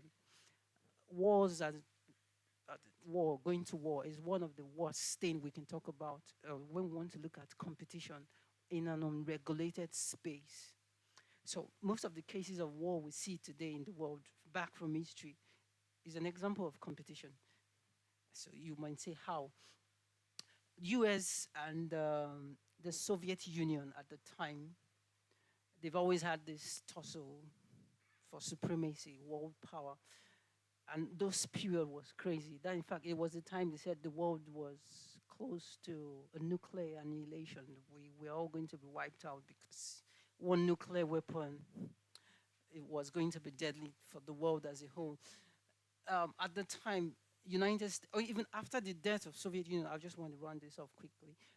So through while Soviet Union was in existence, Soviet Union eventually split to Russia and some of those Ukraine and co. While Soviet Union existed, there was this what they call MAD, mutually assured destruction, meaning so US was so powerful with weapons, nuclear weapons, Soviet Union were so powerful, so they both knew, they come to a point that they knew they would either kill themselves or they help themselves to keep the world safe. Now, this is one level of understanding that we need to get. You get to a point where you know that, see, bringing the next person down doesn't make your life better. It ends up destroying you. So the United States, all previous presidents always tried to take down the Soviet Union. In fact, the final death of Soviet Union was a plot of the United States. So they've always done that successfully. But when JFK came, JFK was about collaboration. There were several reasons JFK was killed, but this was probably one of the reasons he wasn't loved by, there are people who thrive on war. So when you want to stop it, you are their enemies.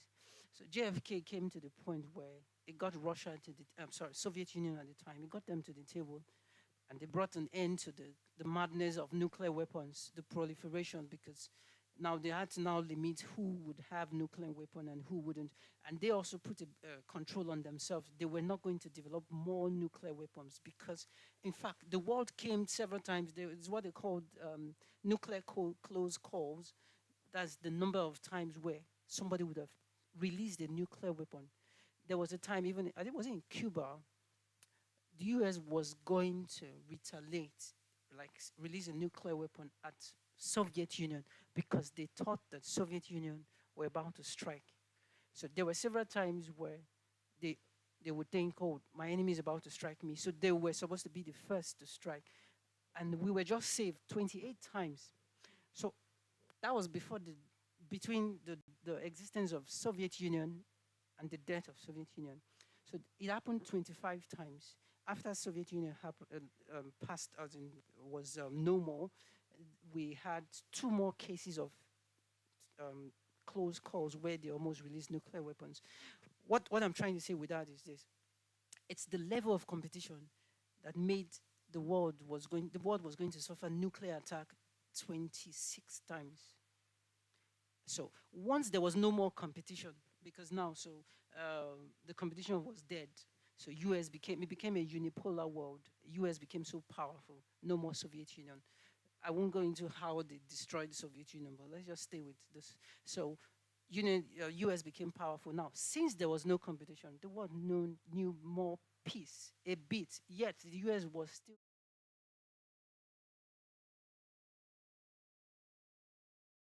most of the wars in the world. Trust me, US is behind it. They caused a lot of the wars. Either they are plotting coups. Do you know that most of the coups that has happened in Africa, they are soldiers trained by US? So let's just leave it at that. So let's know. I also want us to maybe some other time if we can start having all these conversations, so that when we keep looking at the West to come and save us, or we keep hoping that they will talk sense to our leaders. In fact, they are the ones making our leaders do the stupid things they're doing.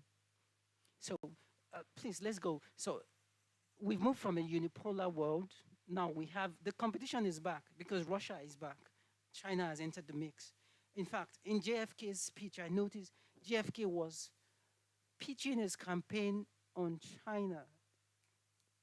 That was because he said China is coming up and the China has emerged. So now we have three countries competing to control the world. And that's the evidence we see.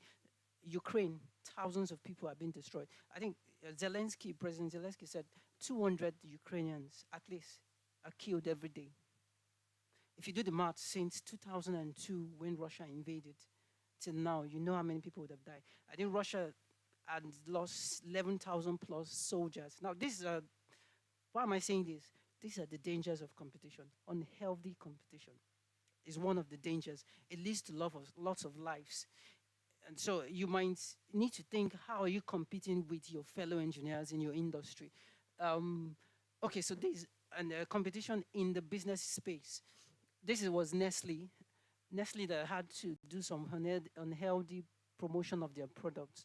And they pushed their baby food products so badly or so intensely or aggressively, so much that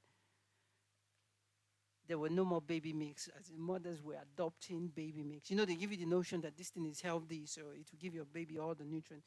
And we started having malnourished children. Please, next slide. So this is why Nestle wants to beat the competition. So they were overly aggressive. This was Standard Oil we talked about. John D. Rockefeller had his very powerful monopoly. He was buying business over.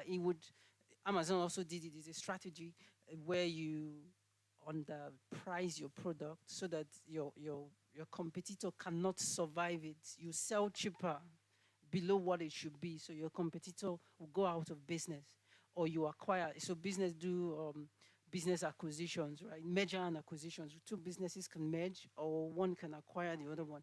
Those are ways you swallow the competition. It's also strategies. But how good is it? Please, next slide.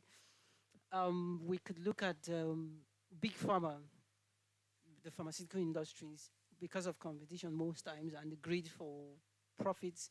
They increase their products and so much that people cannot buy their drugs. You know, most drugs today, presently, God help you, you don't need to fall sick because drugs are over the roof. Big pharma. And you know, the irony in the United States is that the U.S. funds, the U.S. government funds researches, pharma researches. For instance, they will give academic institutions monies to do researches. And when they find the drug solutions, they have the knowledge already. Pharmaceutical companies will just come to take what the government has already paid for. They patent it. And we know when you patent it, it now becomes, you own it. And they will place the price below what people can afford. That is great, but that is also competition because they patent it, they want to monopolize that solution rather than give it to everybody. So I'm saying all these things. Let's start looking at how are we competing with ourselves and with people generally. Next slide, please. The one of the greatest or the most troubling one was the 2008 financial meltdown. If you guys knew it, it started in the United States where people lost jobs, banks folded. At least about 3 banks went out of business. The U.S. government rescued some banks. Nigeria had their own chair. I think it was Boris, or was his name? I can't remember her name. There was a major lady then who owned a bank. Yes, please, thank you. So it was a crisis that started from the United States to the United Kingdom, Canada. It spread around the world, Japan. Guess what happened? Because they were doing unhealthy competition. So it was so bad that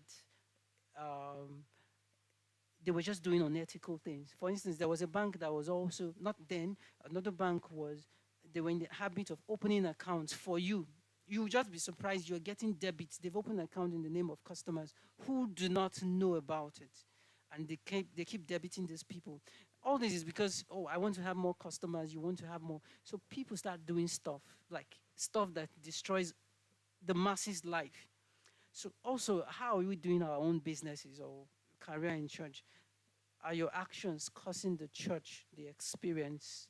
Is it costing the church money? Is it costing your brother also growth or progress in their own personal life? So we need to look at how we are competing. Please, next slide. So maybe this brings us to where we start talking about collaborations. Why do we need to collaborate? It's partly what I've said. At least I made an illustration with Amazon. If you look at Amazon, it's an example of collaboration. Amazon is one of the world's, it's a behemoth right now. So now in our industry, please you can go to the next slide. In our industry, in your industry, what ways, if you compete or if you don't, I would like to get your opinion on here. If you don't compete, if you don't collaborate, what do you think would happen? And if you collaborate, what do you think would happen? I'd like us to, if you think you can speak to this, I would love it. I'd just love to get your opinion so it would help us. If you don't collaborate, for instance, okay, so a typical example, we know these big brands already, but they collaborate. You would be surprised to see a DHL collaborating with UPS, FedEx. So the one that happened in US was DHL and UPX. Yeah, I think so. I think DHL acquired another company, a smaller company in the United States. At the time, DHL was not having a strong presence, a market presence in the US market. So they needed UPS that already had that presence to help them transport some of their, do some of their deliveries, right? So DHL would propose to UPS a partnership that let's do this together. So think about it. Your major competitor now telling you to partner, you'll be delivering for the competitor.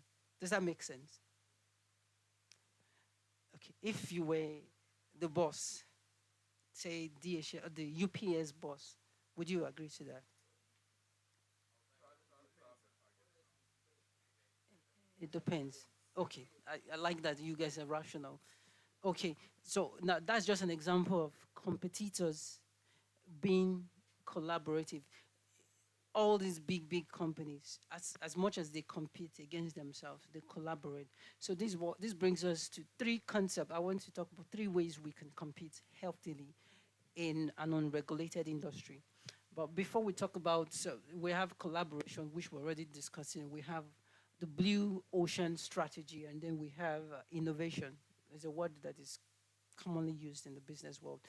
Um, I'd like to suggest for your industry, it's very important that you guys start working on having a structure for your industry. For instance, my mechanics, sometimes I've had several cases where it looks like they defrauded me or they did something stupid to my car. Or like, so I would now try to go to another mechanic, one to get opinion to know what happened or why it happened. Or sometimes when they know themselves, I could tell this one did this to my car. You know what I always notice? They protect themselves. It was like a cabal. I started noticing they have, in fact, they stole catalyst from my car. In fact, do you know that I now I fix my car in my house because I don't trust them. I bring mechanics to my house, fix the car. But even in my house, the guy now told me there's a problem, something under my car. What we're working on is like in the engine area. I don't know how he convinced me and said there's something, he needs to weld something under my car. Stupidly, they brought welding machine. And then, do you know, after that day, my car was sounding different. The fumes was different. Eventually, months later, it didn't occur to me. Months later, when I checked, my catalysts were gone. You know, there's some under the car. I think some under the front, the exhaust and the front. My catalyst was gone. And when I tried to investigate, there was this protecting themselves kind of thing. Now, I don't like that kind of collaboration. I also like the kind of collaboration. It's same thing in the medical space. You will hardly find a medical doctor that will come and give a professional opinion about the malpractice of another doctor. They don't undo themselves easily, even though they compete. Same way in medical space, look at it. A doctor will refer, so a GP will refer a case to a pediatrician. There are classes, there are specialties. So they know where their specialty lies and where it ends.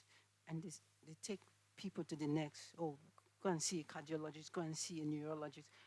And the industry is working well, don't we think so? At least structurally. If we look at even the ordinary Igbo market, Igbo people are able to go to the neighbor's store and pick something. And I don't know how they do it, but probably they share the sale. Do we have such structure? Now, these are structures that enables collaboration that we should look at. So it's high time we stop thinking of ourselves alone. And a food for thought. Think about, I'm already talking about collaboration already, so please. If you think of, sorry, I lost my thoughts, I beg your pardon. So if we look at our industry and we want to forge ahead, you should understand that coming together, for instance, look at the experience and maybe some other big events like that. Can any one of you handle those events alone? I don't think so. But I think by now we should be upset that, I don't know if it still happens, but the last time I knew that House on the Rock would bring foreign engineers to come and do the experience. I think it should be a challenge by now that should not continue. Don't we think so? But you guys need to plan to take over experience. For real, for real. So it should be a shared, so I'm moving ahead of my slide though, but you guys need to take the experience. And it can only happen with collaboration. It's one reason we brought the bank here. If it's funding, you should be able to work, collaborate yourself, form your team, go to the bank, get the funds, do what needs to be done, and take the deal.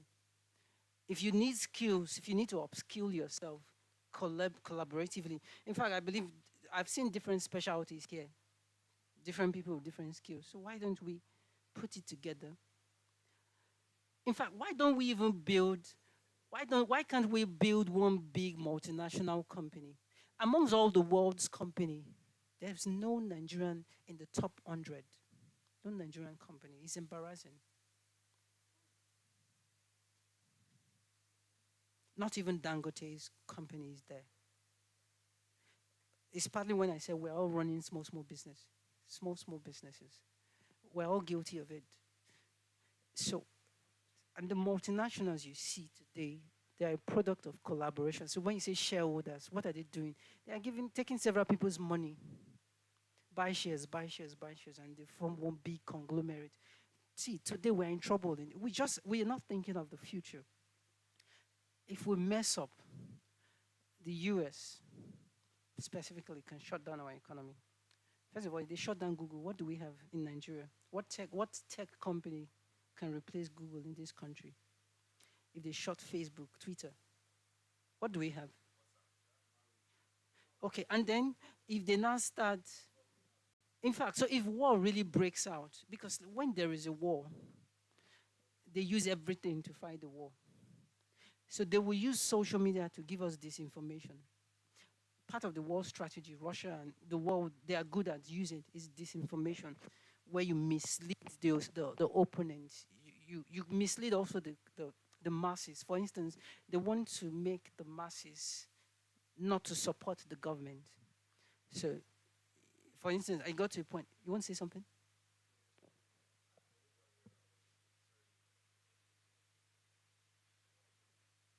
Okay.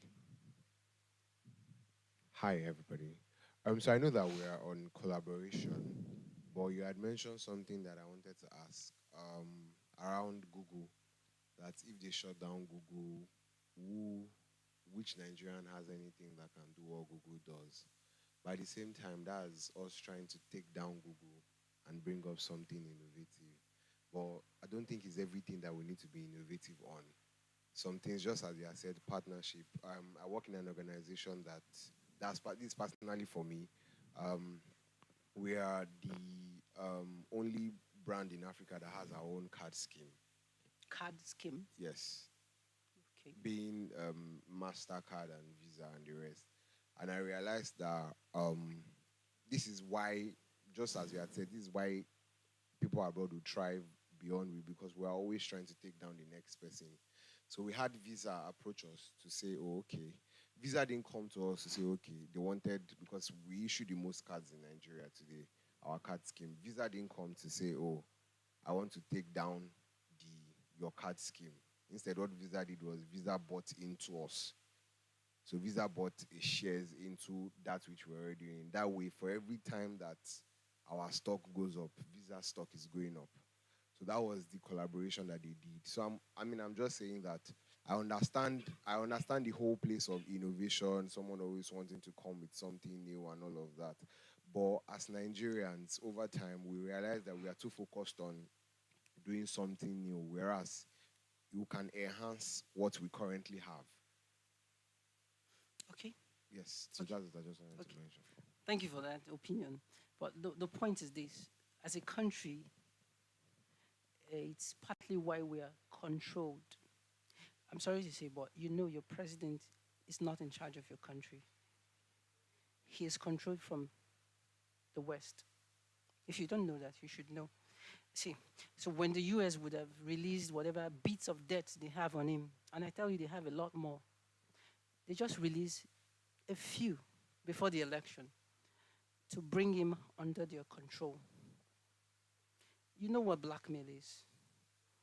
If I have a video of you sleeping with somebody or violating a lady here, you know I can control you for as long as that secret remains a secret. So Tinubu has, our president has stuff. It has stuff. So let's not go political. But so what I'm saying is this: if we want to,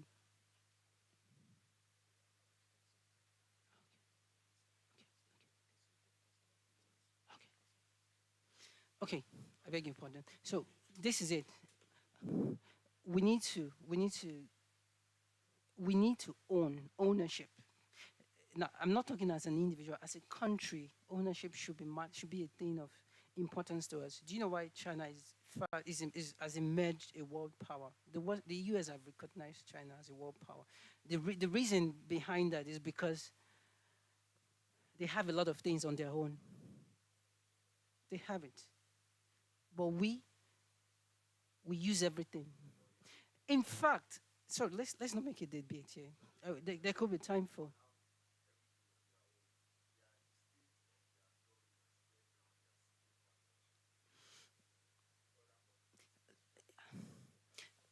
I wouldn't you have a point, right? So get my point. My point is this: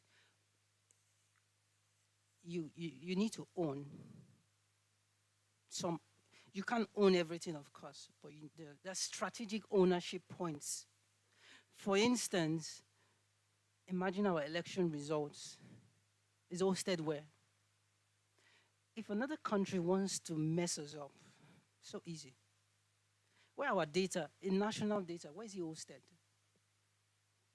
We don't have cloud services. We have people shouting on the internet, they are billionaires, money too much, money too much. We don't own, we don't have the ideology of owning things. We believe in fact, common use clothes, we do not produce. So we get Ben John clothes, they call it okrika.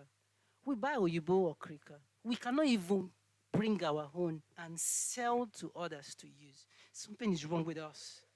No, it's a painful thing that you guys need to get it. So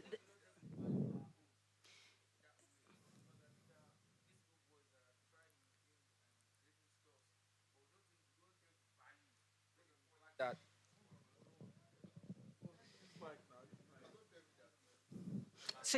just let me. So there will be time for interaction. If excuse me, there will be time you would talk. But this is it. These are just fundamental. It's a way to think. That's why I said if this country wants to be free, we must fix these things. It's the truth. There's no way out of it. Freedom is not that you have independence. Freedom is to be free from external control of any entity. That's, in fact, let me use the word independence. So in the 1960s, when Africa, turn by turn, one nation after the other, were declaring independence, ask yourself, were we truly free? We were never truly free. And that's why till date, why do I say we were never truly free? Some of our African countries, even in their speeches, they were still showing signs of dependence on colonial masters. I think it was Mozambique or Madagascar. In their speech, the presidential speech, he had this thing that said, oh, French, we are forever part of the French culture. I wish I got some excerpts from their presidential speech. You would see dependence even in independence. So on the days we were declaring independence, we were still dependent. But one of the only person who almost chose to be independent, he was snuffed out.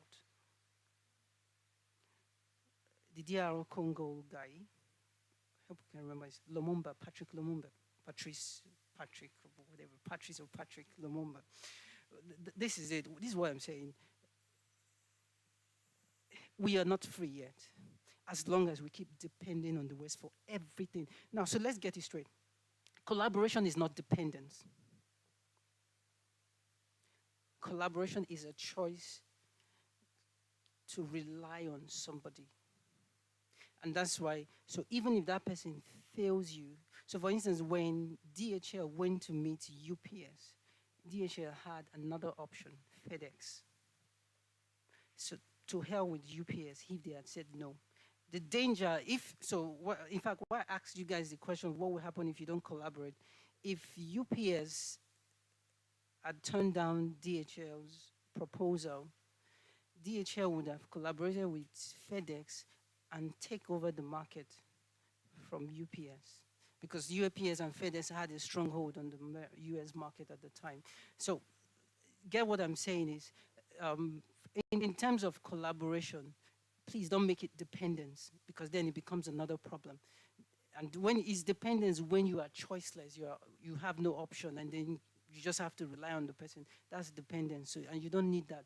Please, this about collaboration. Let's move away from collaboration. There probably is some other things on it. Blue ocean strategy. It's a concept whereby you are encouraged to create new realms for yourself. You leave the traditional space where everybody competes. So everybody's, so like in your field, I think one of the most popular deals is church gigs, right? And maybe, what pays you guys the most? Church gigs, what else? Events. So but if you guys start, so Blue Ocean strategy will try to help you find opportunities other than church big events, or you're an engineer in church. How else can you make money? So it's about creating niche, a unique niche for yourself. You carve your own space. A bit of a challenge. The fact is that as these days with internet and the proliferation of ideas, as soon as you're carving your space, perhaps somebody is copying you and replicating it. So it makes the blue ocean strategy a bit difficult, but it's still very viable. So what I mean is this: can we start looking at your space where you do audio engineering? What other opportunities are in this space? So please, this could be practical now. I would love your opinion, your contributions. How do you create a blue ocean strategy? So like, how do you think in that line? How do you create new opportunities for yourself? So we want to look for new streams of business in sound industry. A way to think is, where is sound used? Where else is sound used that you could find usefulness for yourself? Please, let's make this practical this time. So forget church, forget club, forget big events. Where else can you? Let's say there's no more church, there's no more club and events that pays you. How else would you be a sound engineer?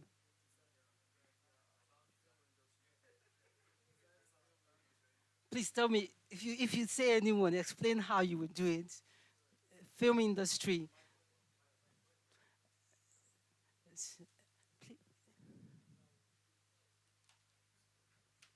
My time, please. Yeah, Let me know. the film industry, for instance, they do a lot of capturing in different sounds, like the way you are squeezing this paper. There's a way they capture the sound, your steps, your everything, the way the generator sounds. If you are filming, if I'm on the phone, there's a way the voice on the phone is supposed to sound, and the real sound that so everything, we don't really do much of that in Nigeria here, because I know some film industries, whenever they want to do something like that, they get people from like Tanzania, South Africa, uh, all over Yeah, okay. to do that kind of stuff. You can actually venture into some of those things, So how and many they of get us, well paid. sorry to cut you, how many of us now have anything in that space, or are you looking at that space? So that's one. Any other opportunities you can think of in the industry, if you were not going to be a church sound engineer or a club sound engineer or even sound engineer? This is part of the blue ocean way to think. You Okay, so we could make progress. I would also like you guys to start looking at many other opportunities, like AI is coming or is here already. How can we fuse AI and what you do? So that's a way to go right now. You guys, AI will be part of the future of the industry. In fact, I also want to break it to you guys. There might still be robots that will be doing sound balancing and all those stuff.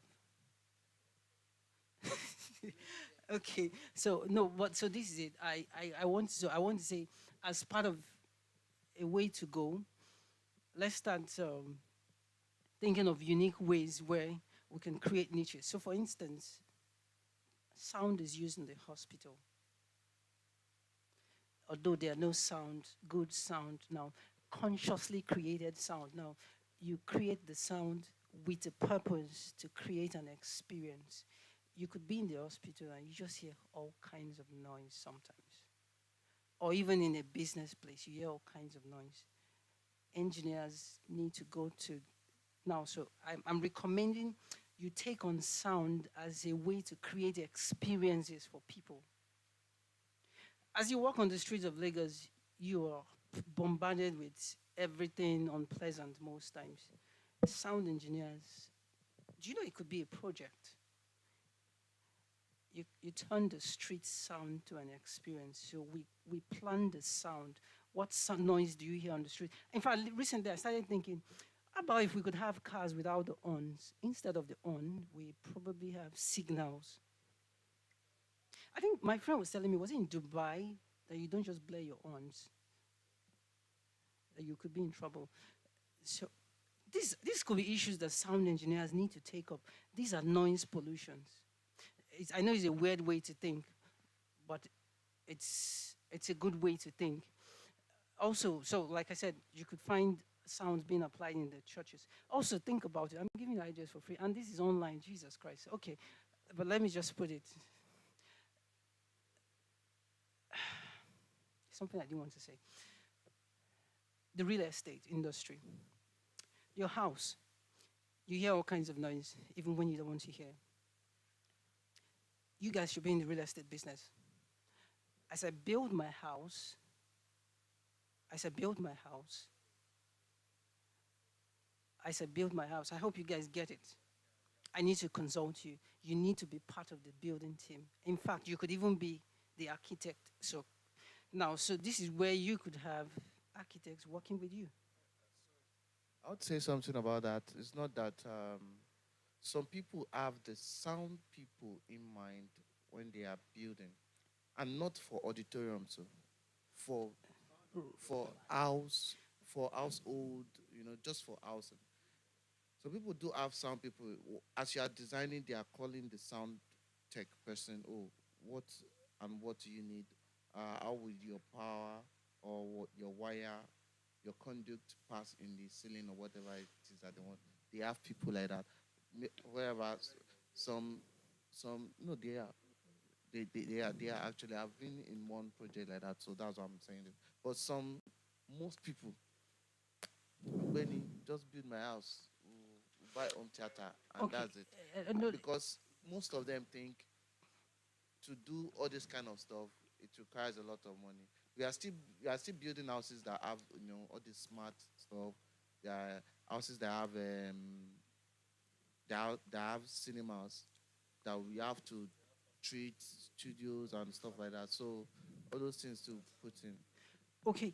Yeah, you have a good point. But so we're already on innovation. So let me say this: you create innovation. So, for instance, Steve Jobs didn't come to ask us, what kind of phone do we need? Before they invented screen phones. You know, it was buttons and buttons, right? Steve Jobs just disrupted it. And funny enough, since the man left, the phone industry has been what it is. It needs somebody else to disrupt it, to take it to the next level. So what I'm saying is this. Uh, what we were just talking about, bringing sound into real estate, building of houses, that move might not come by the industry themselves or from the owners of houses. Changes, a desired change should be pioneered by those who have interest in it. So, for instance, there's this conspiracy theories about this, what's it called, climate change, right? Some school of thought believe that it's a plot by people who want to sell all things that have to do with renewable energies. So they start saying, now these are conspiracy theories. What I'm saying is, whether it's true or not, people are pushing for renewable energy. And you see, so in pushing for a change, it's strategic. It has to be a strategy, and it's also a probably a long-term plan. So what we're saying here, it doesn't mean it will just happen overnight, but we need to be more strategic about it. So in summary, as we speak of innovation, let me close with this. The way we can deal with competition is this three strategies. I didn't put the fourth one, which I had talked about, and that is we need to come together and structure the industry by ourselves. Please take that seriously. But other way to do this, let's start collaborating at small capacities. Let's start creating niches. And then innovation, a new way of doing the old things. Thank you very much for your audience.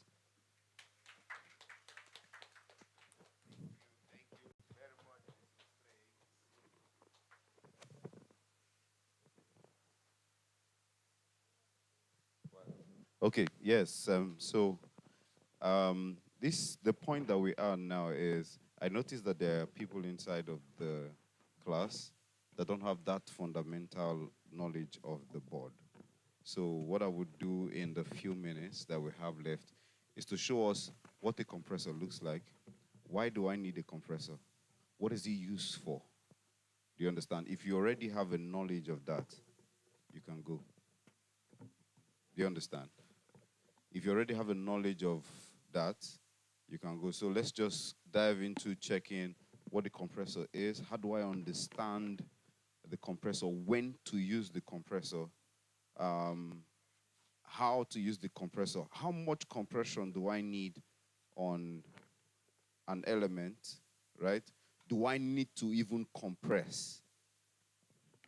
Do you understand?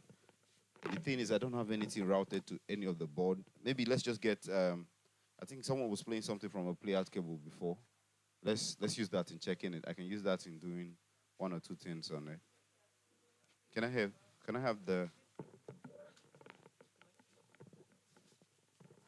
so I wanted to use this board, but I realized that I've not used this system in a long while.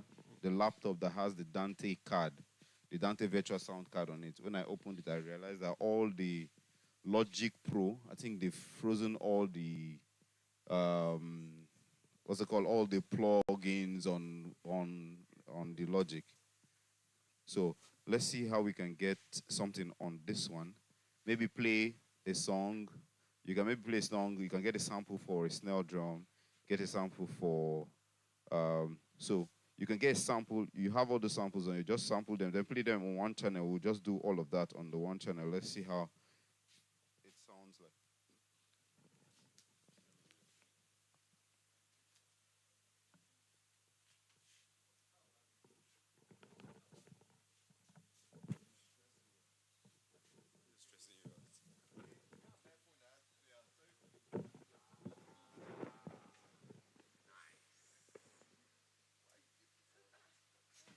Hey, hey, okay. Um, so, so in my years in the sound industry, I realized that a lot of people are confused on what the compressor is. They tend to shy away from using it because they don't understand the parameters of the compressor.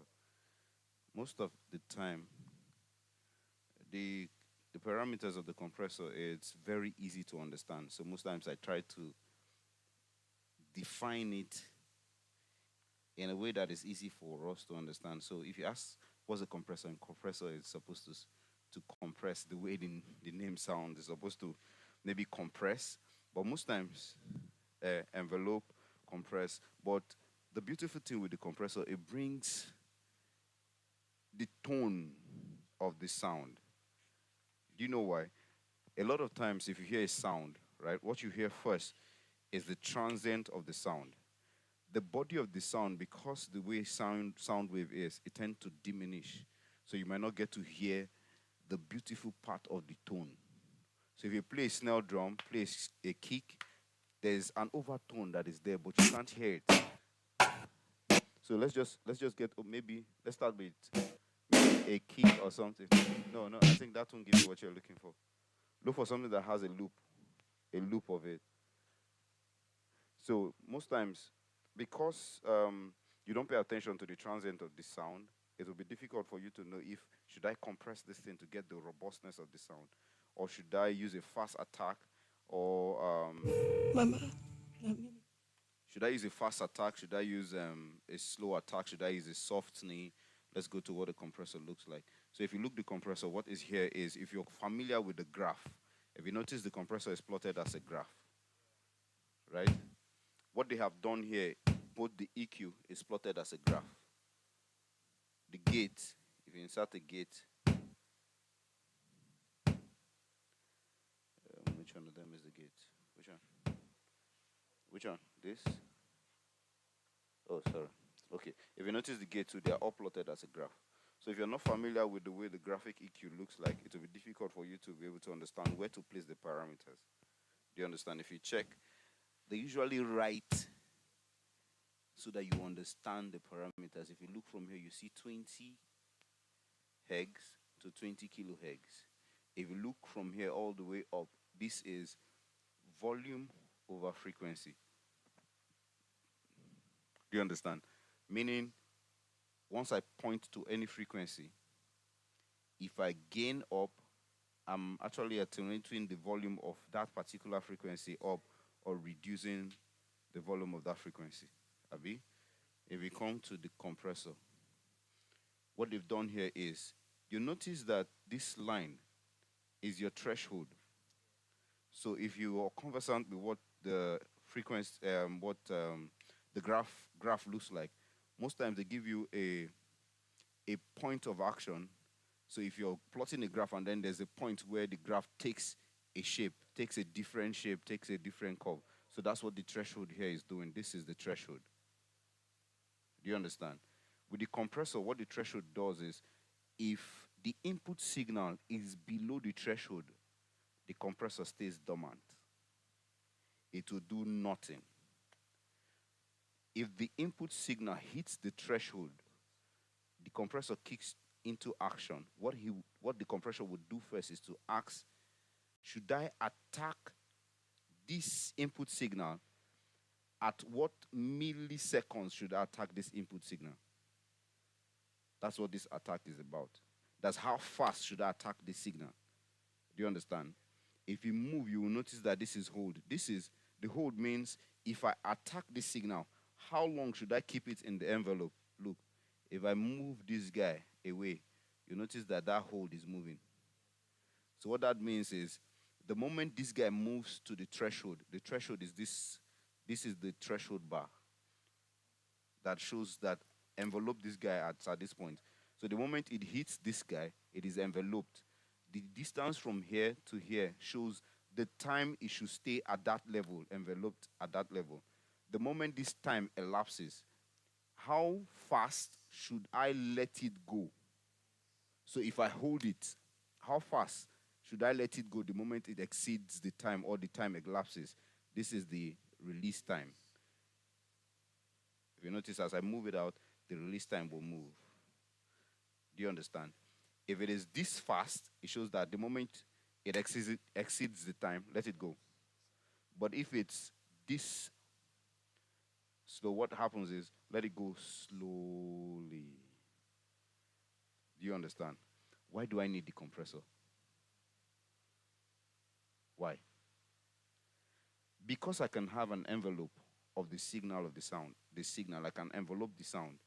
So if the character of the player is different, if the preamp is different, I can determine whatever level I want out of that signal without independent of if the player is feeling like he's the Jack and Shan or sorry.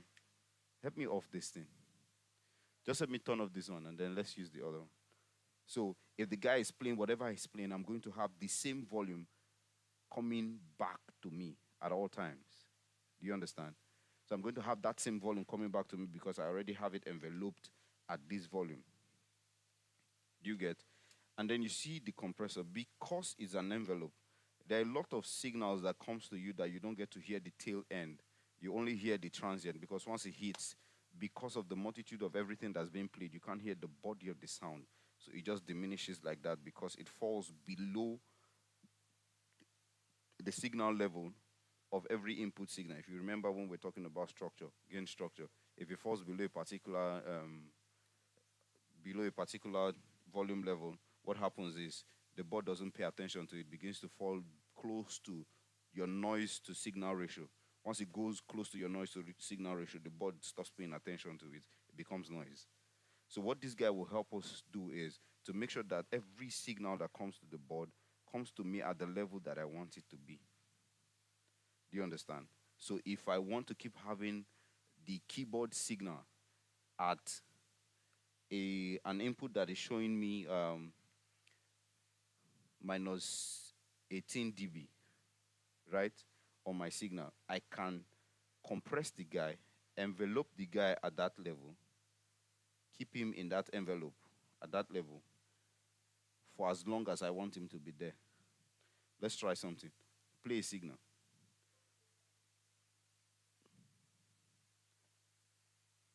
Just play anything. What is it? This is the signal. See the signal. See what will happen. Reduce your volume. Reduce your volume. Reduce your volume. Reduce your volume. Okay, half. Let me gain it up. Mm. This is my gain. No, no, no. Let me see input gain.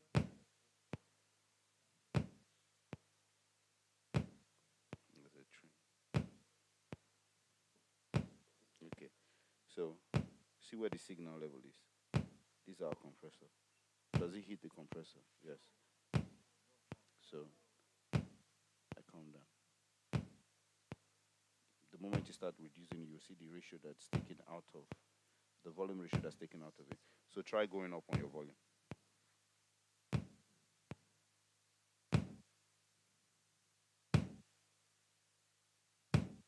Is there a significant change in the volume?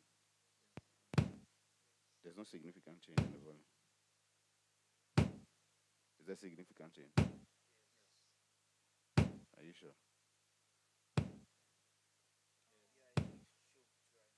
So what we have done now, we've enveloped the system.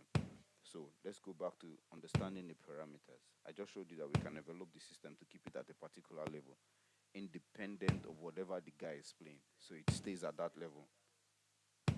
See, it stays at that level.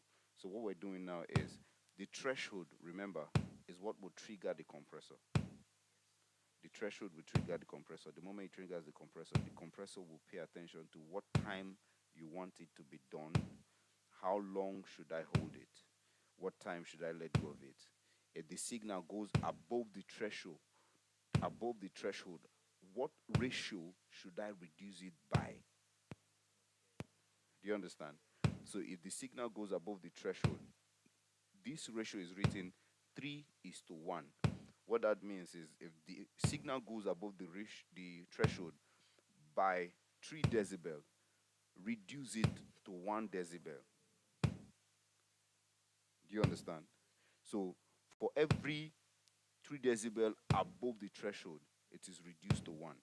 The moment I turn it to this, what does it look like? It's now a hard ceiling on top of it. That means no matter how you go up on that volume, it will stay here. It won't go more than this.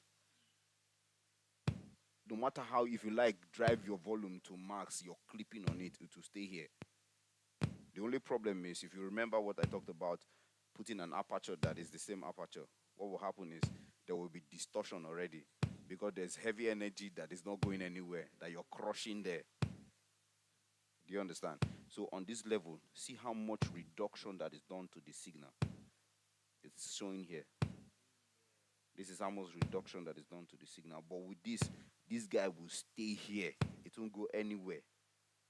If the drummer likes, he plays with his blood or with his intestine, everything, it will stay here. If the guitarist likes, he turns on the pedal, push it to max, push it to overdrive, push everything to overdrive, it will stay here. It won't go anywhere more than this. But just watch. The moment I start moving the ratio back, you'll start hearing some part of it let go, because you remember that we said the ratio will be, if it's above this, reduce it by this number. So if we go back, you can hear the drum is beginning to get out. But I've not increased any volume. I've not done anything to the volume. If you remember, we're talking about the gain structure, that at every phase, there's also an addition of gain to it as you add every other element to mix it. The moment you add an EQ to it, you add the compressor to it, you add the gate to it, it brings in a little attenuation on the volume. See, now we're compressing, but we can still hear the guy. But what we're doing now, if we check, the attack time is 50 milliseconds. This 50 milliseconds will only pay attention to, it will let go of the transient of the sound. The transient of the sound is the first thing you hear.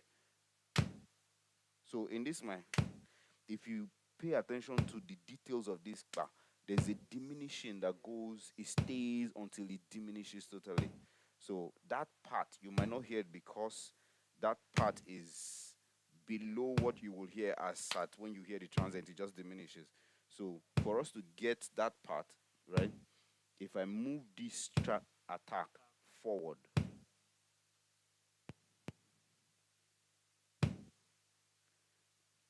let me raise up the volume so that you can hear what the difference sounds like.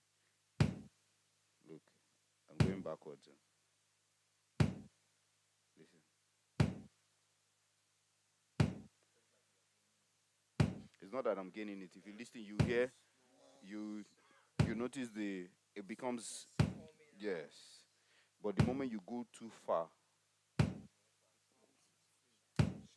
exactly. So most times when you're mixing your drums and then you're trying to look for that bite or look for that, you need to go back to the compressor to make the compressor pay attention to taking out the body, make the front of the sound, that's the transient of that kick, be in front, so that I can hear that one. I need to hear that kick. So you start trying to fix it with this. So 90% of those things you can't fix them here. Some of them you can't fix them here. You have to now go back to the compressor to fix it here. Do you understand? So let me recap. Let me show you another thing. If you remember, I was talking about RMS and peak.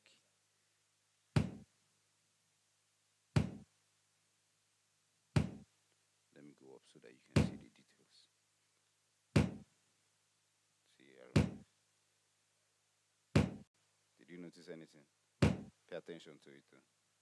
Sometimes the details is not too, it might not be too obvious, but if you're recording, that's when you find the details.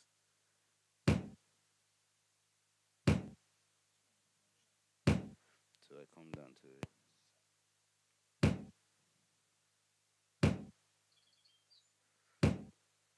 You didn't notice that it changed the sound though.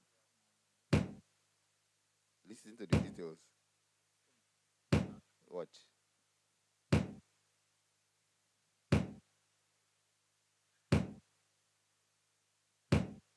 You notice the details.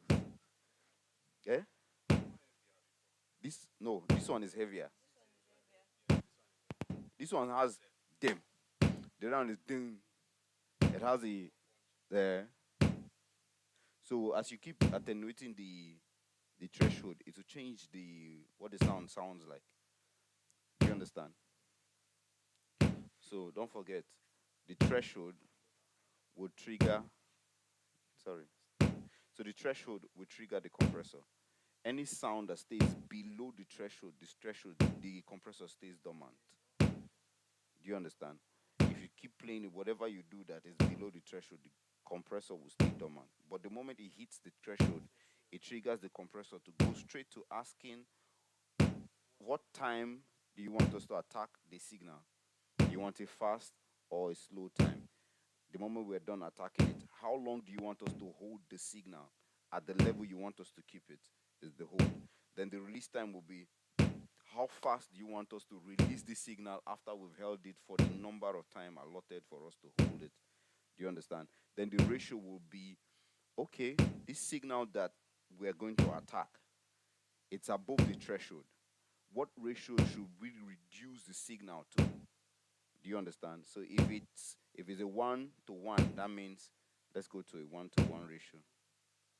A 1-to-1 ratio.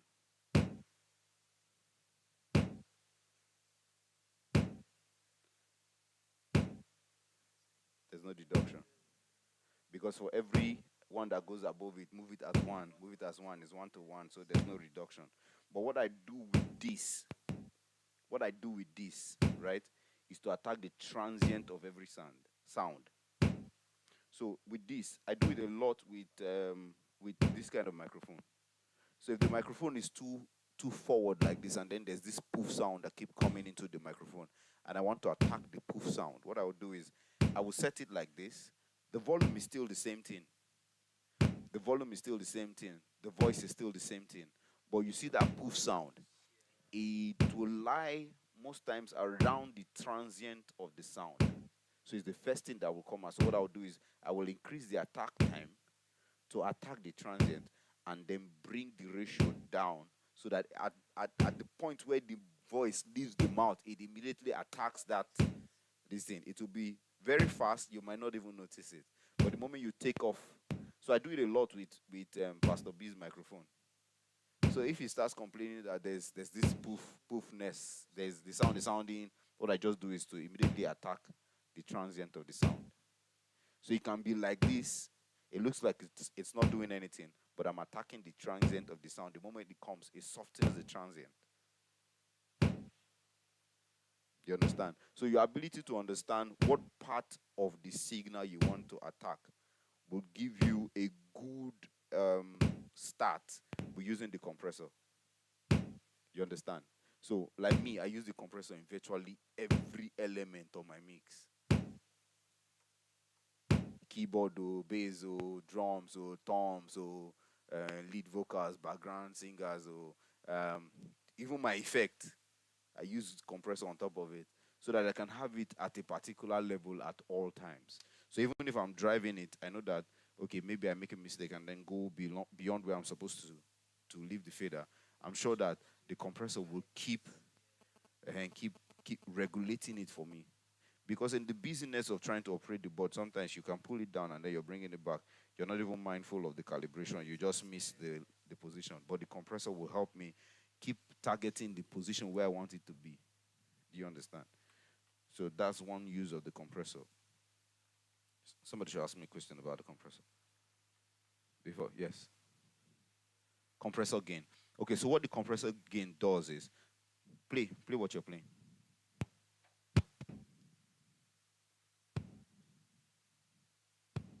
So we've compressed it.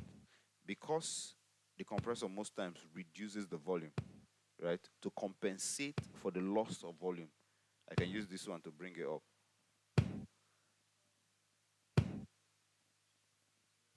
So I'm doing it very drastic so that you can see the difference. So this is where we are. This is what it's sounding like because we've totally crushed it. This is more like a limiter. This thing is a limiter. It's not like a ceiling. It doesn't go above it. It stays there. But now that I've limited this signal, the signal is way below what is expected of me, and I want it to go up. I just use the makeup gain and then dial it up so that I can hear it. Do you understand? That's what the makeup gain does. It helps you to compensate for the loss in volume after the compression. Abi?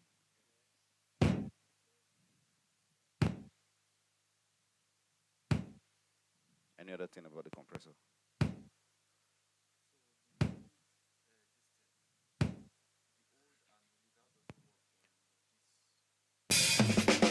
The old what?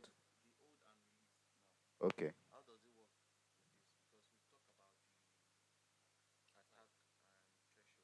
Okay. Okay. The hold. Okay, so the hold means if I envelope this signal, what is the time for which it should stay enveloped before it is let loose? That's what this hold is.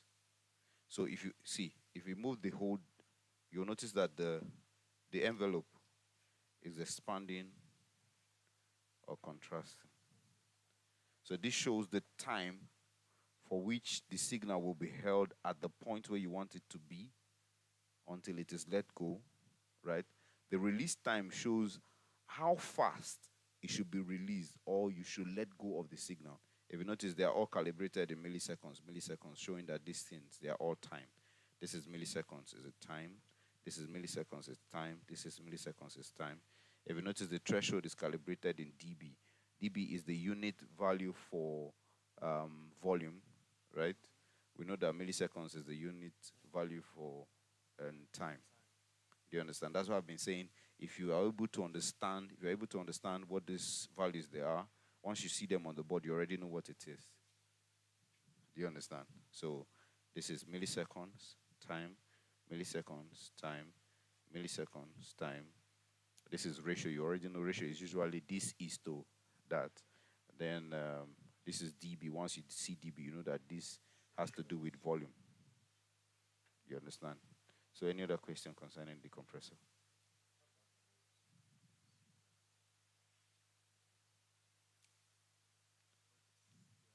No, no. If see these ones are filter for. So if you compress and then you need a particular frequency to be, so it is called hex over mode. It's like a crossover. Do you understand? Anytime you see X over is a crossover. If you notice the frequency is placed at a point where you can either compress on the low end or compress on the high end, or you want to compress on the mid. So the thing with this, I think there was one this thing I did. There was one. Um, so if you look, what is written there is 6 dB low, 12 dB low.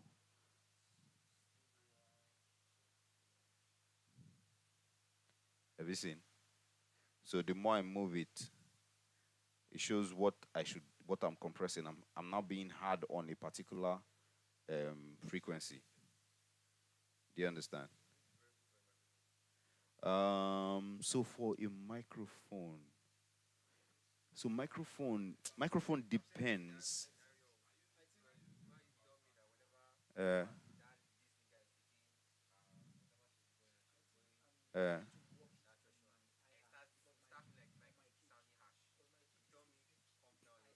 okay. Mm, mm, mm. Okay. See, okay, if okay, by the grace of God, we'll get to see what I do on that board. My lead singer, I almost have like a limiter on top of it.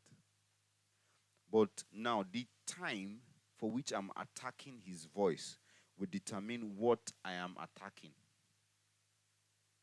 Do you understand? The transient will first of all come to you before the body of the sound, right? If I want to attack a normal microphone, I'm also thinking, is this singer a soprano singer? Will I have more sibilants or more high frequency from the person's voice? That would determine where I will place my attack time. It will also determine if I'm going to kick, compress on my kick, where I should place my attack for the kick. Do you understand? Are you sure? Okay. Okay. So for sound travels, right? Which do you think travel faster, highs or lows?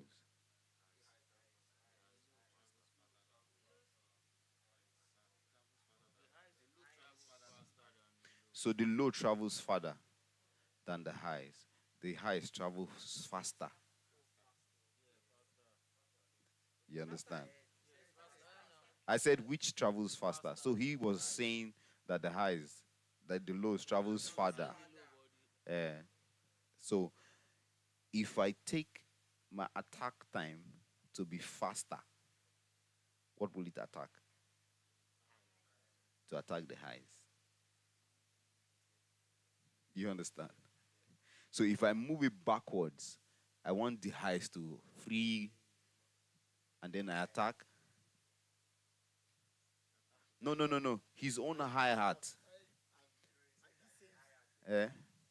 And so his own, I know the problem of his own. The problem is, right? The shield is deflecting that back to the microphone. Yes.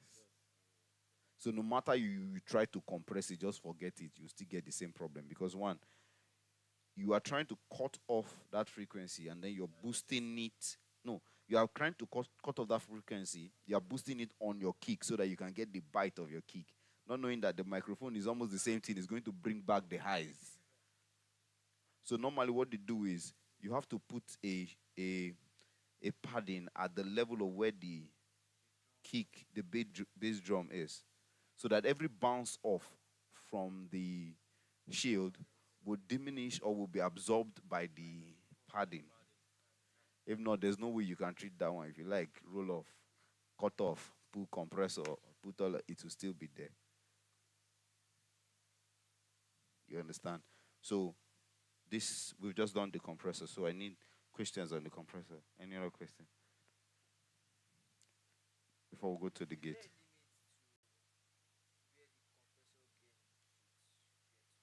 So the limit of where the compressor gain will get to is dependent on your gain structure. So if you want to maintain the minus 12 dBu, the moment you are done compressing and you realize that it's below your minus 12 dBu and you want to get to 12 dBu, you can now use your gain to bring it up. So to make up for the loss.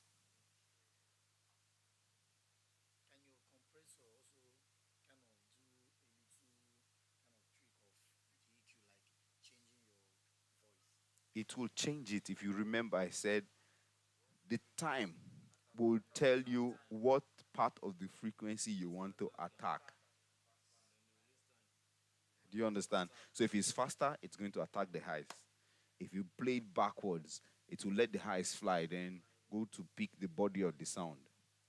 If you remember, I told you that what I do is most times I put it very fast because I want to attack that transient that leaves his mouth. I tried it once. I was just thinking, okay, I think I did it. I was just thinking, he was on the stage and I couldn't get to the stage to fix the microphone. I was just thinking, what can I do to this mic? Now, what can I do to this? It just dropped on me then. That's the transient now. You can attack the transient. I just dialed the compressor, pull it back, brought it all the way down. Immediately left the microphone. I was like, wow, this is so good. At all. At all. That poof. The moment the poof, to just smoothen out the poof sound. You understand? So any other questions concerning the compressor? Do we understand the compressor? So somebody should tell me, where do you think we need to use the compressor? Talking drum. So talking drum is very dynamic. Oh. You know why? It plays on the high end and the low end. Do you understand? So if you want to compress it, sometimes I compress everything. So if you want to compress it, so you have to be very, very skilled in using it. If not, you will lose the juice of the compressor. So you compress now, and immediately you realize that you're squashing the low end of the compressor, or you compress the local talking drum, but wants to hear that and then the is not there. So what I do is I compress volume. Yes. So I will increase my hold time, so that my hold time will hold him at a particular level for a long time. So because they will keep playing continuously like that. Once I compress him, I'll just put him at that level of volume. Then I can pull him up as makeup gain. So the guy can hear himself, he likes it. But I've just put a cap on the compressor so that he doesn't come to me too heavy or come to me too loud. Because they have a funny way of doing it. So they are doing sound check. They do tan tan tan tan tan tan tan. Then the moment you hear, okay, play, it goes straight to the like that. And as a front of house engineer, that thing can just bounce on you like that. You understand? So I move my attack time back to around here. Do you understand? So the moment I attack him, I keep him at that volume. So it will take a longer time before he leaves this place. By the time he's coming back again, he's already running into the envelope. So I can keep him there. So he doesn't jump at me. Then if I feel like I'm not hearing him, I can just maybe come here and they keep dialing him. I can't hear him. My volume, my volume, my volume. I'm not going to push this guy. I'm just going to keep trying to make up on the gain. So if you reach my board, sometimes you see I get some makeup going already run reach like this. Because I'm compressing the guy somewhere here like this. And then the guy is feeling like, engineer, what is happening? I'll be like, calm down, don't worry. You want more volume? I give you makeup gain. That will allow me to keep my meter. I think this guy, was it you that was saying, how come this sound is loud like this and then the meter is somewhere here? So that allows me to keep the meter reading here.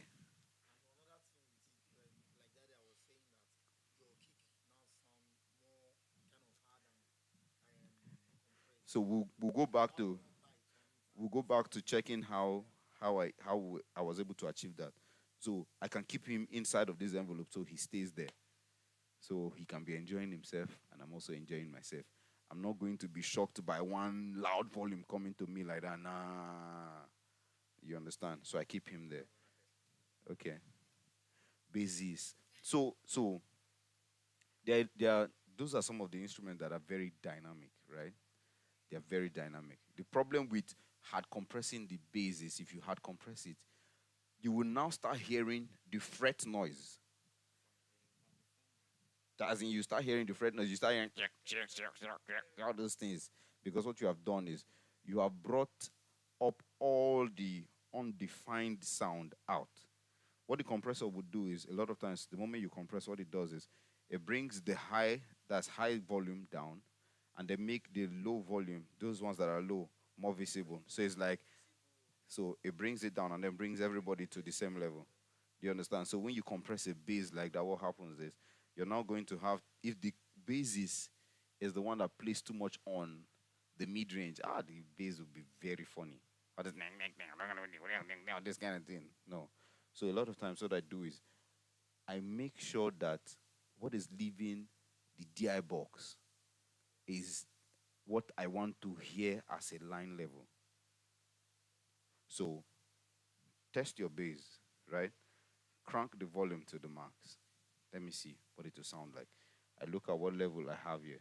Return it back. Return it back. Play. If I need to pad it so that I don't have that volume jumping at me, I just go to the DI box, press the pad. So that one now you have to be sure to do a very good gain structure. Uh, and so that okay, let's say the basis has an understanding of the DI box, right? How it functions. So he presses it and then it comes out, right? What you can now do, you do this same thing that I have done for the talking drum to make sure that his volume does not jump at you anytime. Do you understand? Because for you, as a front of house engineer, once you have a PA um, that is playing, let's say you are playing 40 bucks, left, right, and then you just have a volume jump at you like that. Imagine the person that's seated very close to the speaker. Do you understand? So a lot of times you do all of this so that you can be able to manage the indiscipline of the player so that it doesn't affect you at all. You can manage that with the compressor. I love the guy a lot because he helps me to manage all those indiscipline of players, right? So that's the compressor. Is there any other thing? Yeah. So if there's no DI box, then you have to do a proper gain structure. Remember when we started, I was saying once you convert, so if there's no DI box, there's a tendency, if there's no DI box and then it's a passive guitar, that means your level that is coming to the board will be below line level. Do you understand? So you now have to use your analog gain to get the signal up to line level, which will be, if you're looking at the meter, which will be minus 12 dB, right? Minus 12 dBu. So once you have that volume, right, you are getting enough output from the bass to your board. Now you now have to play with the EQ to give that guy what he wants to hear. Do you understand? Because once it gets to your board and then the guy needs to hear, I want more low end, I want more high end, you now need to use your EQ to do it. But whilst you're using your EQ, you also need to keep checking to be sure that your volume is not going above what it is. Because by the time it goes above that, the summation of everything will now be summed up here. You're looking at it, they are not showing red, but already here it's reading red already. Because by the time you sum all of it, it gets to this point, it's already red. Do you understand? So that's for the compressor. Any other question? Okay.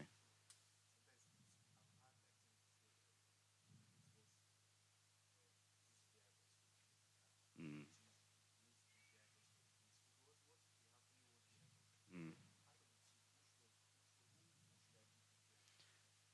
Who should you give the dare box?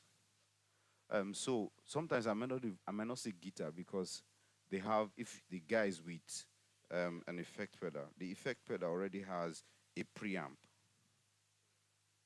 Do you understand?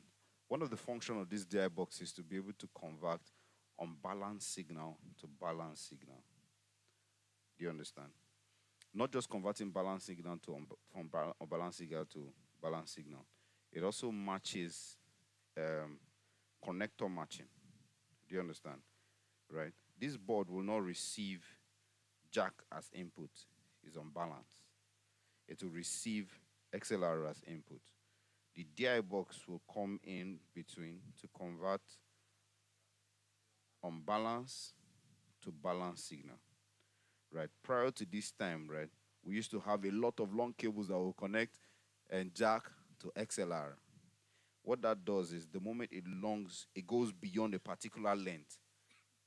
That cable is now like you are doing um, microphone transmitter or microphone receiver, radio frequency receiver. Sorry.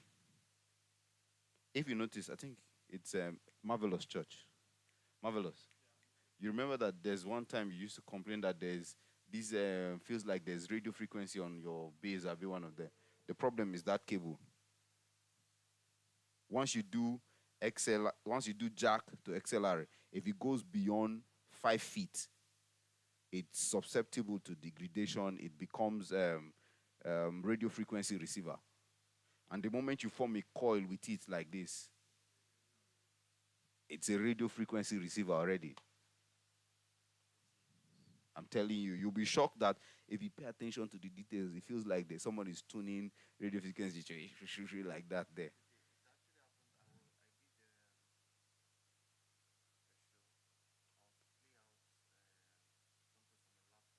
Mm.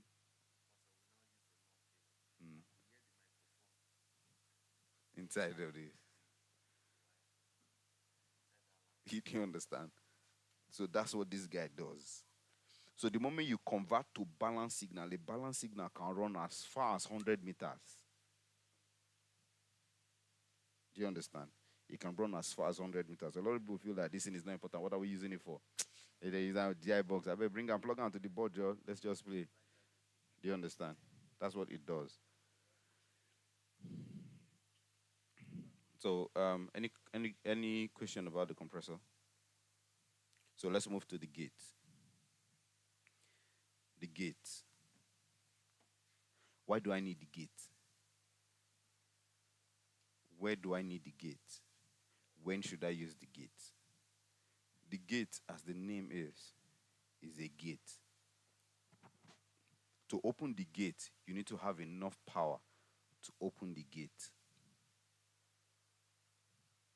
Just like the compressor, the threshold is written here as threshold and is in dB, showing that this is volume. Do you understand? In the compressor, it needs to get to the threshold to trigger the compressor to work. But for the gate, the threshold needs to be strong enough to push open the gate. Do you understand? If the threshold is below the force of the gate stays closed. So even if there's a signal, let's play something.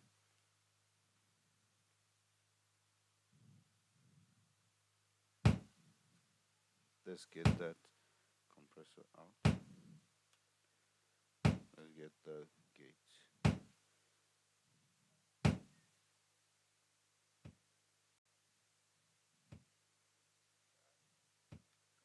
So it's already sounding like there's a compressor on it.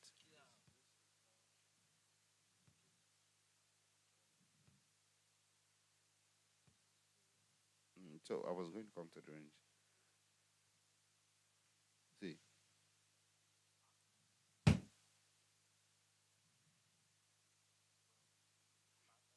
There's a signal, but it doesn't go out.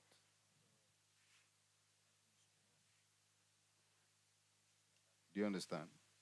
If you punish instrumentalists, now yourself you go punish that because you need them to allow the sound to sound good.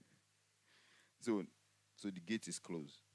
The reason being that the threshold is now way above what the force of the signal is. So the gate stays closed. The moment it comes to the point where the signal can go out, it stays open. Do you understand? If you notice on this other side, there's also an envelope. It's still the same application, right? There is hold, attack, release. So what the attack does is, the moment this signal goes above the threshold and the gate is open, how fast should the gate be open? Should it be open gradually like a mechanized door, or should it be open as an automated door? Right? The hold would determine how long the door will stay open before it is shut. Do you understand?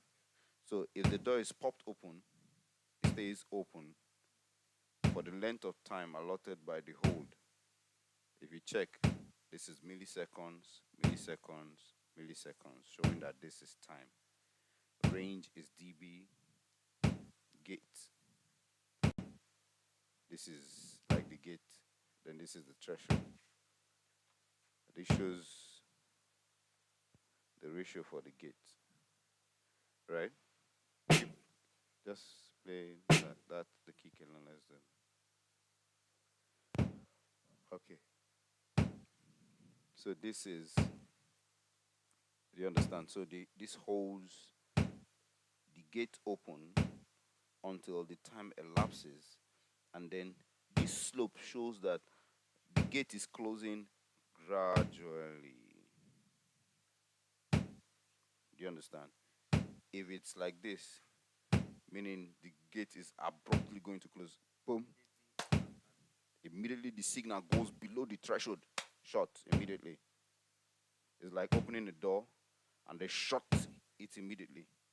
Do you understand? But if it goes out, it feels like, okay, gradually shut the door.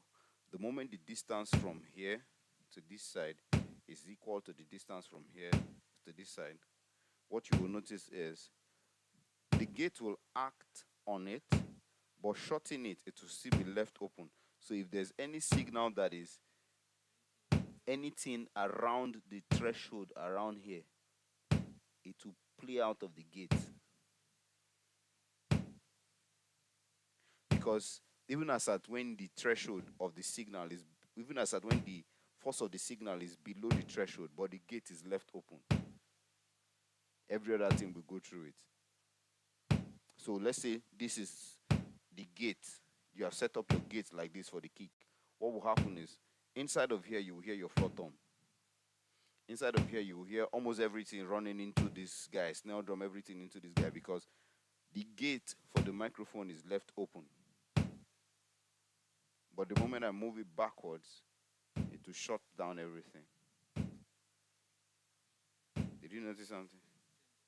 It just changed it. Because now I have truncated the body of the sound with the gate. So most times I do this if I don't want my kick to be too punchy. Like maybe I'm doing an event that I want the kick to be subtle, right? I do this. I go to the kick, emphasize that range of the frequency. Let's try doing something with this.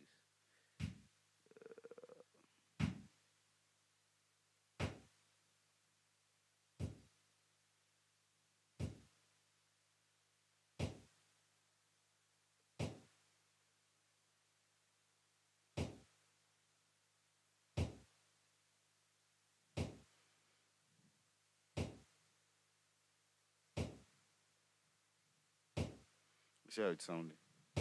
This sub is not working. Is that sub connected? Check. It's working, Abby.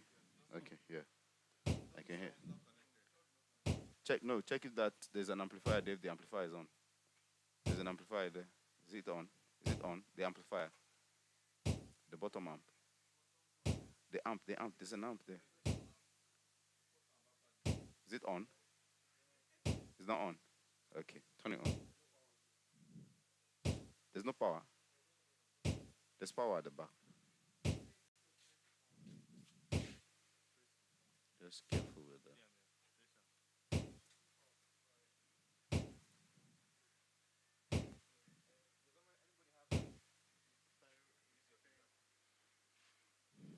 I want to use my finger.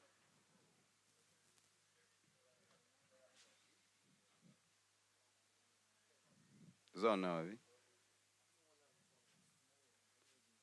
Eh? No, no, no, no. Lucky.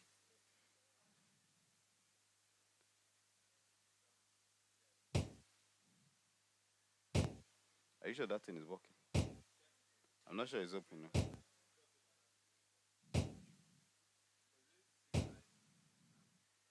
Eh?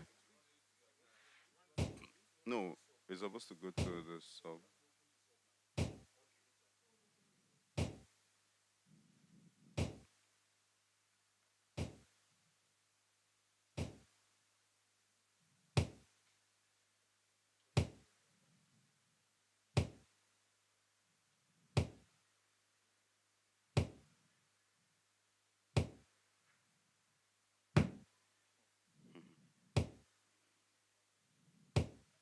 You see this one, the walk now. For here, the going for sit down with the bite and the depth.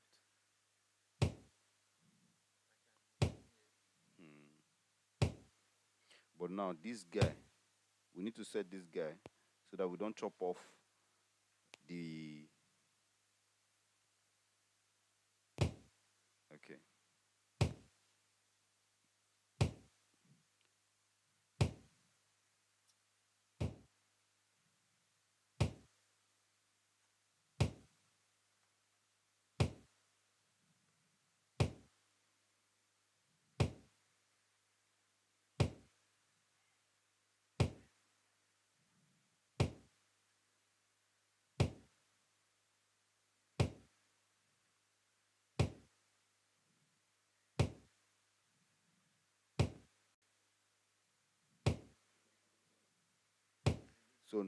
So what I have done now is to make sure that, let me see, it delays a bit.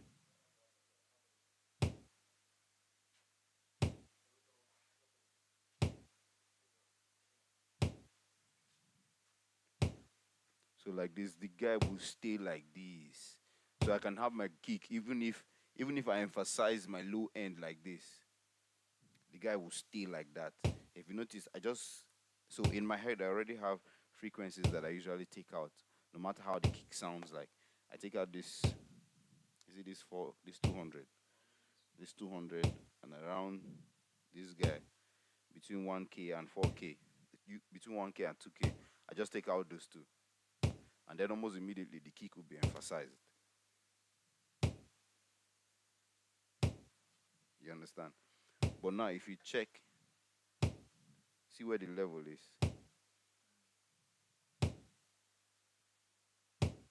But it's sounding loud because I have moved to 0 dB and I'm on 0 dB.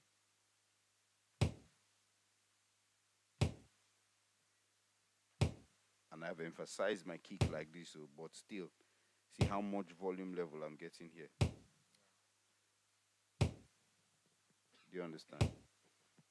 So, the gate.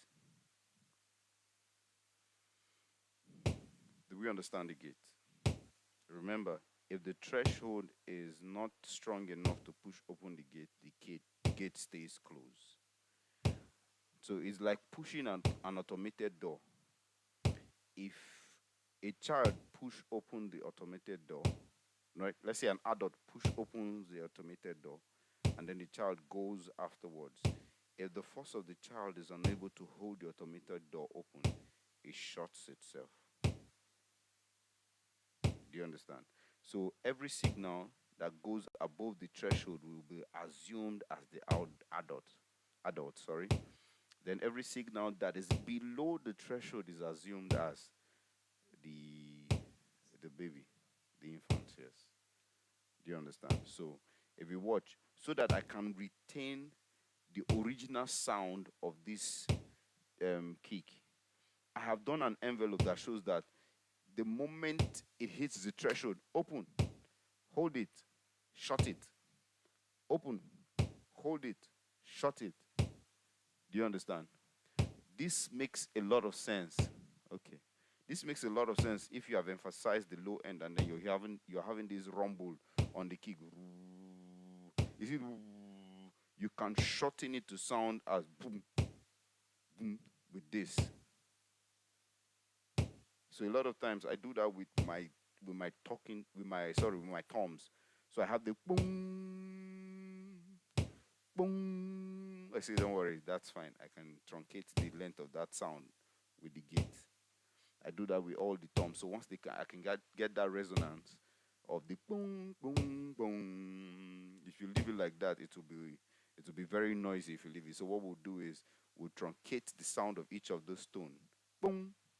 So if you see, boom, that shot is shut the gate. The moment it goes just few decibel below the threshold, immediately shut it. Do you understand? So once you play, boom, once it just drops few decibel below the threshold, shut it immediately, so that I can have those tones sounding as one. Boom, boom, boom. So your knowledge of what it sounds like will now determine how you will represent them, right? I don't want my thumb to sound boom. I want my floor thumb to sound damn. That they have a bit of tail, not just shutting it immediately damn. It needs to have a bit of tail there. So to have that tail, I will change this. What's up? Okay. Okay. Okay, you now okay, you powered the sub with that. Okay. If you notice, see how it sounds.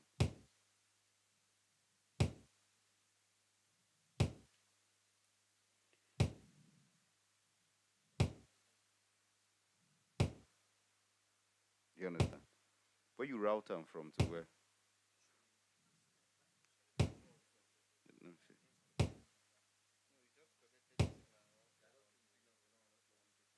Oh, okay. It's just main, so there's no crossing on it. Okay. So that's what it does. So if it goes below that, chop it off. Any question on the case?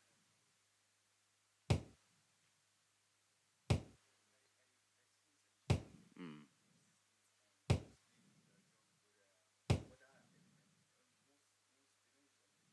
Mm. Yeah. Mm-hmm. Yes. So you can use them. You can use it on virtually anything, depending on what you want to achieve with it. So if you have a hiss noise from one of your keyboard or a hiss noise from maybe your lead guitar, your bass, do you understand? And then you want to shut that hiss noise out of the music, you can set your gate, right? Remember we said that the gate will stay closed if the input signal is below the threshold.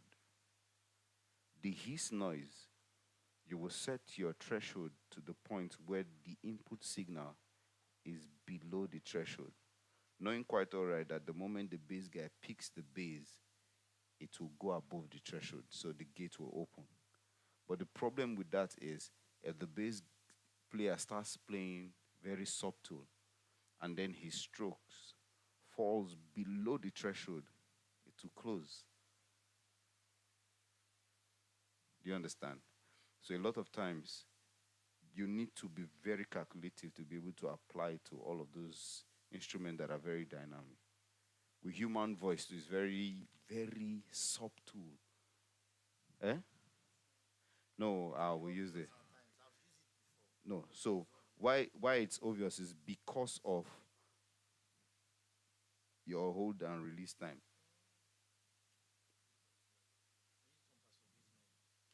So why it's obvious is because of this one.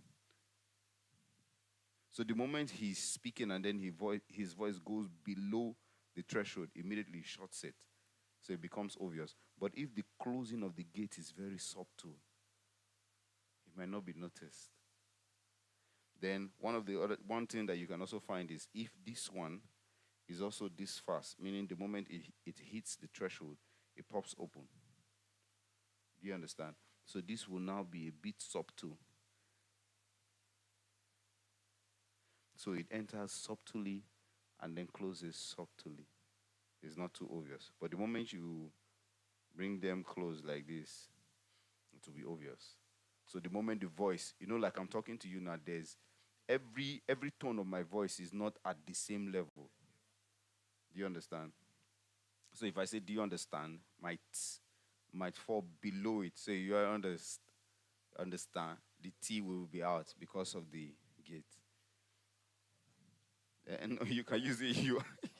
You can use it. Just be very calculative and then be very subtle with the way you attack and release it. Your pastor is even very loud, so you can use it. Okay.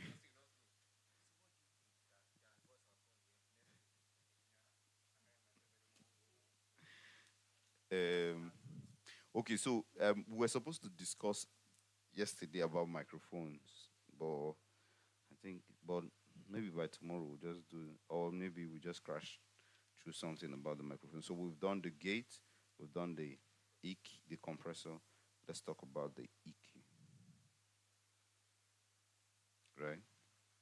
So remember when I was talking, I said everything that your ear can hear, your body can feel, right, is between the 20K, the 20 hertz to 20K. K meaning 20,000 hertz. So the unit measurement for frequency is in hertz. Do you understand? The unit measurement for frequency is in hertz.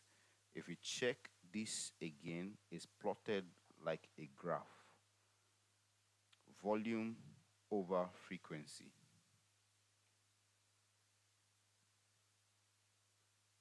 Do you understand?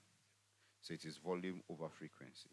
So whatever frequency you hear that does not sound right, whatever frequency you want to sound right, it is represented here. Your own is to find the frequency and either boost or cut it. Do you understand? The beautiful thing with the digital board is you can boost and sweep through the frequency to find the frequency. Okay, let's play that again. Let's find something. See how it sounded. Because I have emphasized this particular frequency that I always take out. I always take out this guy. This guy. Move it backwards a bit. This frequency. Do you understand? So, if I'm looking for a particular frequency, if I'm looking for a particular frequency that I want to treat, and I don't know what it sounds like, but I can hear it on the microphone, what I can do is I can emphasize it, reduce the Q. So the Q allows for you to narrow down the frequency band. So I reduce the Q and then sweep through. If you check, this is written as dB, showing that this is volume. This is written as Q, showing the band of frequencies that you can work with. You can expand the band, you can narrow the band. If you see here, this is written as frequency, and then if you check, you see hertz behind it, showing that this knob controls frequency. Do you understand? So as I sweep through, I can already hear the frequencies. So I can take out what I don't want, what I feel is not sounding right. But this, you can't find this with the analog system. The analog system, you need to know what the frequency sounds like to go to that frequency and take it out. But the good thing with the digital board is you can find, sweep through, find the frequency, and then take it out. Do we understand? So one dynamics with using this guy is these guys, they rack the system for you. You understand? From gate to EQ to compressor, then FX. Some of that board will just leave it plain. You will have to now rack, put compressor, put EQ where you want them to be. In that case, the moment you do this kind of EQ, let's say this one, and then expand this kind of EQ, right? And then your compressor is now placed after this guy.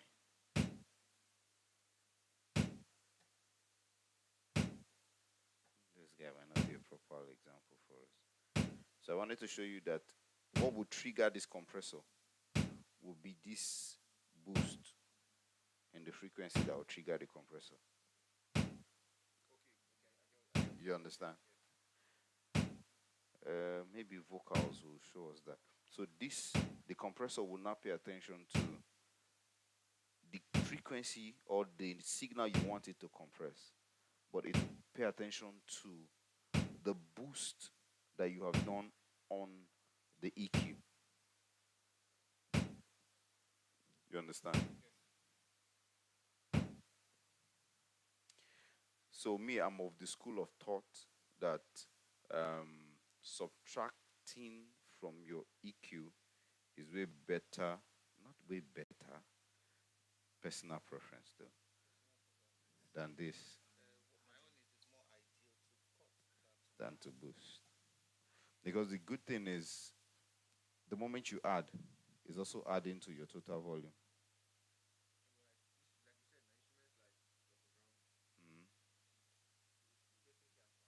And you can add. But also, if it depends.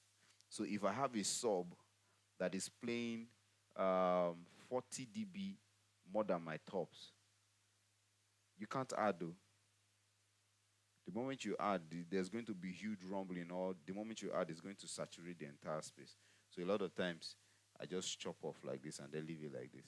Because I know that where I'm sending it to, I already have enough power to support that boost that I want to boost here. Do you understand? Yes.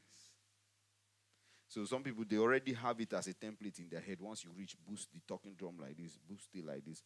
But you're not paying attention to how the PA is tuned. You need to pay attention to that, the PA tuning. I hope this is understandable. Do you understand it? Okay. Mm. Mm. And so that is if you are doing, you're ringing a system. One, I'm looking for a frequency that I want to hear more predominant. How do I get that? That's what I'm saying. So this kick, I want to hear something. I want to hear a particular frequency that is more predominant. I want it to be more predominant in the kick. How do I do it? Do you understand? So I'm going to look for the frequency that I want to be more predominant. Is this predominant? Makes sense for me. Then I can take off everything that is around it that I don't want to hear.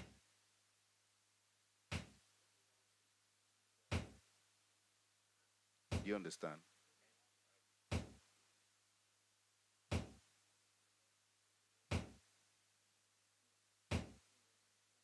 I can take out everything around it that I don't want to hear.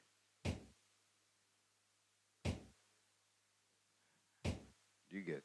So there's now, so it depends on what you want. But if it's like you're treating feedback, yes, what the spectrum analyzer would do for you is it will bring the frequencies for you to see it. So you'll notice that if this is something, wait, let me see. Do I have, is this mic connected to this? I wanted to bring a feedback to it so that you can see it. Yeah, I think there's one other cable that I plugged to that. There's one. There's another one, right? No, no, there's another one. I plugged one other one like that. Yeah. Okay. Are you sure that microphone is okay? I'm not sure. That mic is not okay. Use this one. Number one. Is it plugged to number one? Just plug it to any channel.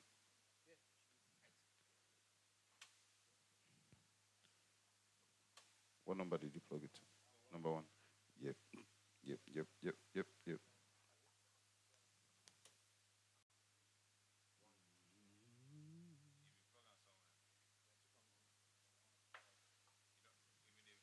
Hey. Hey. Hey. Hey. Let's see if it will feed. Oh, now this one they talk. Huh?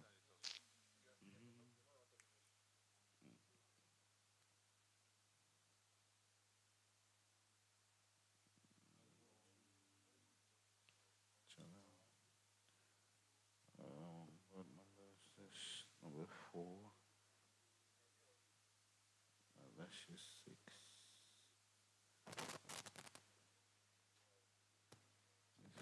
Number six. Hey, hey, hey, hey, hey, hey, hey, hey. Wait. No, no, be man. Now this one. I'm here this one. Hey, hey,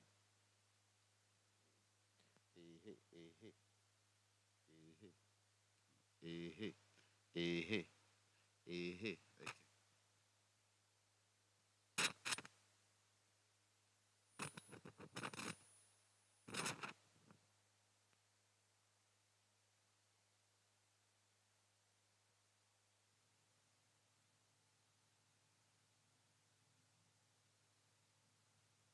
Okay.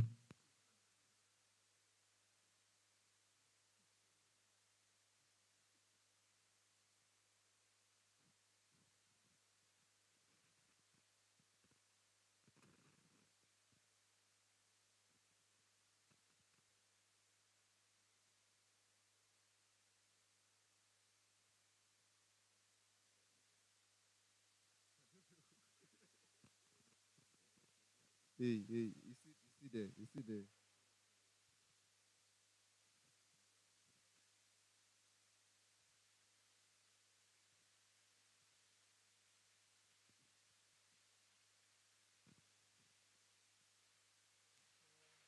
Hey, hey.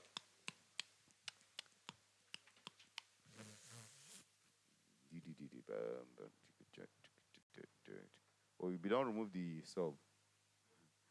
I think I now have this. Check, check, check, check, check, check, check. It still work. It's not good. And because they don't shovel. Wait, just go. Try it again. Let me see. See. Shall we see the frequency? It don't show you which frequency they resonate from. Can you see it? And that's what the person was saying that you can see it here. But this is because you want to correct. If you want to correct on that guy, you see it here and then take it off. But if you want to mix microphone like this, you need to know what frequency you want to boost or what frequency you want to cut. You understand? So any other question?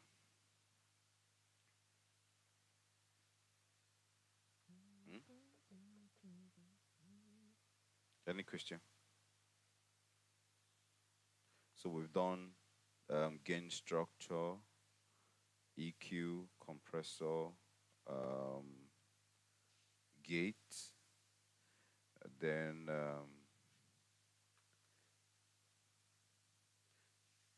the DCA, right? The DCA is more or less like bunching faders that you want to reduce their volume without having to go touch the individual faders. Yes, so it's like a group for faders to reduce volume of faders. That's what it does. That's generally what it does, right? But if I want to maintain the volume of each of the instruments, right, without reducing their sample rate, maintaining the input signal and as well as the intelligibility of the signal, and I don't want to mess with the volume, I'll patch these guys to a group. Do you understand? So if you check on these guys, you can use your auxiliary to form a group. You can use your boss to form a group. The good thing with the boss or with the group is you can do compression, insert, and EQ on top of it. But this is the DCA. You can't do any of that on the DCA. The DCA is just like a bunch, like bunching channel volumes together. Do you understand? So if I want to treat a group of instruments, what I would do is I will group them either to my boss, or if a system has what, or if the board has what is called a group, I can group them to one of the groups. I don't know if this board has a group.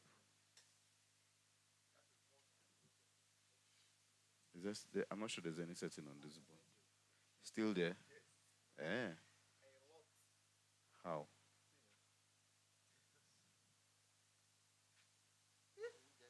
I initialize the board. Yesterday when I was trying to install this guy back to initialize the board. Checking everything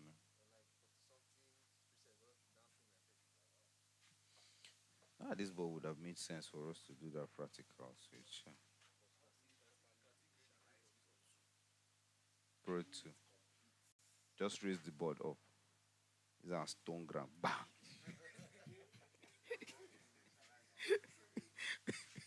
That Pro 2 feels like, I don't know what the technology behind that Pro 2. We've been trying to initialize that board right from the foundation of that board. Ask our David if they can initialize it for you. Ask them. We've been trying to initialize that board right from 5 tools, yes. But they did not do initializing, Abby. But everything is because that board, right from the day they brought that board, we've been trying to initialize the board. And call them again. Nah. Check YouTube now if they can see initialization. The board is, I don't know, Sha. But I love the preamp of the board. Ah.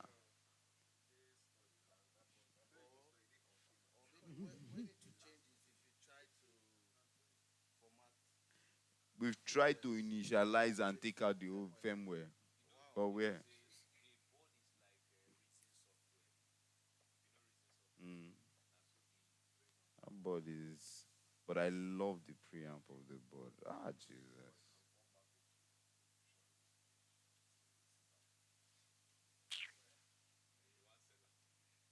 That board, you guys should just dismantle it and sell the parts. Because you want to sell that board. So, okay, like this board, if you meet this kind of board, right? One of the first things you would do is to just go straight to the screen and then look at the screen. Just look at the screen. So if you're conversant with if you're conversant with those parameters that I was talking about, knowing the unit volume for all those frequency, volume, phase, time, milliseconds, all those things. The moment you look at the board like this, you can already tell what this place is for. So we did an event, was it last?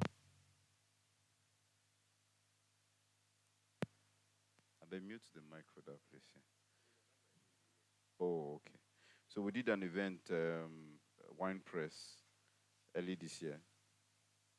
So I was giving just barely 30, is it 30 minutes? 15 minutes, 5 minutes to get done with sound check and then go into the praise session. The guys that were standing around, they were like, oh boy, it be like say get this board for us. The thing is, the moment I get to the board, I'm looking at the interface like this. And as I'm looking at the interface, I'm realizing that, okay, this looks like my EQ. I put it out, I can already see high, low pass, this, blah, blah, blah, blah, blah, blah. One beautiful thing that you can always do is to just low pass first. As you're low passing and then bringing up volume, low passing and bringing up volume, you'll be shocked at what will come out of it. If this board is here,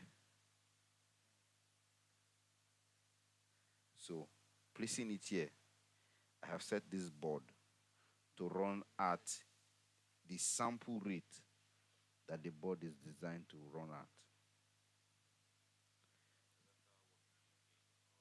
So without going to the gain, the moment I move to 0 like this, I set this guy to work at the sample rate the board is designed to work at. Do you understand?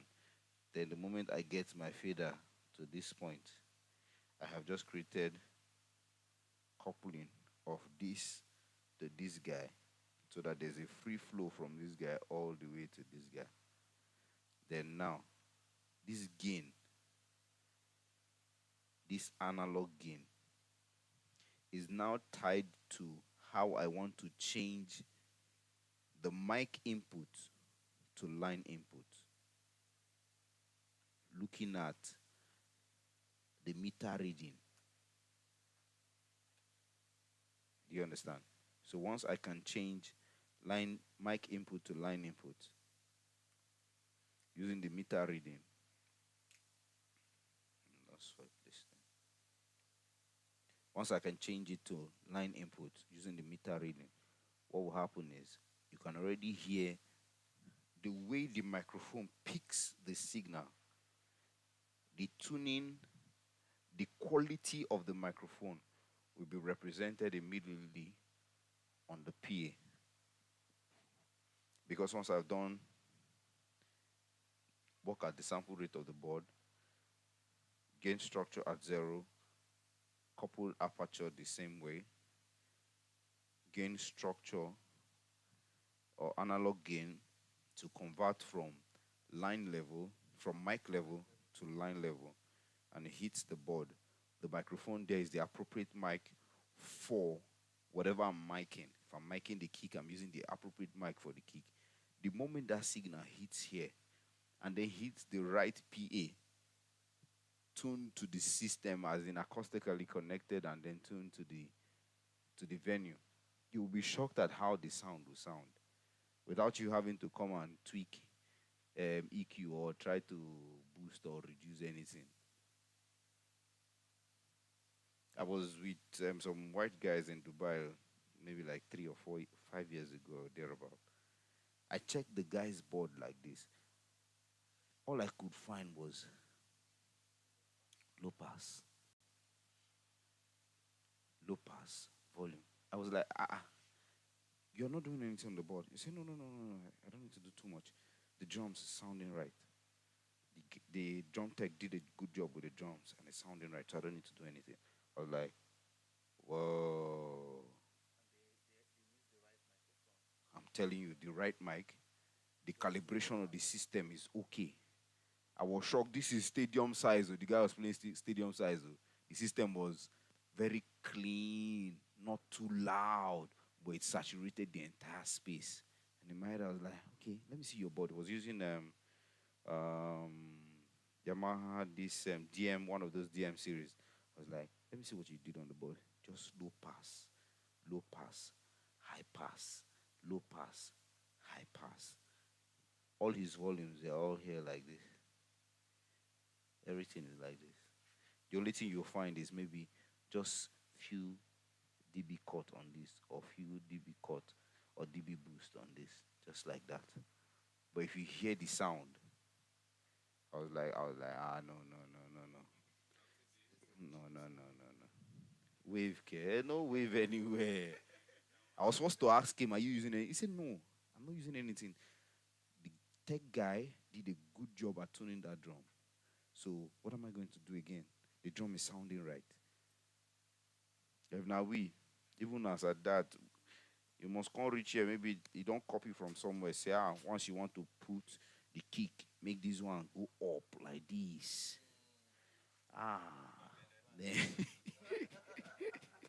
Then make this one do like this. Once it's like this, That time I saw this guy and I was trying to do him. It makes sense like that. But you did not consider the PA, the microphone, the preamp, and a lot of other things that you need to consider. Now you are replicating what you saw in a different location. You can't get the same thing out of it. So my advice is listen, understand, know when to apply it so that you can be able to replicate it the moment you meet a board that is not the board that you're conversant with. I hope this is helpful. And do like and follow us on all our social media handles for more tips.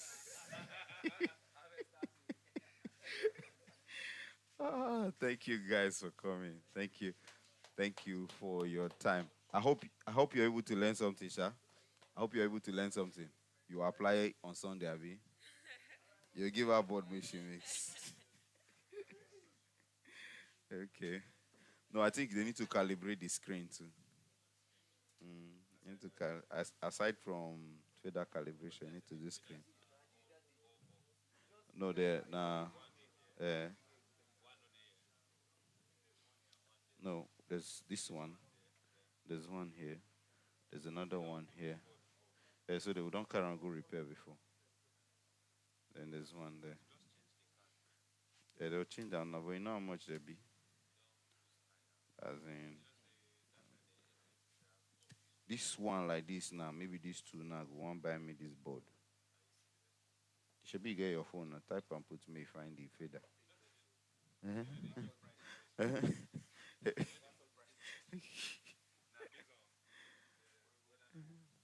No, we'll go fix them. As it is, we don't not fixing in the air for so we'll fix them. Okay, yeah. So thank you very much for joining us in the Sonic Mastery class. This is the end of day 2, and we're sure that if you're following, you would have gained 1 or 2 things that you can apply in your church, in your shows, wherever you are found, in your mix. We hope that by the time we come for the next episode of Sonic Mastery class, you will also be able to tell a friend and then get someone else to join us. Hope all that we've done has been helpful. I want to say thank you for joining us in Sonic Mastery class. I'm out.